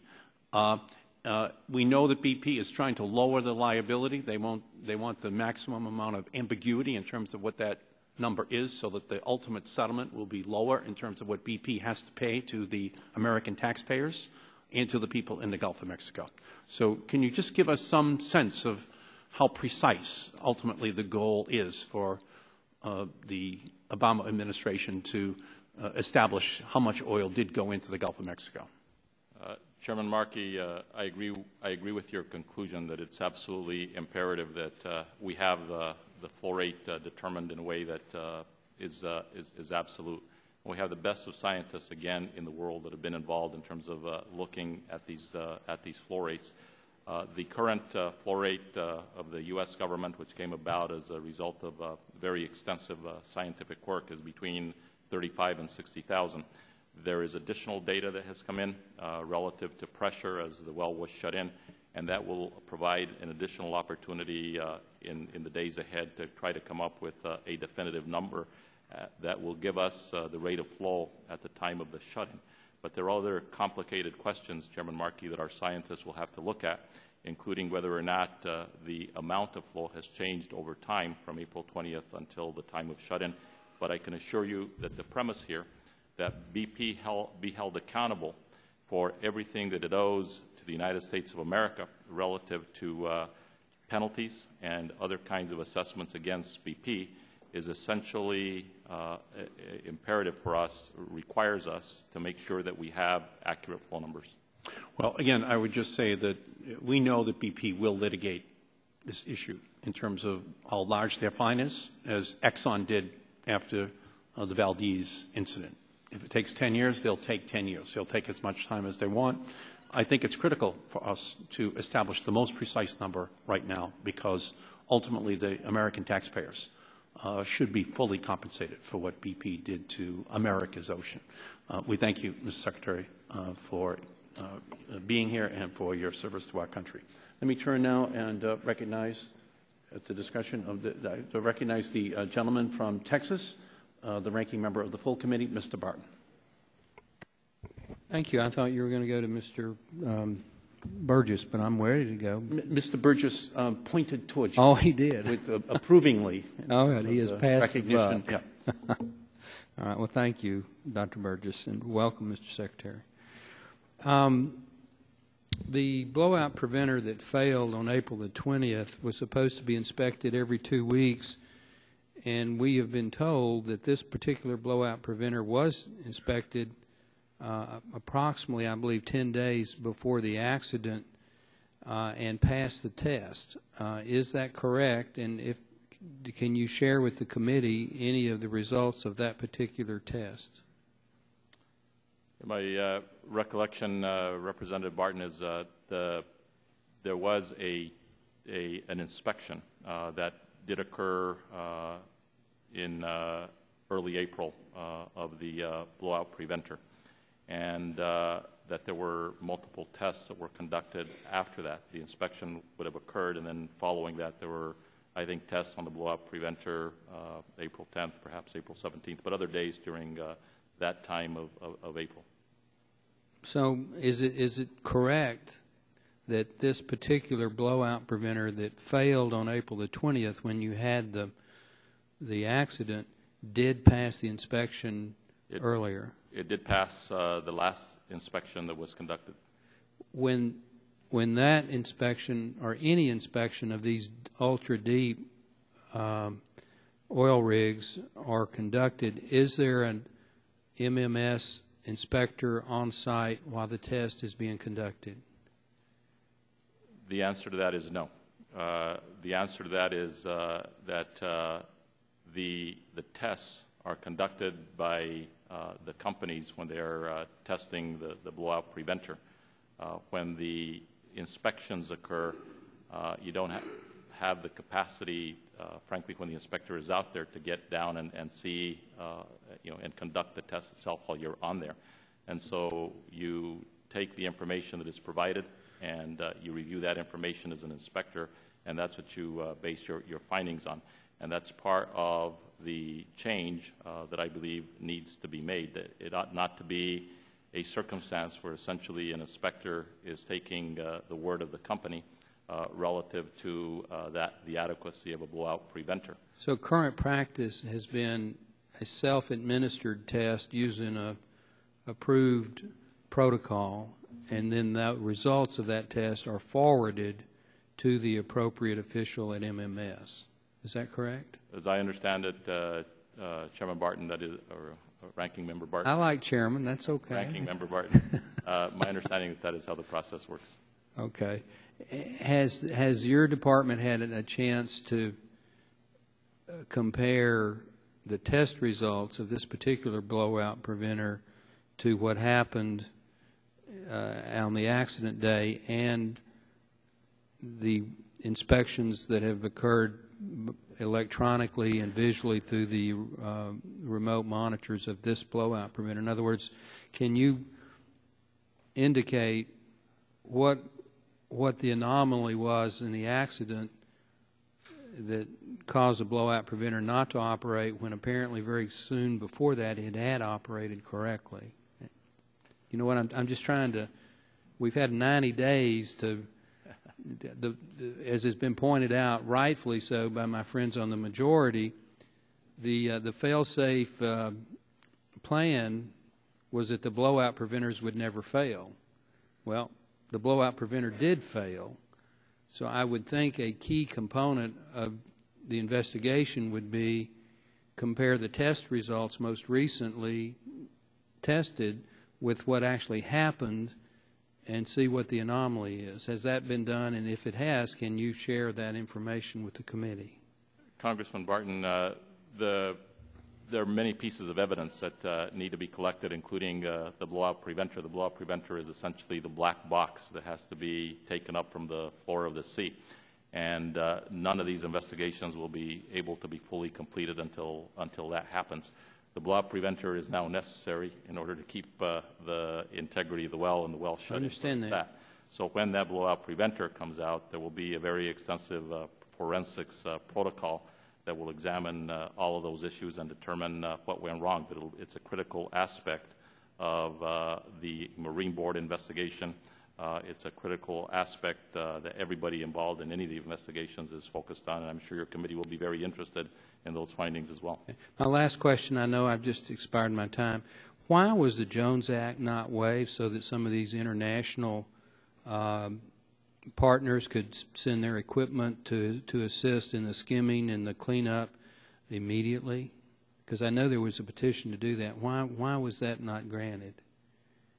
Congressman Barton, I will only say that I have worked with the National Incident Commander, Thad Allen, and our entire group from day one, and the Jones Act has never been in the way of getting any vessel on board to deal with the oil spill response. So the international community that wanted to send their equipment, that's the fact that they claimed they wanted to send it and couldn't because of the Jones Act, that's just not true? They just didn't send it?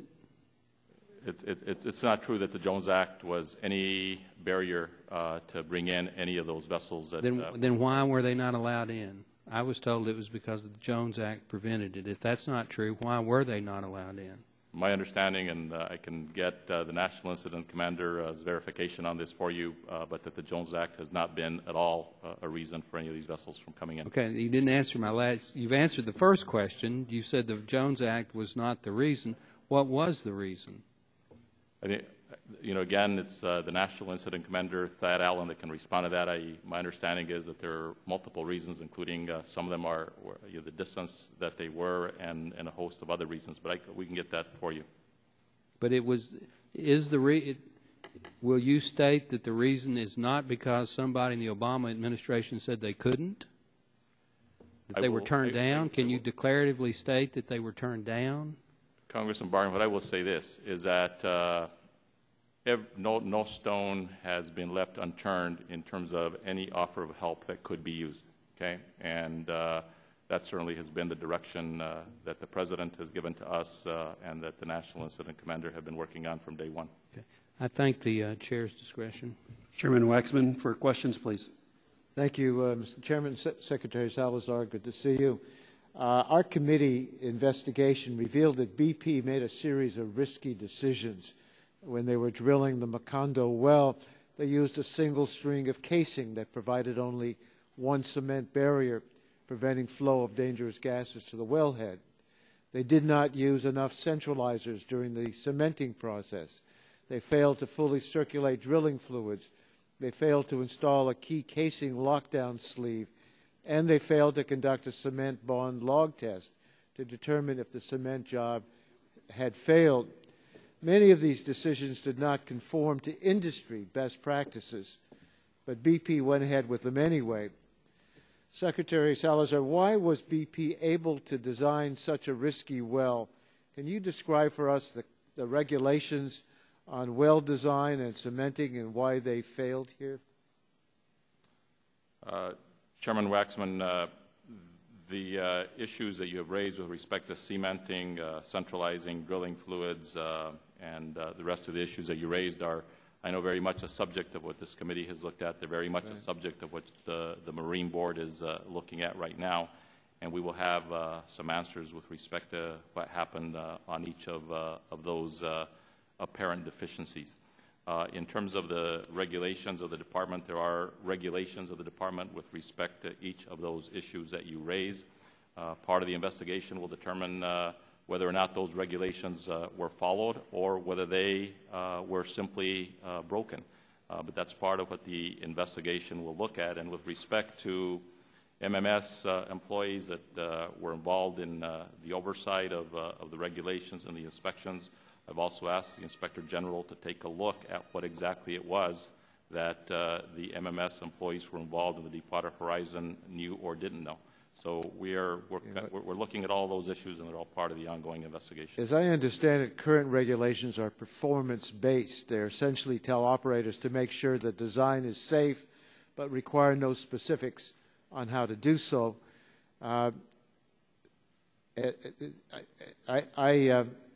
In the wake of the BP disaster, you've called at least for new regulations regarding the well design and cementing. Can you describe your recommendations and how you intend to implement them? The regulations are first in terms of this drilling safety and cementing and casing. Chairman Waxman, many of them are spelled out in the 30-day report that we submitted to the President, and those regulations in many ways are then reflected in the legislation which this committee acted on. We are implementing those recommendations through notice to lessees, two of them that have already gone out that cover a number of those recommendations, and are in the process of moving forward with additional regulations, including a new set of rulemaking. In addition to that, the new director of the Bureau of Ocean Energy is hosting a number of public outreach meetings to make determinations as to whether or not additional changes are needed. So it's a dynamic situation, but we're not waiting around until November 30th or January 1st in terms of making changes that need to be made. There are many changes that are being made as we speak. A number of the recommendations that the Commission, I believe it was a commission that you set up, proposed, were embodied in legislation that was passed by this committee called the Blowout Prevention Act of 2010. The legislation would not let BP or any other company take the same shortcuts that were taken on the Macondo well. This legislation requires multiple barriers to prevent gas flows in the well. It requires circulation of the fluids and adequate centralization of the casing. It would mandate the use of a lockdown sleeve. It would require cement bond log testing of key cement jobs. It would also require third-party certification that the well design is safe, making the regulator's job easier.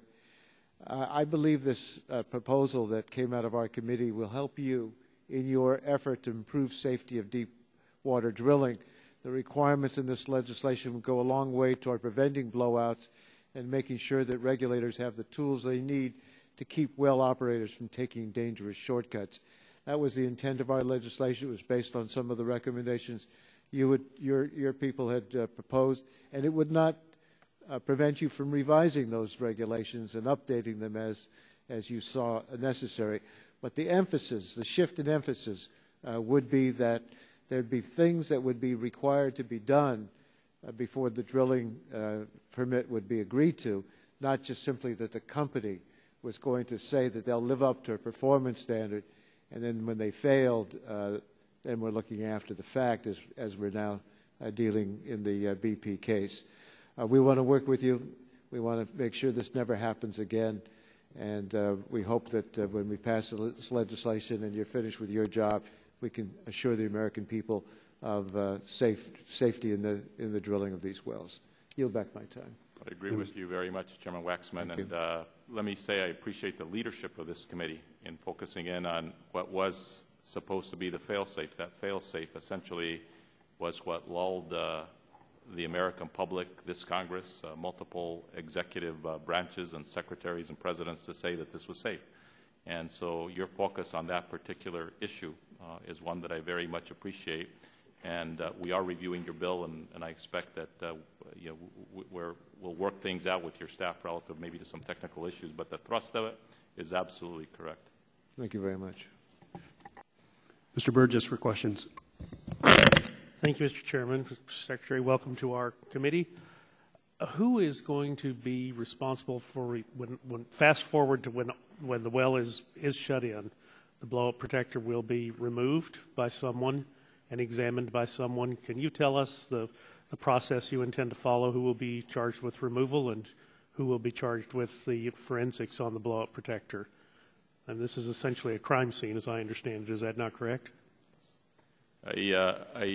Interestingly, Congressman Burgess, we have put together an effort which I've asked Deputy Secretary David Hayes to work with the Department of Justice and the National Incident Commander Thad Allen to assure that the appropriate protocols are followed, because this is Exhibit A, if you will, in a whole host of matters that will unfold before the country in the year ahead. It's a black box, and so we need to make sure that the right protocols are followed and those are being developed. Well, there's a lot, of course, the determinants as to who's at fault and was there negligence. But then, of course, from our perspective, we wrote a law that you just referenced dealing with preventing the problem from ever happening again, but we don't know what happened that caused the problem that we're dealing with now. So there are, obviously it needs to proceed on two tracks, but they're both extremely important.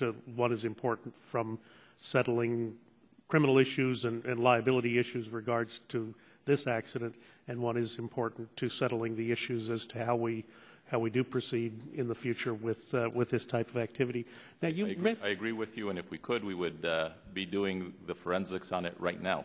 The problem and reality is that it is needed to keep the well in control for right now. But as soon as it's over, I can guarantee you the protocol will take over. The United States is in charge.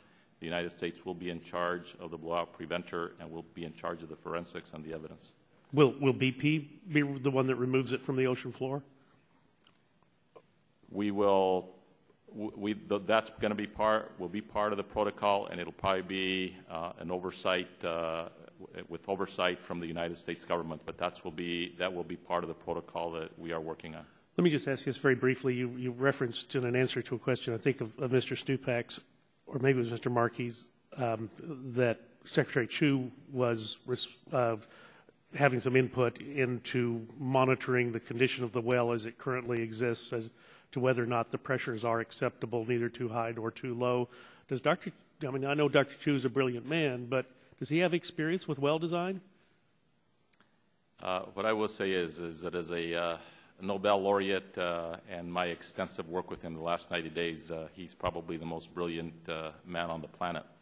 And having him in a position... Well, with all respect, the President's Nobel laureate, but I don't know that he would be the best person for that job. But if I may, what Secretary Chu has done with my assistance and my working with him is we've assembled the best team. You would be proud of them, Congressman, of scientists from around the country, from the Federal Department of Energy Labs, Sandia Labs, Tom Hunter, Marcia McNutt from the United States Geological Survey, and they have collective petroleum. But they don't design wells, with all due respect. All I'm concerned about here is you referenced the fact that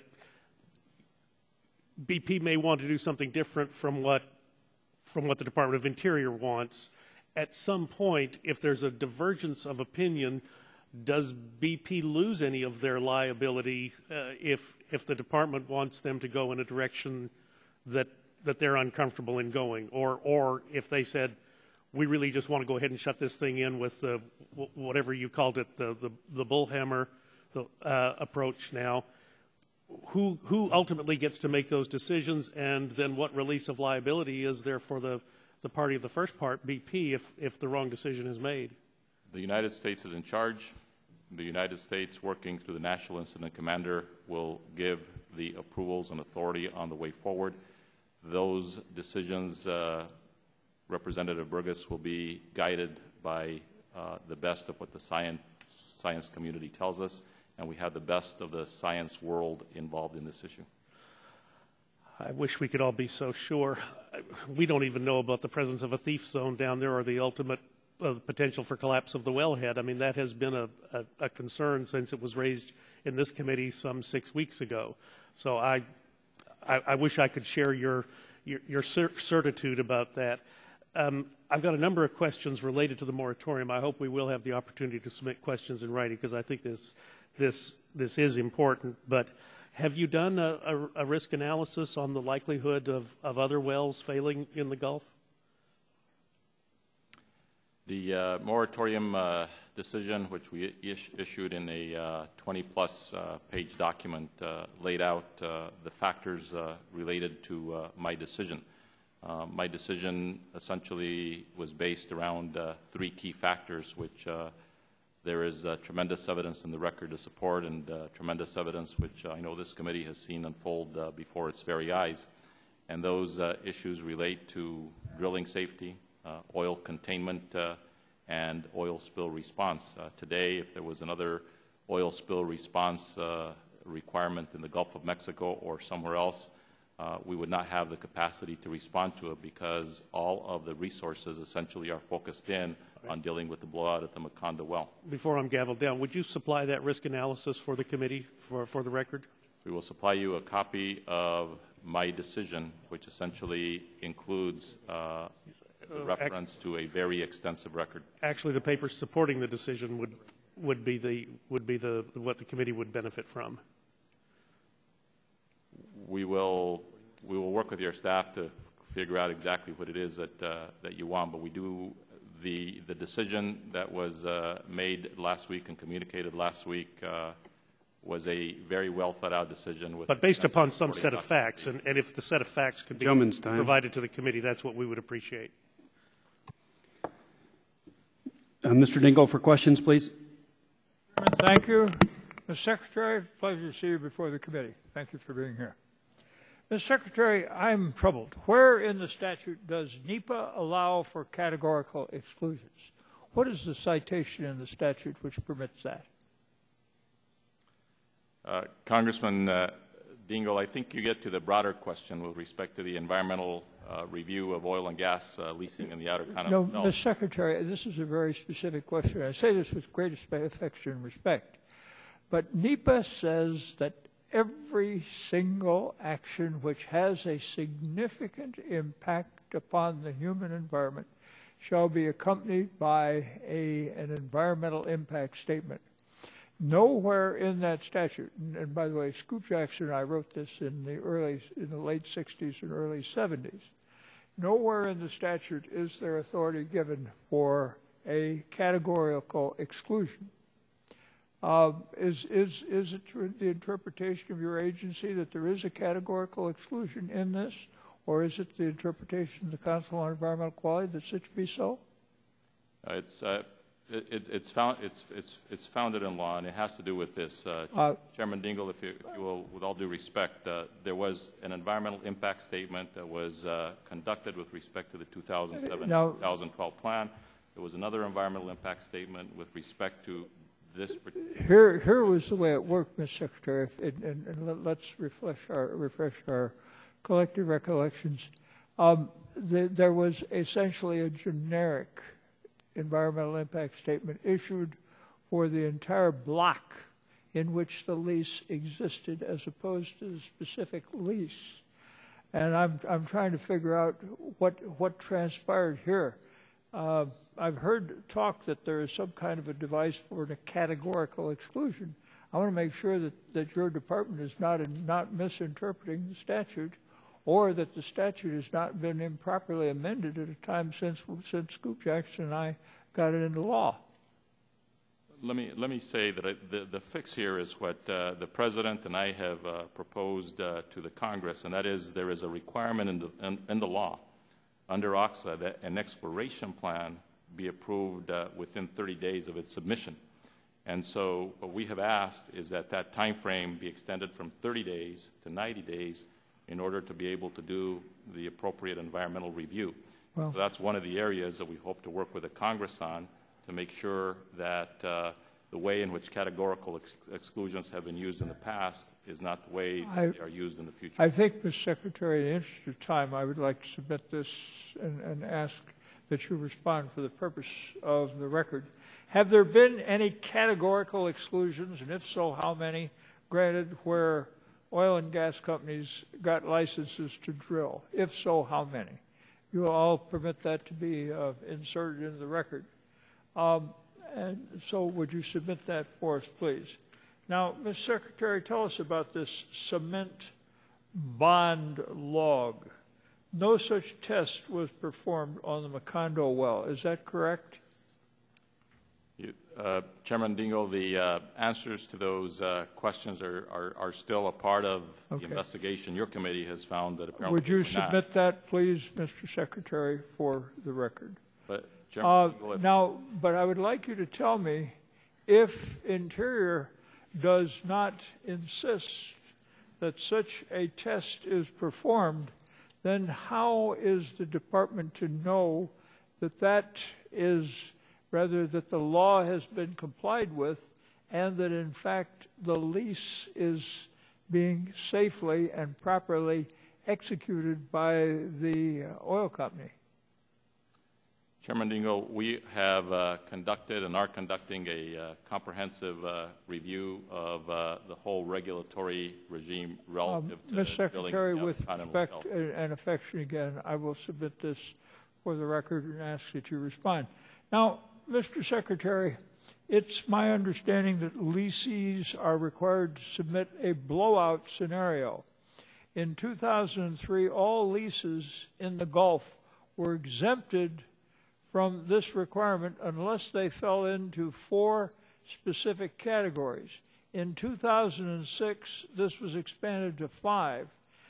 Is this correct?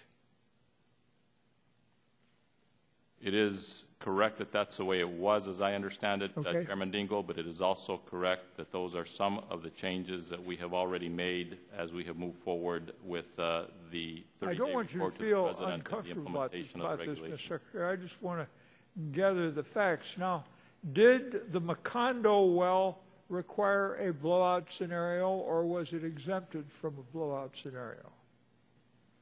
The Macondo well had a requirement with respect to a blowout preventer under the regulations. Again, I'd like to submit that in a written inquiry.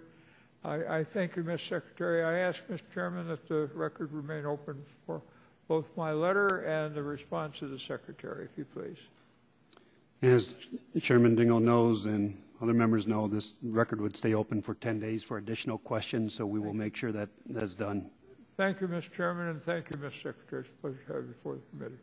Thank you, Mr. Dingell. Mr. Shimkus for questions, please. Thank you, Mr. Chairman. And I, too, would like to submit for the record for you, Mr. Secretary, if you would supply the committee and its staff with all risk analysis of another blowout that was used in determining the first moratorium and then obviously the second. There's got to be some risk analysis that was conducted, and we would like for you to submit that for the record. First of all, I want to thank you for being here, and I appreciate your candor and say, hey, there's enough blame to go around for all of us. I think the deep sea modeling issue is just another one that a lot of us let slip by, things that we could have done. And so I think it's important that we look at the problem, try to resolve the problem, make BP pay, and move forward. This is historical in my 14 years, having a sitting secretary and 2 previous secretaries in one day, and as I noted earlier, I've not seen that ever done. I've never seen a Secretary of Energy brought before and then the previous Secretaries of Energy brought on the same day. I've never, so it is what it is. So we welcome you here.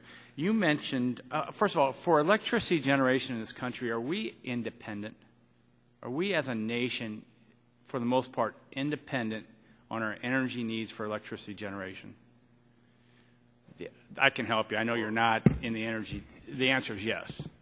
So when we talk about energy needs of this country, I like to break it up into electricity generation and liquid fuels for transportation needs and the like. You made a comment in your opening statement about the huge amounts of energy that will be able to be recovered by wind in the Atlantic coast. Can you define huge for me? And this has got to be electricity generation because we don't make transportation fuel out of wind. I'm just trying to figure out what huge is. The formal evaluation, as I recall, from the National Renewable Energy Lab is that there is about 1,000 megawatts of power available. Now, there is a... But that's intermittent, right? It's not, you can't totally rely upon that for baseload generation. Let me, Congressman, answer your question. There is a connect between how we use electricity and how we consume oil. And this president has been working for a long time. Okay, reclaiming my time, I really am short, and I want to stay true to the 5 minutes. So let me just say that. Chairman, I would just like to make my point. Let me answer my question. Would you let him answer, and we'll No, do I've got like 3 more questions I need to go to. So I get the point. My point is there's electricity and liquid fuel. It is my time. I'll answer my question in 2 words. Electricity and transportation are tied together. Maybe in the new world, but it isn't today. I'll tell you what real power is. 1,600 megawatts by a coal-fired power plant being built. That's the equivalent of 624 wind generators. The 624 wind generators would take 30,000 acres of land to in place. So we just got to keep this. There's not huge. Huge is nuclear. Huge is coal. Renewable is helpful. But to sell the story that it is the salvation of our energy needs is really doing a great disservice to this country. Let me move on to the moratorium. If there's 33 rigs idle right now, if I said that that's 45,000 jobs and equivalent jobs, would that be close? Yeah, there have been different numbers that I have seen from 30,000 experts. There are thousands of jobs. If I said a loss of $330 million in payroll, would that be close? I haven't seen the number in dollars. $2 billion in royalties to the federal treasury is lost. Would that be close? There's no doubt the moratorium has an economic impact. Okay. The last question, and I do it respectful too, but this moratorium is killing me, and it's killing jobs in a place that needs jobs. When you put your hand on the pause button, is business planning and decision-making pausing? I'll give you an example. In my opening statement, I talked about a release yesterday. First rig sails away over drilling ban. Diamond Offshore announced Friday that its Ocean Endeavor drilling rig will leave the Gulf of Mexico and move to Egyptian waters immediately, making it the first to abandon the United States in the wake of BP oil spill and a ban on deep water drilling. That is, in the time when we need jobs in the economy and energy reform, we pray that you have some concern about the jobs of this country and of Louisiana. Thank you, Mr. Chairman. I yield back. Congressman, if I may, Mr. Chairman, I'd like to just respond very briefly in yes. two sentences. First, we are aware of the economic impacts of the moratorium. We also believe that it would be irresponsible to take our hand off the pause button given the current circumstance. Second of all, with respect to electricity, we do believe that the future of it is huge, and it's going to be part of the future energy portfolio of the United States. So I respectfully disagree with you, Congressman. Mr. Green for questions. Thank you, Mr. Chairman. Thank you, Mr. Secretary, for being here. And I'm going to ask my staff, I talked with you earlier about a letter that Congressman Kevin Brady and I sent on June 24th that a number of our colleagues signed on to, outlining hopefully an interim solution on to lift the Deepwater drilling ban on a small scale. And like my colleagues, I represent a very urban district in Houston. It has refineries, chemical plants. We do everything energy, including I have constituents who work offshore and historically families who've worked offshore. So the moratorium is a very big issue. The letter we're asking about is that several of my colleagues would propose allowing low-risk development and appraisal wells to be drilled while the Department of Interior continues the assessment on deepwater exploratory wells. These type of wells offer the reassurance of smaller, minimal risk because of the delineation and sidetrack drilling that accompanies these wells merely to serve to define the parameters of the then-known reservoir.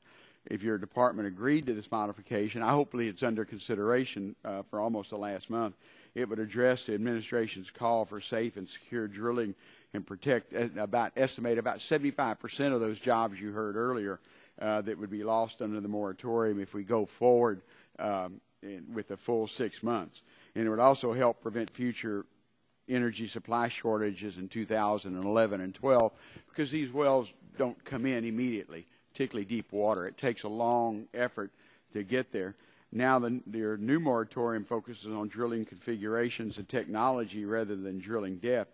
And since the whole basis of our proposal stems from the specific drilling configurations, and assuming we quickly get the blowout preventer and rig equipment inspected by Interior and third-party certifier, would that prevent you from exempting these wells from the moratorium?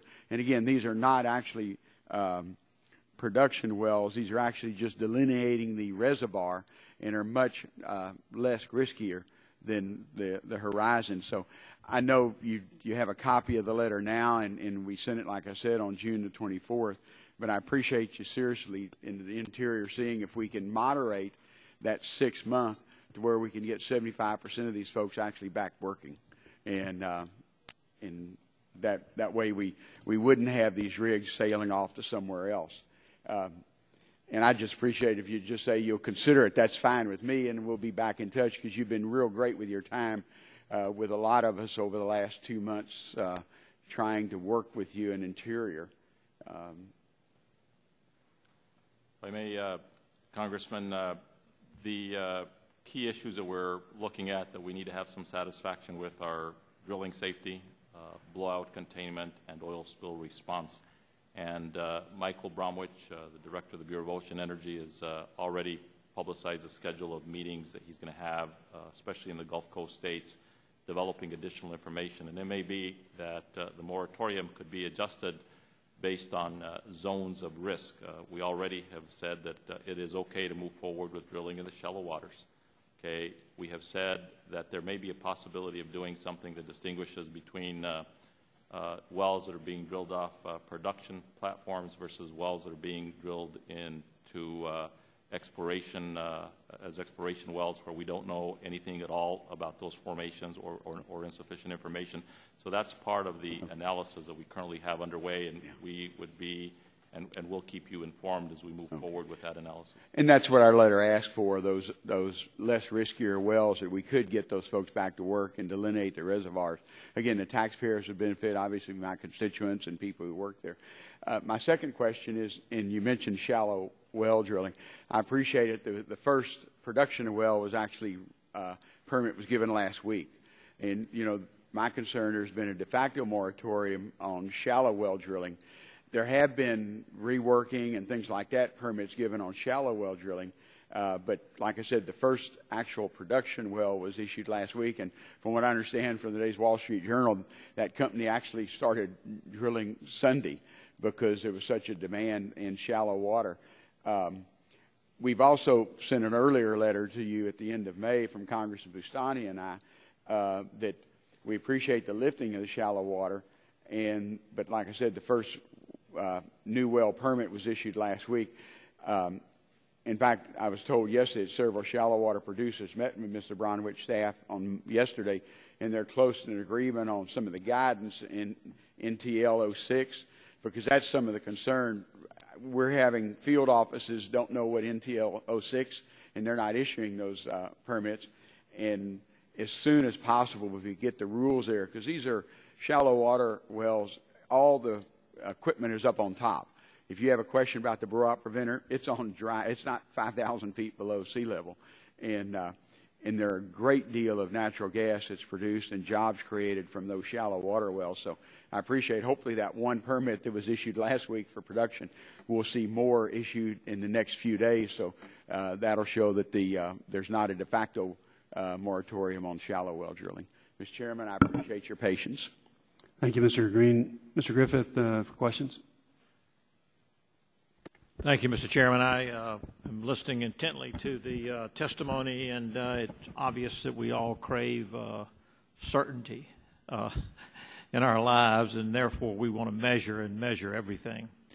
I think that in my particular case, I'm not so much interested in the technical aspects of the wellhead or what have you, but I do know that the capping of the well was low tech.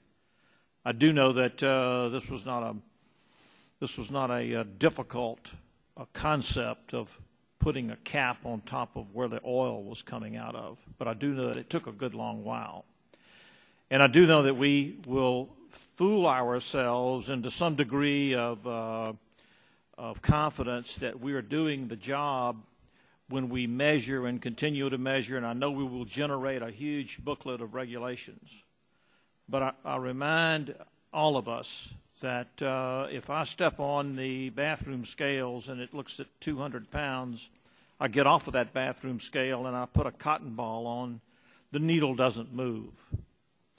Whatever we're measuring has a finite amount of confidence to it. So what I'm concerned about is that we're going to have a blowout again. As diligent as we are today, and as many of the things that we'd like to measure, but we do know that the thermodynamics and the external variables, the internal variables, almost make deep water drilling a biologic system. And we know that a human can die with a normal blood work and a normal EKG and a normal MRI and a normal CT scan. So we're going to have this event once again in front of us, regardless of our intentions. And so my concern is from the time that well blew out to the time we put a cork in the bottle, so to speak, okay, what happened? And my other question is this: should that have happened when your position was empty? Should that have happened in between administrations or in between Secretary of the Interior? Who takes charge? Who takes charge? It reminds me of the story of the nurse that goes down to the nurse's station and says, "Mr. Jones is blue." The nurse takes the chart out and says, "What room is he in?" And she duly charts it. Then says, "What do you think we should do?" "Well, let's call his doctor. It looks like he might need some oxygen. We can't give it to him without an order." His doctor's not on call. Do you think it's his heart or is his lung doctor we should call? Well, by the time we get there, well, he's not blue anymore. He's got a tag on his toe, and he's on the way downstairs. Okay. So what we saw here was a Coast Guard, an EPA, Environmental Protection Agency. We saw mayors and governors all weighing in, and it appeared that there was no central control immediately of the situation. So after we create the documents, and this happens again, who can you point to, and not you, but generic you, says this is the guy that takes care of the oil well problem. This is the guy that takes care of the earthquake problem. This is the guy that takes care of the tsunami problem. This is the guy that takes care of the hurricane problem, because we've done this before in America, whether it be Katrina, the Columbia accident, or what have you. We're having trouble going from tremendous amounts of knowledge to executing it in the field. And I think that should be part of our response and solution. I would like to hear your thoughts on that. Well, my Congressman Griffith, Admiral Thad Allen was appointed as the National Incident Commander. All of the United States government goes through him as he coordinates the overall response. Secretary Chu and I have been focused in two areas. One is on the source control, on the kill of the well, and I have been focused as well in terms of protecting the 44 wildlife refuges and national parks and the ecological resources of the Gulf Coast. Secretary Napolitano obviously overseeing the Coast Guard and being under the presidential directives the person overall in charge of the oil spill response. So there's the federal government from day one. Well, my question is simply this: can we make that more efficient? Could we say this is a catastrophe and we're on it from day 1 or 2 or 3? In other words, can we reduce that timeline? Because capping that well was probably not a novel light bulb going on in some engineer's brain. It probably, had they put their... Gentleman's time is... We may have been able to have done it quicker. If you can answer, Mr. Secretary. I will say that I think from day one, I sent my deputy without overnight clothes on April 21st to New Orleans, along with Kendra Barkoff, who is here to begin to monitor the situation, and quickly we're in communication with Secretary Napolitano and the White House and everybody else. We've been on it since day one. I do believe, Congressman Griffith, that when one looks back, that as one should, I think in any post-mortem there will be an opportunity to see how things might have been improved. That's just the nature of how these things go. We are dealing with what is an unprecedented and the largest oil spill response in the history of this country. And the resources that have been spent have been enormous, and the mobilization of the United States government has been at the direction of the President relentless, and with his specific direction that we will not rest until we get this problem solved. Well, I appreciate you and your staff. I don't like the moratorium a bit, but okay, Mr. Griffith, your time is up, please. Let's go next questioner. Ms. Capps for questions, please. Thank you, Mr. Secretary, for being here with us. During the previous testimony today by your predecessors, strong comparisons were made between the Deepwater Horizon oil spill and Hurricane Katrina. It was striking to me that what was not mentioned was one very striking difference. The hurricane, which occurred 5 years ago, was watched by the entire country as it approached land and wreaked havoc, for 2 full days, and then it was gone. But with the exception of the initial deadly explosion, the extent of the oil spill was unknown. It occurred a mile below the surface of this Gulf, and the perpetrator of the blowout, BP, withheld so much information, videos and reports for days and weeks. We in the government, and more importantly, the American people, were lied to. precious response time was wasted, let alone any requirement to have response equipment already in place and ready to go on day 1. Now it's day 90, and you and your team have been in full response mode, but you've also been learning a great deal. And I want to let you talk, or ask you to talk, please, and respond for a minute or so, or fairly briefly. I want to follow it up with another similar kind of question to look where we've come from, but also on your watch, where we should go from here. Well, it seems to me, and I appreciate the question, Congressman Capps. I think when you look at it back from a global perspective, that we are looking at what the President has been pushing, and many of you have been supportive, which is a comprehensive energy program for this nation. And in that comprehensive energy, many of you are supportive of the renewable part of the portfolio. Some of you are more supportive of the oil and gas part of the portfolio. But we all recognize, and the President recognizes, that oil and gas will be part of that portfolio during this transition time. The question then for all of us as the United States becomes, how can we make sure that oil and gas, as it is produced, is being produced in a way that is safe and protects the environment? And to me, Congressman Capps, the central questions come down to these three. First, can we assure the American public that drilling can continue in a safe way? Your blowout prevention bill, which you passed, is part of that answer. Secondly, if you do have a blowout, what are the oil containment programs in place to be able to deal with the blowout? They obviously were not in place to deal with this issue that now is in its 90th day. And then thirdly, what are the adequate oil spill response capacities that are needed to be able to deal with an oil spill response if one should ever occur again? When we have answers to those questions, it seems to me then we're able to move forward. Thank you. I have to say, in your position as Secretary, from my perspective as a coastal representative, I very much appreciate your decision to shelve the Bush plan to open up much of the California coast to oil and gas leasing.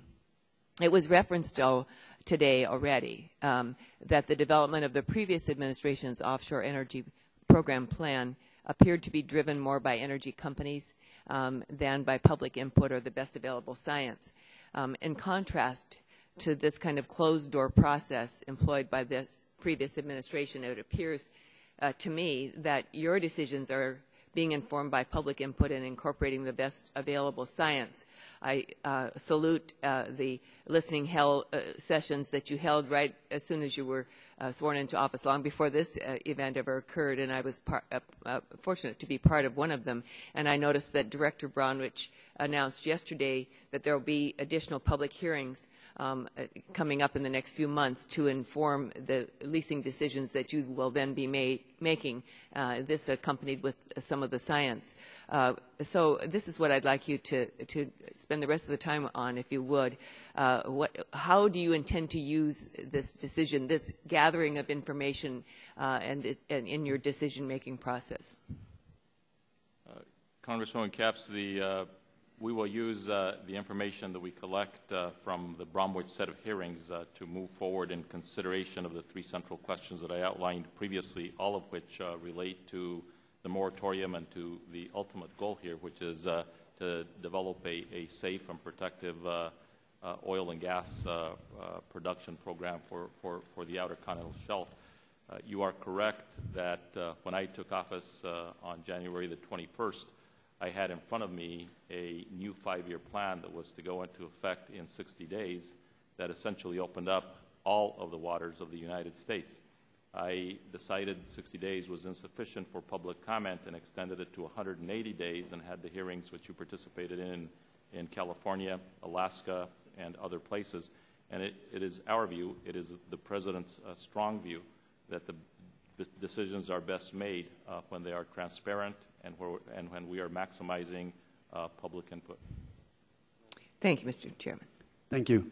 Mr. Latta for questions, please. 5 minutes. Well, thank you very much, Mr. Chairman. And Mr. Secretary, thank you for joining us today. Really appreciate your time here.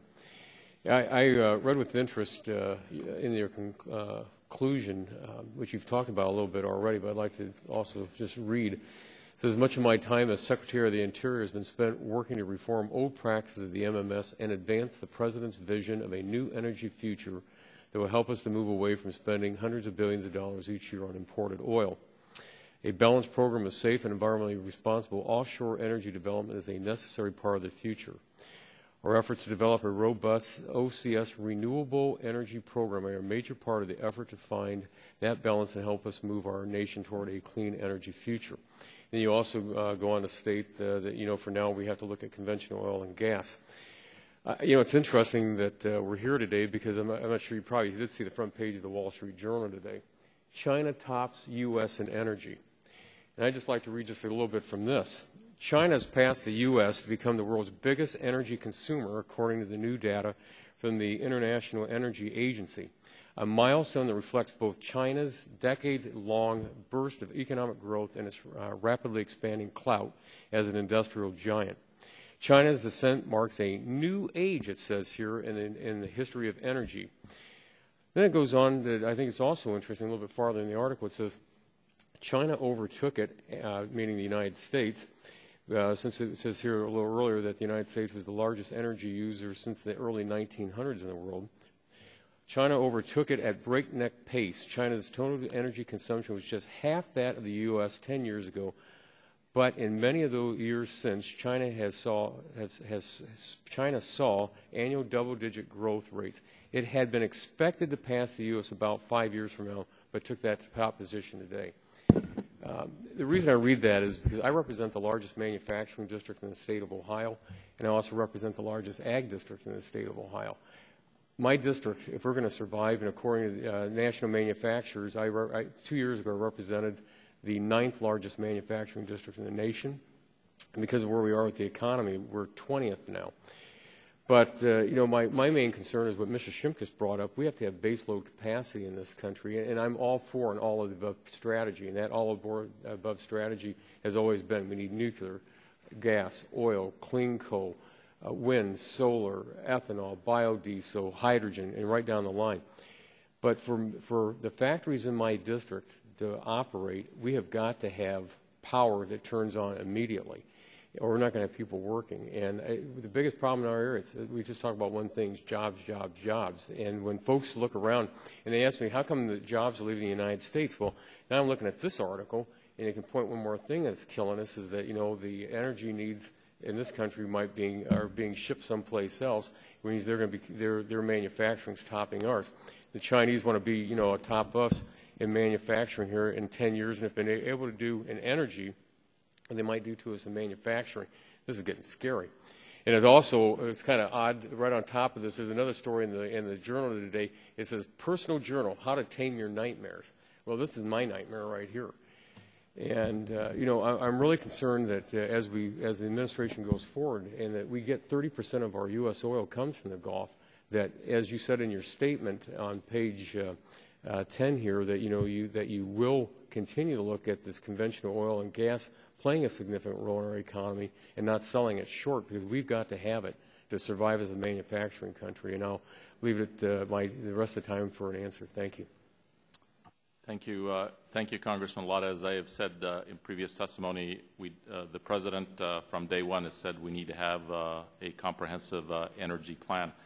And our view is part of the reason the United States will fall into second place is if we are not able to get a comprehensive energy plan adopted for the United States of America. And hopefully there is still time in this Congress to be able to do that, because once the right signals are sent to the market, essentially what you are going to have is a different kind of headline than the one that you were showing me from the Wall Street Journal. And that is that we as the United States are not playing for second place. We're playing for first place, as the President has said. But in order to do that, we need to have the long-range policies in place to bring up, as many of you support nuclear, as many of you support clean coal, as many of you support wind and solar and geothermal. But we need to have a framework that isn't the start and stop of energy policy, which we in this country have now had for the last 30 years. Well, thank you very much, Mr. Chairman. I yield back. Thanks, Mr. Latta. Mr. Melancon, questions, please. Thank you, Mr. Chairman. I appreciate it. Secretary Salazar, I'd like to kind of follow up on something that Mr. Dingle was inquiring about. It's my understanding that there is a requirement of a 30-day EIS completion for these deepwater wells, and if it can't be completed in 30 days, then in fact they can waive, the department, MMS can waive that requirement. Is that the issue on the categorical exclusions is that you cannot do, frankly, an environmental impact statement in the 30 days. And so what has happened is that categorical exclusions have been given in the past under Republican and Democratic administrations with respect to exploration plans, as what has happened here in the Macondo well. Do you have, or does your staff know when that categorical exemption was put into effect, either by law or was it put into effect by rule within the department? I can get that information for you, Congressman Melancon. I don't have that at the top of my head right now. Is this same waiver applicable in all of the Gulf Coast states, or is it only applicable in certain states? My understanding, Congressman, is that there have been several hundred of them that actually have been given, and it would not be done on a jurisdictional basis off any one of the states. And so the reality is that the categorical exclusions are driven in large part because under the current law relating to OXLA, there's a 30-day requirement to approve an exploration plan once it is filed with the department. And so that is not sufficient time to do the right kind of environmental review, and it is the reason why in the President's submission of a legislative package to Congress, he said that requirement of the law should be changed to 90 days. Okay.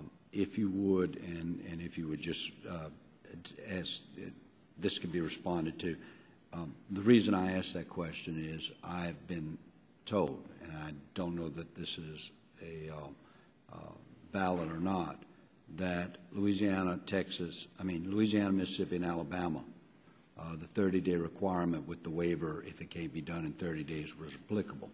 But the other two Gulf states, they had to do the EIS regardless. Don't know that for a fact, but if your department could we will check on that and get back to you on it. We've had, as you know, and you and I have gone back and forth, and I appreciate your efforts to stay in contact with me. You've been better at me at returning calls back to you. But the moratorium is more concern, and I guess the concern I've got is, one is the commission that was set up. They have any charge whatsoever about making recommendations as to whether the administration stay with the moratorium, or if they have some findings, or are they charged with looking for findings to bring back to the administration and to you to say this moratorium maybe isn't good, the economic hardship or impact would be worse than trying to find some method or way of doing a rolling inspections, as we've talked about in the past. Congressman, the President's Deepwater Horizon Commission has as its mission to get to the bottom of the story as to what happened with respect to the blowout at the Macondo well and the Deepwater Horizon. And they will undertake that effort as they have already started. We will be informed by their proceedings and information as they develop and recommendations that they make. So we will be in contact with them as we develop our own information and move forward with our process on addressing the issue of the moratorium. Can you give me, if it's possible, what was the thought processing? I mean, was it just strictly the concern with another blowout as opposed to a moratorium, or was there any discussions about finding something, as I've described, that would work for inspections and safety that were somewhere between drill, baby, drill and shutting it completely down? Was there any discussions there, or did it just go straight to we've got to shut this down and try and find out, make sure we don't have another blowout and let's not worry about the economy. What transpired in those conversations, do you recall? Congressman, those issues were in fact looked at and considered, and they are part of the record and part of our decision on the moratorium. I will say this, that as I am here in front of this committee today, we are still in a very dynamic and a very dangerous situation. We are not out of the woods, even though this well has been temporarily shut in, because until we get to the ultimate kill of the well, the situation is still a very dangerous one. And it is our view, and I have worked on this from April 20th forward, that until we have the answers to the fundamental questions that I outlined to the committee earlier on, that it would be imprudent for us and irresponsible to move forward and lift the moratorium.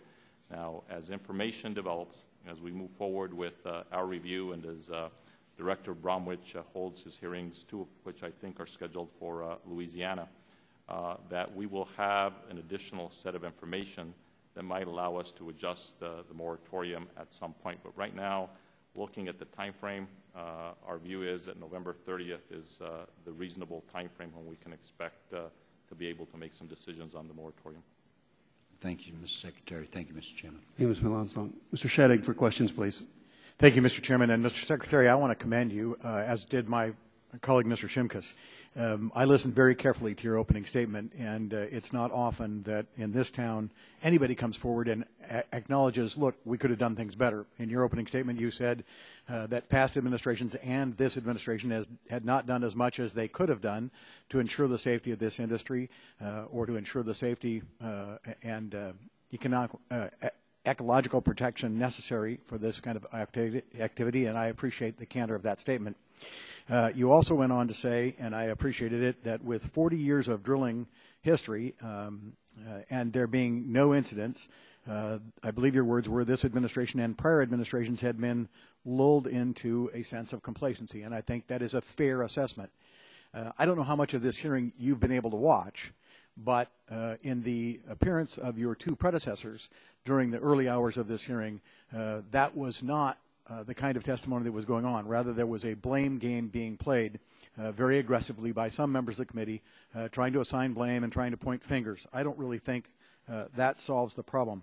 I think it's more important to look at what went wrong, but more important to live our lives looking forward at what we can do correctly in the future. In that regard, I believe the report that you received on May 27th contained language to the effect that the industry had had over 50,000 wells in the U.S. Outer Continental Shelf, of which more than 2,000 were in waters 1,000 feet deep or more, 700 were in waters 5,000 feet deep, that we had been using subsea below preventers since the mid-1960s, and that the only major prior event from offshore drilling had been 41 years ago, and that in fact had been from in the Santa Barbara Channel, and had been from a shallow water platform where the blowout preventer was on the surface. I assume that's what you were referring to when you were talking about the history of this industry led us to be using the procedures we were using prior to this incident. Is that correct? Congressman, what I would say is that 41 years of a relatively good record essentially led the United States Congress and many administrations to essentially assume that there was safety with respect to this kind of drilling. Mr. Kempthorne said just about that. And he also noted that we'd never do it again because we've learned from this incident. But the fact is that that assumption was made, and we do have an ongoing disaster in the Gulf of Mexico. And I think from our point of view, it would be imprudent for us to simply move on as if nothing had happened. I couldn't agree. At the end of the day, where you were is where the President and I have been from day one on this. We have a problem, and we have to fix it, and we have to fix it right. I couldn't agree more. My time's short, so I want to get to all these questions. Mr. Waxman, in his questioning, talked about several issues. He mentioned that there are regulations on, you mentioned in response to his question that there are regulations on casing and cementing and mud and all of those issues, and that a part of your study now is to find out were those regulations followed or were they broken, and that's a part of the forensic activity. Wouldn't you agree that it would be prudent before this Congress enacts permanent legislation, at least legislation specifying details in that nature, as opposed to granting you regulatory authority, that we get the answers to those questions before we enact legislation? You know, I think we have already learned a great deal from this ongoing disaster in the Gulf that provides a basis for which to act. Now, that does not mean that as we go forward and the President's Deepwater Horizon... But we don't, by your own testimony, we don't know the answer to those details, correct? We don't know exactly what went wrong here. You said earlier we can't get to those things because we're too busy trying to cap the well, stop the flow. We haven't been able to do the forensics yet, correct? We know a lot. We don't know everything yet. Great. You said in response to Mr. Shimkus's question that huge was 1,000 megawatts. Then he cut you off. Did you really mean huge means 1,000 megawatts, or is that huge compared to what we thought wind could do prior to this? It was 1,000 gigawatts off. Oh, you said megawatts. That's quite a bit of difference. Okay. If I said that, I apologize. I meant to say the National Renewable Energy Lab's calculation of the potential for offshore wind is at about 1,000 megawatts, but the states along the Atlantic... I don't want to be rude. I want to get into this last question, and my time is extremely short. Gigawatts is very different than megawatts. You just misspoke, and it just stunned some of us back here. You are aware of the email that was sent by the 8 scientists who disagreed with your characterization of their report and were quite angry that it had been changed after they signed off on it and before they submitted it. The original report said that the moratorium should last for a sufficient, and I'm quoting here, quote, for a sufficient length of time to perform additional, and then they talk about blowout, preventer testing, pressure testing, and water barrier testing. It then is changed by your department to say a 6-month period. Is it routine for the department to change reports after the fact? And I note that today, and I'm going to run out of time here, I note that today you said... I'm out of time. I note that today that you said that the current moratorium will remain in effect until November 30th or until those 3 questions you posed are answered. I'm a little confused as to what the line of the length of the current moratorium is, and I would concur with some of the members here who hope that you will release that moratorium as soon as it's safe to do and that you would focus on bad actors as opposed to punishing anybody that's out there doing a good job. If I may, Mr. Yes. Chairman, just responding to the 2 questions. In terms of the engineering reports, the fact is that the report to the President was my report, and I appreciated the input from the engineers and many others who were involved in helping us write the report. But the decision on the moratorium essentially was my decision as Secretary of the Interior. It wasn't the decision of engineers or anybody else. I think I've covered it. Thank you. Mr. Gonzalez for questions, please. Thank you, Mr. Chairman. Welcome, Mr. Secretary. On the moratorium, I share some of the same concerns as others, and when we had the other witnesses, Mr. Secretary, I also expressed that I wasn't in total agreement with what the policies that have been instituted at this place, and I think Mr. Green probably articulated many of my own concerns. Until we find out, and I think Mr. Shattuck has a good point, until we find out what went wrong at Deepwater Horizon, how are you going to proceed with remedying that situation if we really don't know? Now, some people say it may have just been a deviation from what is accepted industry standards in, I don't know all of the terms, all of us, we're not going to be experts in this, but the casings and the cement and so on in capping the well. And let's just, for the sake of argument, say that's what we find out. We find out whoever was responsible for that didn't do that particular process correctly. And according to everybody else in the industry, they would have never done it in the manner in which it was done. That's the assumption that they're making when we've had them here as witnesses. How does that play into what you're going to do with the moratorium? Because this could be an open-ended question for 4 months, 5 months, 6 months. I mean, I'm not sure when we finally arrive at answers. Let me say there are many questions, and one of them has to do with drilling safety, but there are many others that are obvious, such as the oil spill response plans and the capability. I think it is fair to say that the oil spill response plans that had been in place are inadequate. And so how we deal with that issue is something that we can start working right away. And waiting until we have the reports from the commissions and the other investigations isn't the way that we want to do business. We want to move forward as quickly as we can.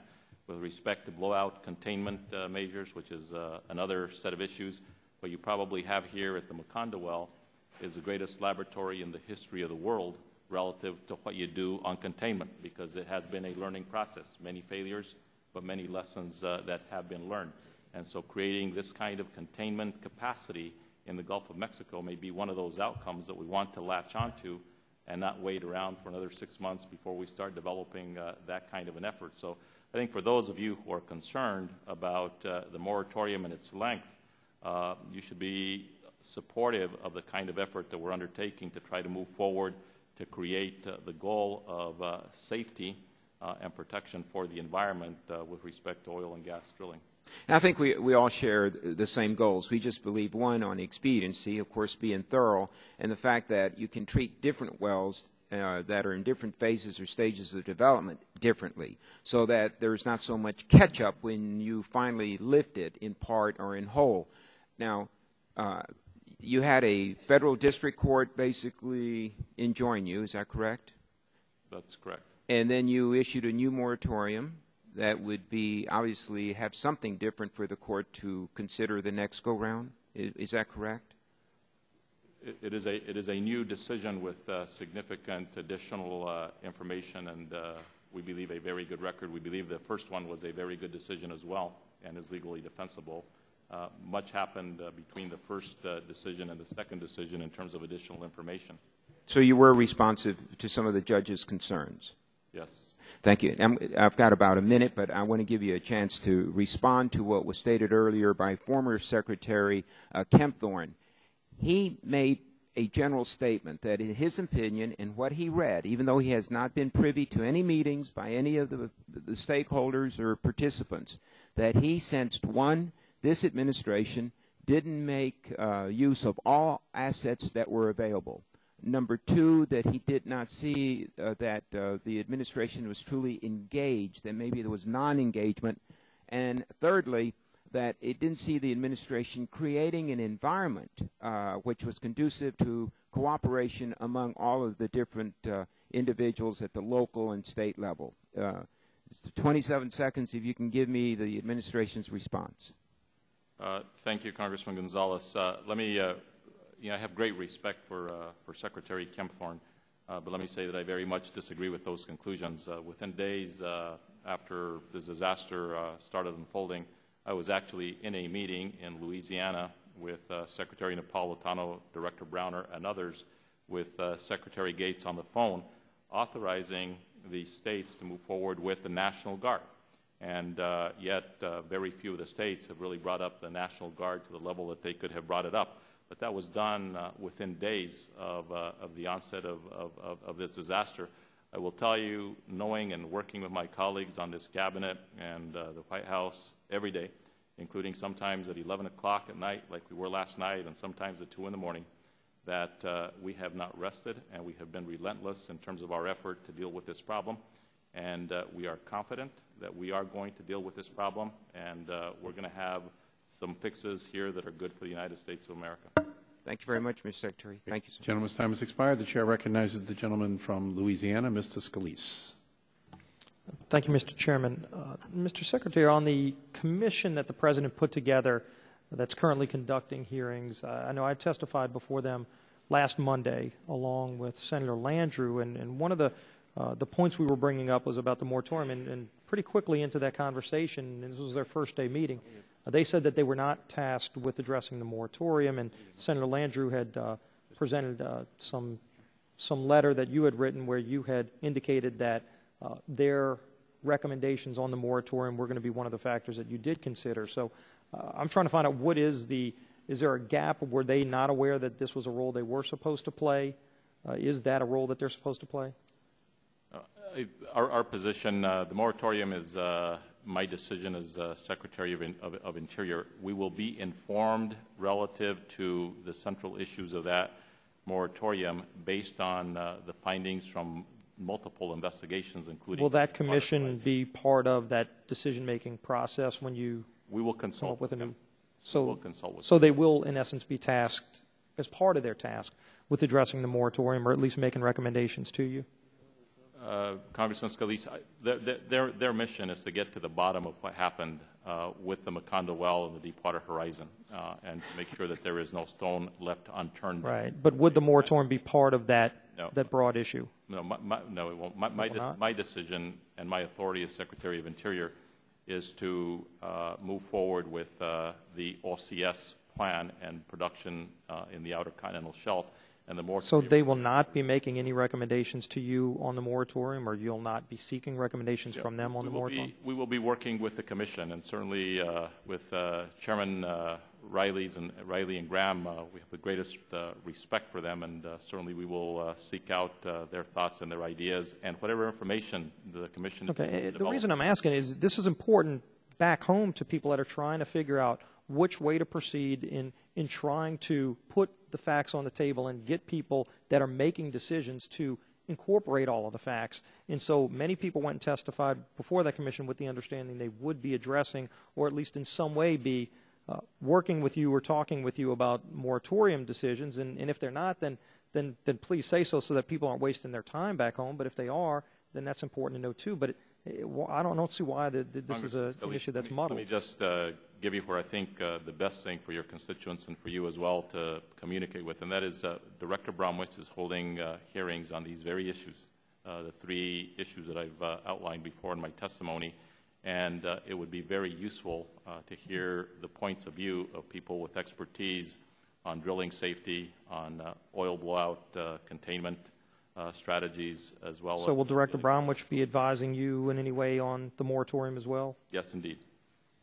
Okay. Now, getting specifically to some of the details of the moratorium, the 30-day commission that you had put together right after the explosion of the Deepwater Horizon, they did come back with some safety recommendations, and then this confusion about the moratorium came about when, and I think initially you had said that they recommended the moratorium. They came back and said that's not what they said. In fact, the members of the Safety Commission, a majority of them, opposed the moratorium and laid out some I think, important specific points about why the moratorium that you issued would decrease safety in the Gulf. And I want to ask you if you've seen their recommendations about that and what your thoughts are, because when I spoke to some of those, and these are people that you picked, scientists, engineers, experts in the field, they said four basic things. One is a 6-month pause, as it's been described.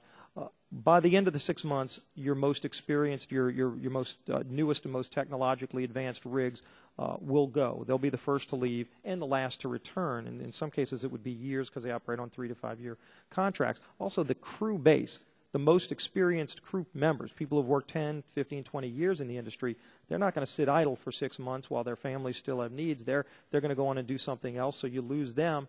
And then in the interim, if you're going to be stopping operations, there's a higher level of risk with stopping production, so that you're bringing in a factor of risk there. And the country's demand for oil hasn't reduced, so you would then, we will be importing more oil, and 70% of the spills come from importing oil on tankers. And so with those factors laid out first, have you seen those safety concerns that they expressed about your moratorium, and do you disagree with them?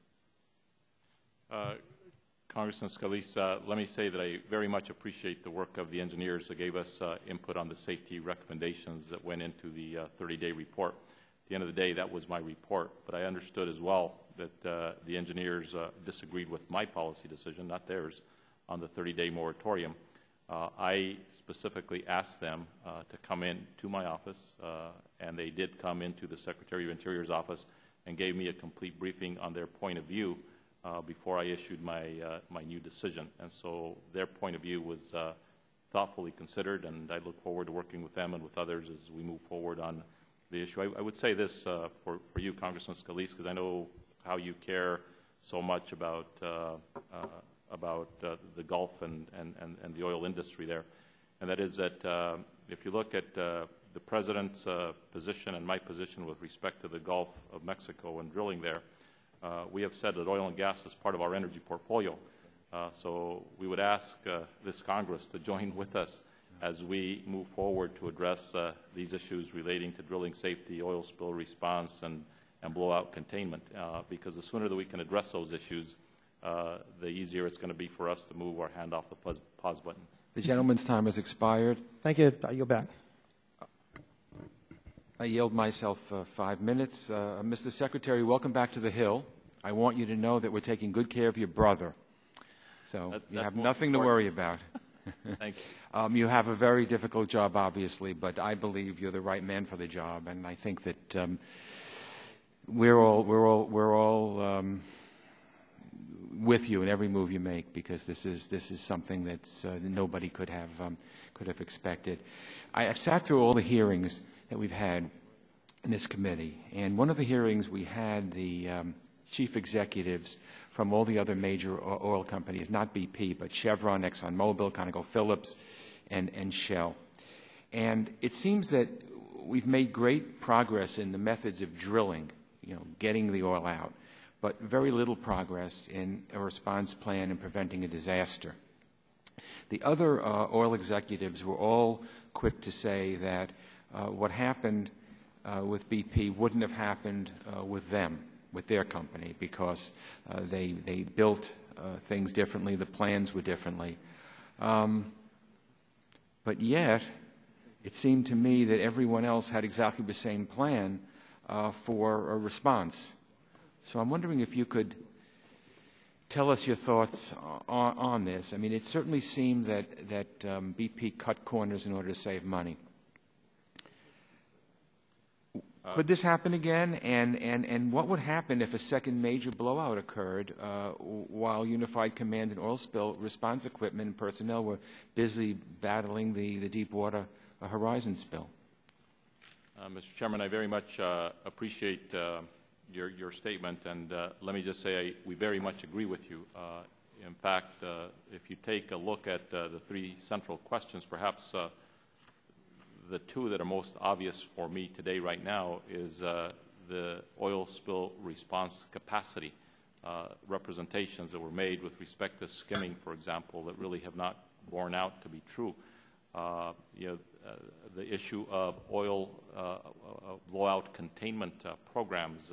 We have now every day from almost the very beginning, I have a U.S. lead call with BP every morning, where we go through the strategy that they are unfolding relative to the next containment program. I've watched effort after effort fail, some partially succeed, and now hopefully moving to ultimate success. So in the context of that dynamic, it has seemed to us that it would be imprudent to move forward with a lifting of the moratorium until we get some answers to those basic questions. I couldn't agree with you more. Let me ask you this. The Associated Press recently reported that there are 27,000 abandoned wells in the Gulf of Mexico on federal leased lands. Now, I believe, and correct me if I'm wrong, that abandoned wells sometimes leak. So what tools do we have, and what additional tools would you need to keep these abandoned wells safe? I have asked Michael Bromwich to develop some recommendations on how you deal with these abandoned wells. In some ways, it is very reminiscent of a problem that some members of the committee are familiar with respect to abandoned mines. Once they're abandoned, no one owns them, and there's not a lot that sometimes can be done for a very long time. So I would hope that as part of our overall Gulf Coast restoration plan and dealing with oil and gas production, that is an issue that can be addressed perhaps both legislatively as well as dealing with the resource issues that would be required in order to deal with the abandoned wells. Thank you. I'm going to yield back the balance of my time because I know the time is late and you have to go, and we have a couple of members who still need to. Yes, Mr. Sullivan, 5 minutes. Okay. Well, thank you, Mr. Chairman. Mr. Secretary, thank you for being here today. And I just wanted to ask, as Secretary, did you, prior to the Deepwater Horizon incident, consider improving rules and regulations regarding MMS, inspections of offshore exploration and production operations prior to the Deepwater Horizon blowout? Yes, Congressman Sullivan, the answer to that is yes. There were several efforts, including notice to lessees to increase the safety of drilling in the Outer Continental Shelf. There were efforts included in our budgets to increase the number of inspectors, and so it's an effort that was ongoing. In September of last year, we asked the National Academy of Engineering, an arm of the National Academy of Science, to provide recommendations to us on safety issues. We had proposed a rule, I believe, in June of 2009 that would have dealt with other issues out in the Outer Continental Shelf. So it was an ongoing effort that we had in terms of our reform program. And, you know, you've probably heard this analogy a lot, but when we have a commercial airline tragedy, we do not stop all airline travel for like 6 months. We work to find out the root cause and making air travel safer rather than grinding the airline industry to a halt. Why are we shutting down an industry for 6 months here, particularly given companies have drilled tens of thousands of offshore wells in the Gulf over the past 60 years without a prior accident of this nature? The answer, Congressman Sullivan, is that if we were to have another tragedy like the one that we see at the Macondo well, there's frankly insufficient resources to be able to respond to that kind of an oil spill response. In addition, we frankly yet do not know how exactly it is that we're finally going to get to killing the Macondo well, and we will not rest until we have that well killed. And so in this kind of a dynamic circumstance, as I've explained to the committee, it seems to us to have the pause button in place until we can get the answers to some very fundamental, important questions relating to safety and relating to protection of the environment. And, Mr. Secretary, on the commission that's been set up by the President to investigate the situation, it has some former governors and administrator of EPA, I guess former governor of Bob Graham, U.S. Senator Graham, former administrator of the Environmental Protection Agency, William Riley, Francis, and I may get his name wrong, Beinecke, is that how you say it? President of the Natural Resource Defense Council, it's a nonprofit corporation, Donald Besch, President of the University of Maryland Center for Environmental Science, Terry Garcia is Vice President for Mission Programs for the National Geographic Society, Cherry Murray as Dean of Harvard School of Engineering, and Francis, I think it's Ulmer, Chancellor of the University of Alaska. When the President put this together, why do you think, or does anyone here have experience in drilling wells and work in the oil and gas industry at all? I do not know the members of the commission, Congressman Sullivan, other than the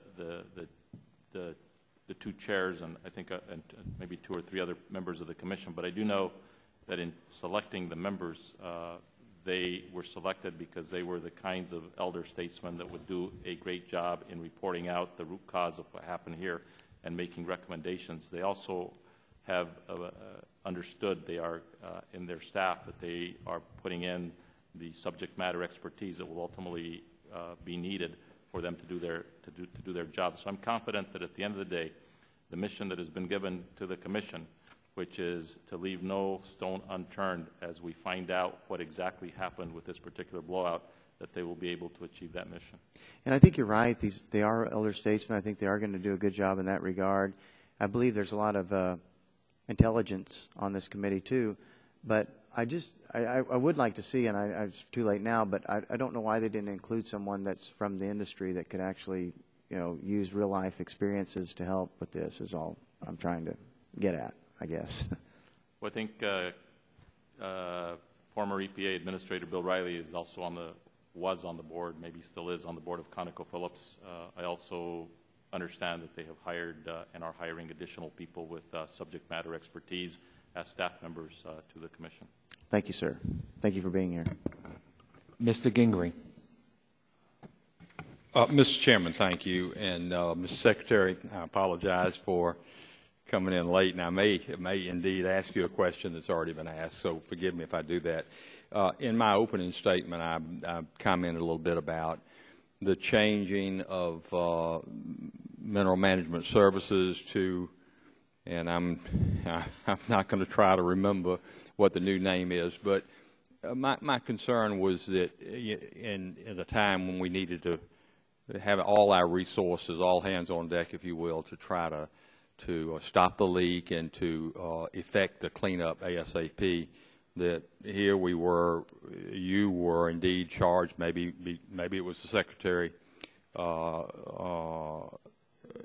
responsibility to do that as soon as possible. But if you can tell us what exactly, what was the emergency in regard to reorganization of MMS, and what exactly have we done? I don't want to sit here and suggest to you that it's rearranging the deck chairs on the Titanic, but naturally people are a little bit concerned. So my question is simply this: what did you do, and what does this do, and how does it make it more effective and more fail-safe and correct some of the existing problems that you recognized after this disaster occurred? Thank you very much, Congressman Gingrey. Let me answer with a number of different points. First, my view has been, as I testified in September of last year before Representative Ray Hall's committee, that it is important that an organization like MMS have an organic statute because it has existed by executive order since 1981. And it has some critical functions, including the safe production of our oil and gas for our nation, as well as generating, on average, about $13 billion a year. An agency that has that kind of importance for the American people should have a legislative construct. Number two, with respect to my reorganization of the agency, what we have done is we have taken the people who are involved in the revenue collection and moved them to another unit of the department. They essentially are about 700 people who are mostly located in the Lakewood office, where we had terminated the royalty in kind program earlier this year because of the sex and drug scandals. We think there needs to be distance from the revenue collector, from those who are actually leasing out the resource of the American taxpayer. So that's one unit, if you will, the revenue collector. Then there are two other units. One unit will actually be the bureau that will actually decide how and where to lease. So they will go through the creation of the 5-year plan for the OCS, the leasing plans, the lease sales, the exploratory plans, and the issuance of the APDs. And then a third unit that essentially will be the inspection and enforcement unit, making sure that the laws, the regulations, both with respect to environment and safety, are being complied with. Mr. Secretary, that particular unit, will that be beefed up manpower-wise? Our proposal is to beef it up significantly. There is it's part of the supplemental legislation that is pending before Congress to begin the first chapter of beefing that up, and we hope to have a budget amendment that could increase the number of inspectors and others that are needed to work within the new agency by as many as 450 personnel. It seems, Congressman Gingrey, as I said earlier on, that it is a fool's errand, if you will, to have 4,000 production facilities in the Gulf of Mexico alone, and to only have 60 people that are assigned to go out and do the inspections. So the robustness of this agency, I think, is a necessity for us as a country to move forward with safe oil and gas production in the Outer Continental Shelf. Mr. Secretary, I hope that we will need those 400 more and not slash even more if we continue the moratorium. So if I get that plug in to you as well, as soon as we can stop this, I think, ill-advised moratorium and hire those 450 additional people and get that drilling going again in a safe and effective manner, I think that's what we would like to see, at least on this side of the aisle, and I hope you would agree with us. And thank you so much for being here and testifying and responding to my question. Mr. Chairman, I yield back. Thank you. Ms. Bono-Mack. Thank you, Mr. Chairman. Mr. Secretary, it's great to see you again. I think last time I saw you, we were working together on a trails issue. It's good to see you. Welcome back to the Hill. As you probably know, my district is very abundant in renewable fuels. And as you probably know, I support renewable fuels. But I also support being very honest with my constituents that in order to transition our economy towards future fuels, we have to do it in a realistic way. In your words to my colleague, Congressman Latta, You said it's a mistake to start and stop energy policy. But you are doing that very thing with this moratorium, in my opinion. I think it's a mistake to do what you said we shouldn't be doing. And I understand what you're talking about, but I just want to weigh in and echo my colleague's sentiment about the moratorium being a mistake. Even though I believe in future fuels and moving us forward, we have to give certainty to people who are drilling today in the Gulf. So I want to be on the record in my displeasure with the moratorium. But that being said, I think what is really missing from the debate so far is the absolute lack of coordination between all of the agencies. I live in a district, as you know, also that sits on top of the San Andreas Fault. And every day we worry about the big one hitting us. And I think that my constituents have gotten to the point where they don't believe government is going to be there for them. And I don't believe that they think they're going to be well coordinated and provide a good response to a disaster. And I think this is a perfect example of that. Can you tell me, as we go forward with habitat restoration and all that has to be done, what you're doing to make sure the agencies under your purview, whether it's National Park Service, whether it's Fish and Wildlife, BLM, whomever it is, how are they going to be better coordinated? And more importantly, I think, to bring the state in the emergency response plans, the state is a huge leader in all of those decisions that would be in response to a disaster. But in this case, they're being ignored. And we're hearing constantly from the governors that their ideas and their suggestions are being completely ignored. Can you respond a little bit to what you would do differently, how we're going to do this going forward, and reassure my constituents that we do have our act together, because I don't think that they're going to believe that for a minute. Sure. I appreciated your questions very much. Let me just say, first on the stop and start comment that I made it with respect to national energy policy, which I think everybody would agree has not worked through the 70s, the 80s, the 90s, and even until today. And it doesn't work today. And that's the point that I'm trying to do. That's why we need to have a comprehensive energy program moving forward, and that's why the President has been spending so much time on it. With respect to habitat restoration, just very quickly, we do believe that the Gulf Coast will be restored to a better place than it was before April 20th, and Secretary Mabus, at the direction of the President, is leading the effort. We are working very closely with him, including multiple meetings that my staff and I had with Secretary Mabus yesterday. And then thirdly, with respect to your question on coordination, what I would say is this is the most Herculean response effort to an unprecedented disaster that the United States has ever seen. And I'm on the front lines of it, working with the President, working with my colleagues in the White House, and working with all of the agencies of the United States government. And when you look at the resource that has been amassed to respond to this ongoing problem, which is now in its 90th day, it is something that when you actually realize what the numbers are and the effort are, it makes me proud of the fact that the United States government is operating in the way that it is. Mr. Secretary, I think this is where we disagree, and I think my constituents are going to react to what you just said. You are very proud of the fact that we have a huge bureaucratic, large government response to a disaster, and we're ignoring people on the local level and the local voices and people who have ideas. You're saying you're very proud of a huge bureaucracy and a bureaucratic response to it, and I think that is the problem. We have so many bureaucrats and people out there who don't know what they're doing. And to get to my colleague Sullivan's question about the panel, the President's panel has nobody who even knows anything about drilling a well. You know, and I consider myself a warm and fuzzy Republican, and I like a lot of people who are on that panel. But I think it's short-sighted in the fact that it doesn't have people who have serious expertise in how to drill a well. It just seems that bringing expertise in the oil and gas field to that panel would have been a good thing. And just since I have 13 seconds left, you've still contradicted yourself. I understand what you're saying about a national energy policy, but you cannot say, but it is okay to start and stop right now. Because that is what you're doing, is the exact same thing that you are advocating against. So I am right on the money at 0-0, and I appreciate the opportunity to question Secretary. Thank you. I mean, if I may, Chairman Markey, just respond to the Congresswoman.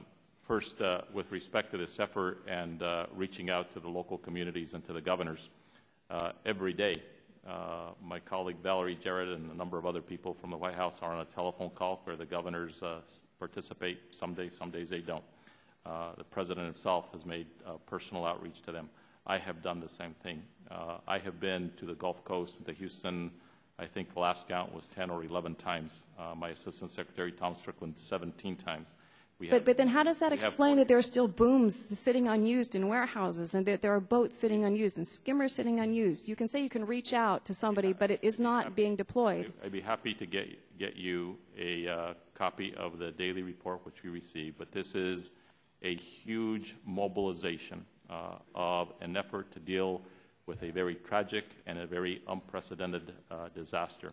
And the President has said, leave no stone unturned, do not rest, and get the job done, and that's what we're committed to do.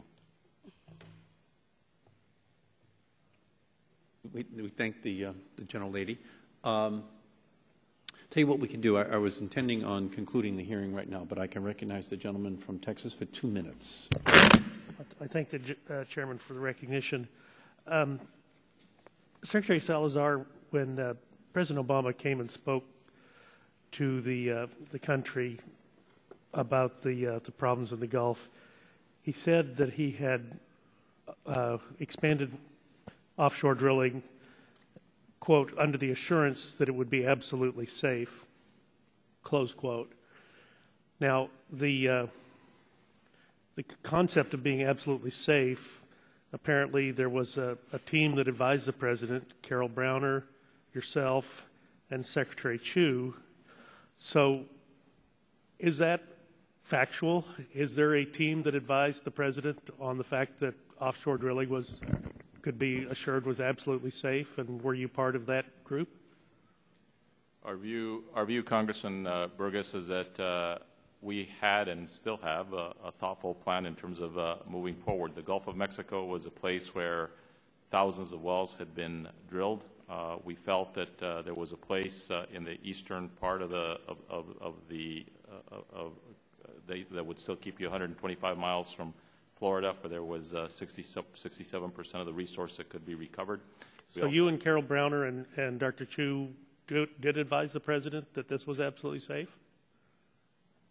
Let me just say, what I did as Secretary of the Interior is I developed this plan, and I developed the plan over a very long period of time that included multiple hearings from New Jersey to Louisiana to California to Alaska, and hundreds of thousands of comments. So it was my plan and my recommendation that I made to the President. So in retrospect now, would you say that you made a mistake, that was wrong? I would say that the plan that we put forward was in fact a very thoughtful plan. We canceled 5 leases, huge lease sales in Alaska, for example, because we felt that the oil spill response capability in the science was insufficient. But in light of what's happened, were you in fact wrong at that assessment? I think the plan that we put forward at the end of March was a plan which took a year to develop with huge input from all of the stakeholders, and which I believe is still a good plan. Okay. The gentleman's time has expired. Again, Mr. Chairman, Mr. Secretary, we know that you went above and beyond to be here this afternoon. It's greatly appreciated by this committee. We have a jurisdiction over energy production generally in the United States of America, hence our title as the Energy and Commerce Committee. Your service to our country is greatly appreciated, and we thank you for being here today. This hearing is adjourned. Thank you. Thank you, Mr. Chairman.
Office.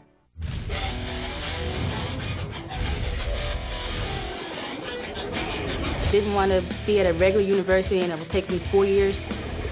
ECPI has given me quite a bit of flexibility. Day and night classes, as well as online. Learn real-world technologies in the classrooms. It really gives you an edge. Check out ecpi.edu. You could go from 0 to bachelor's in 2.5 years, on campus and online. Why is it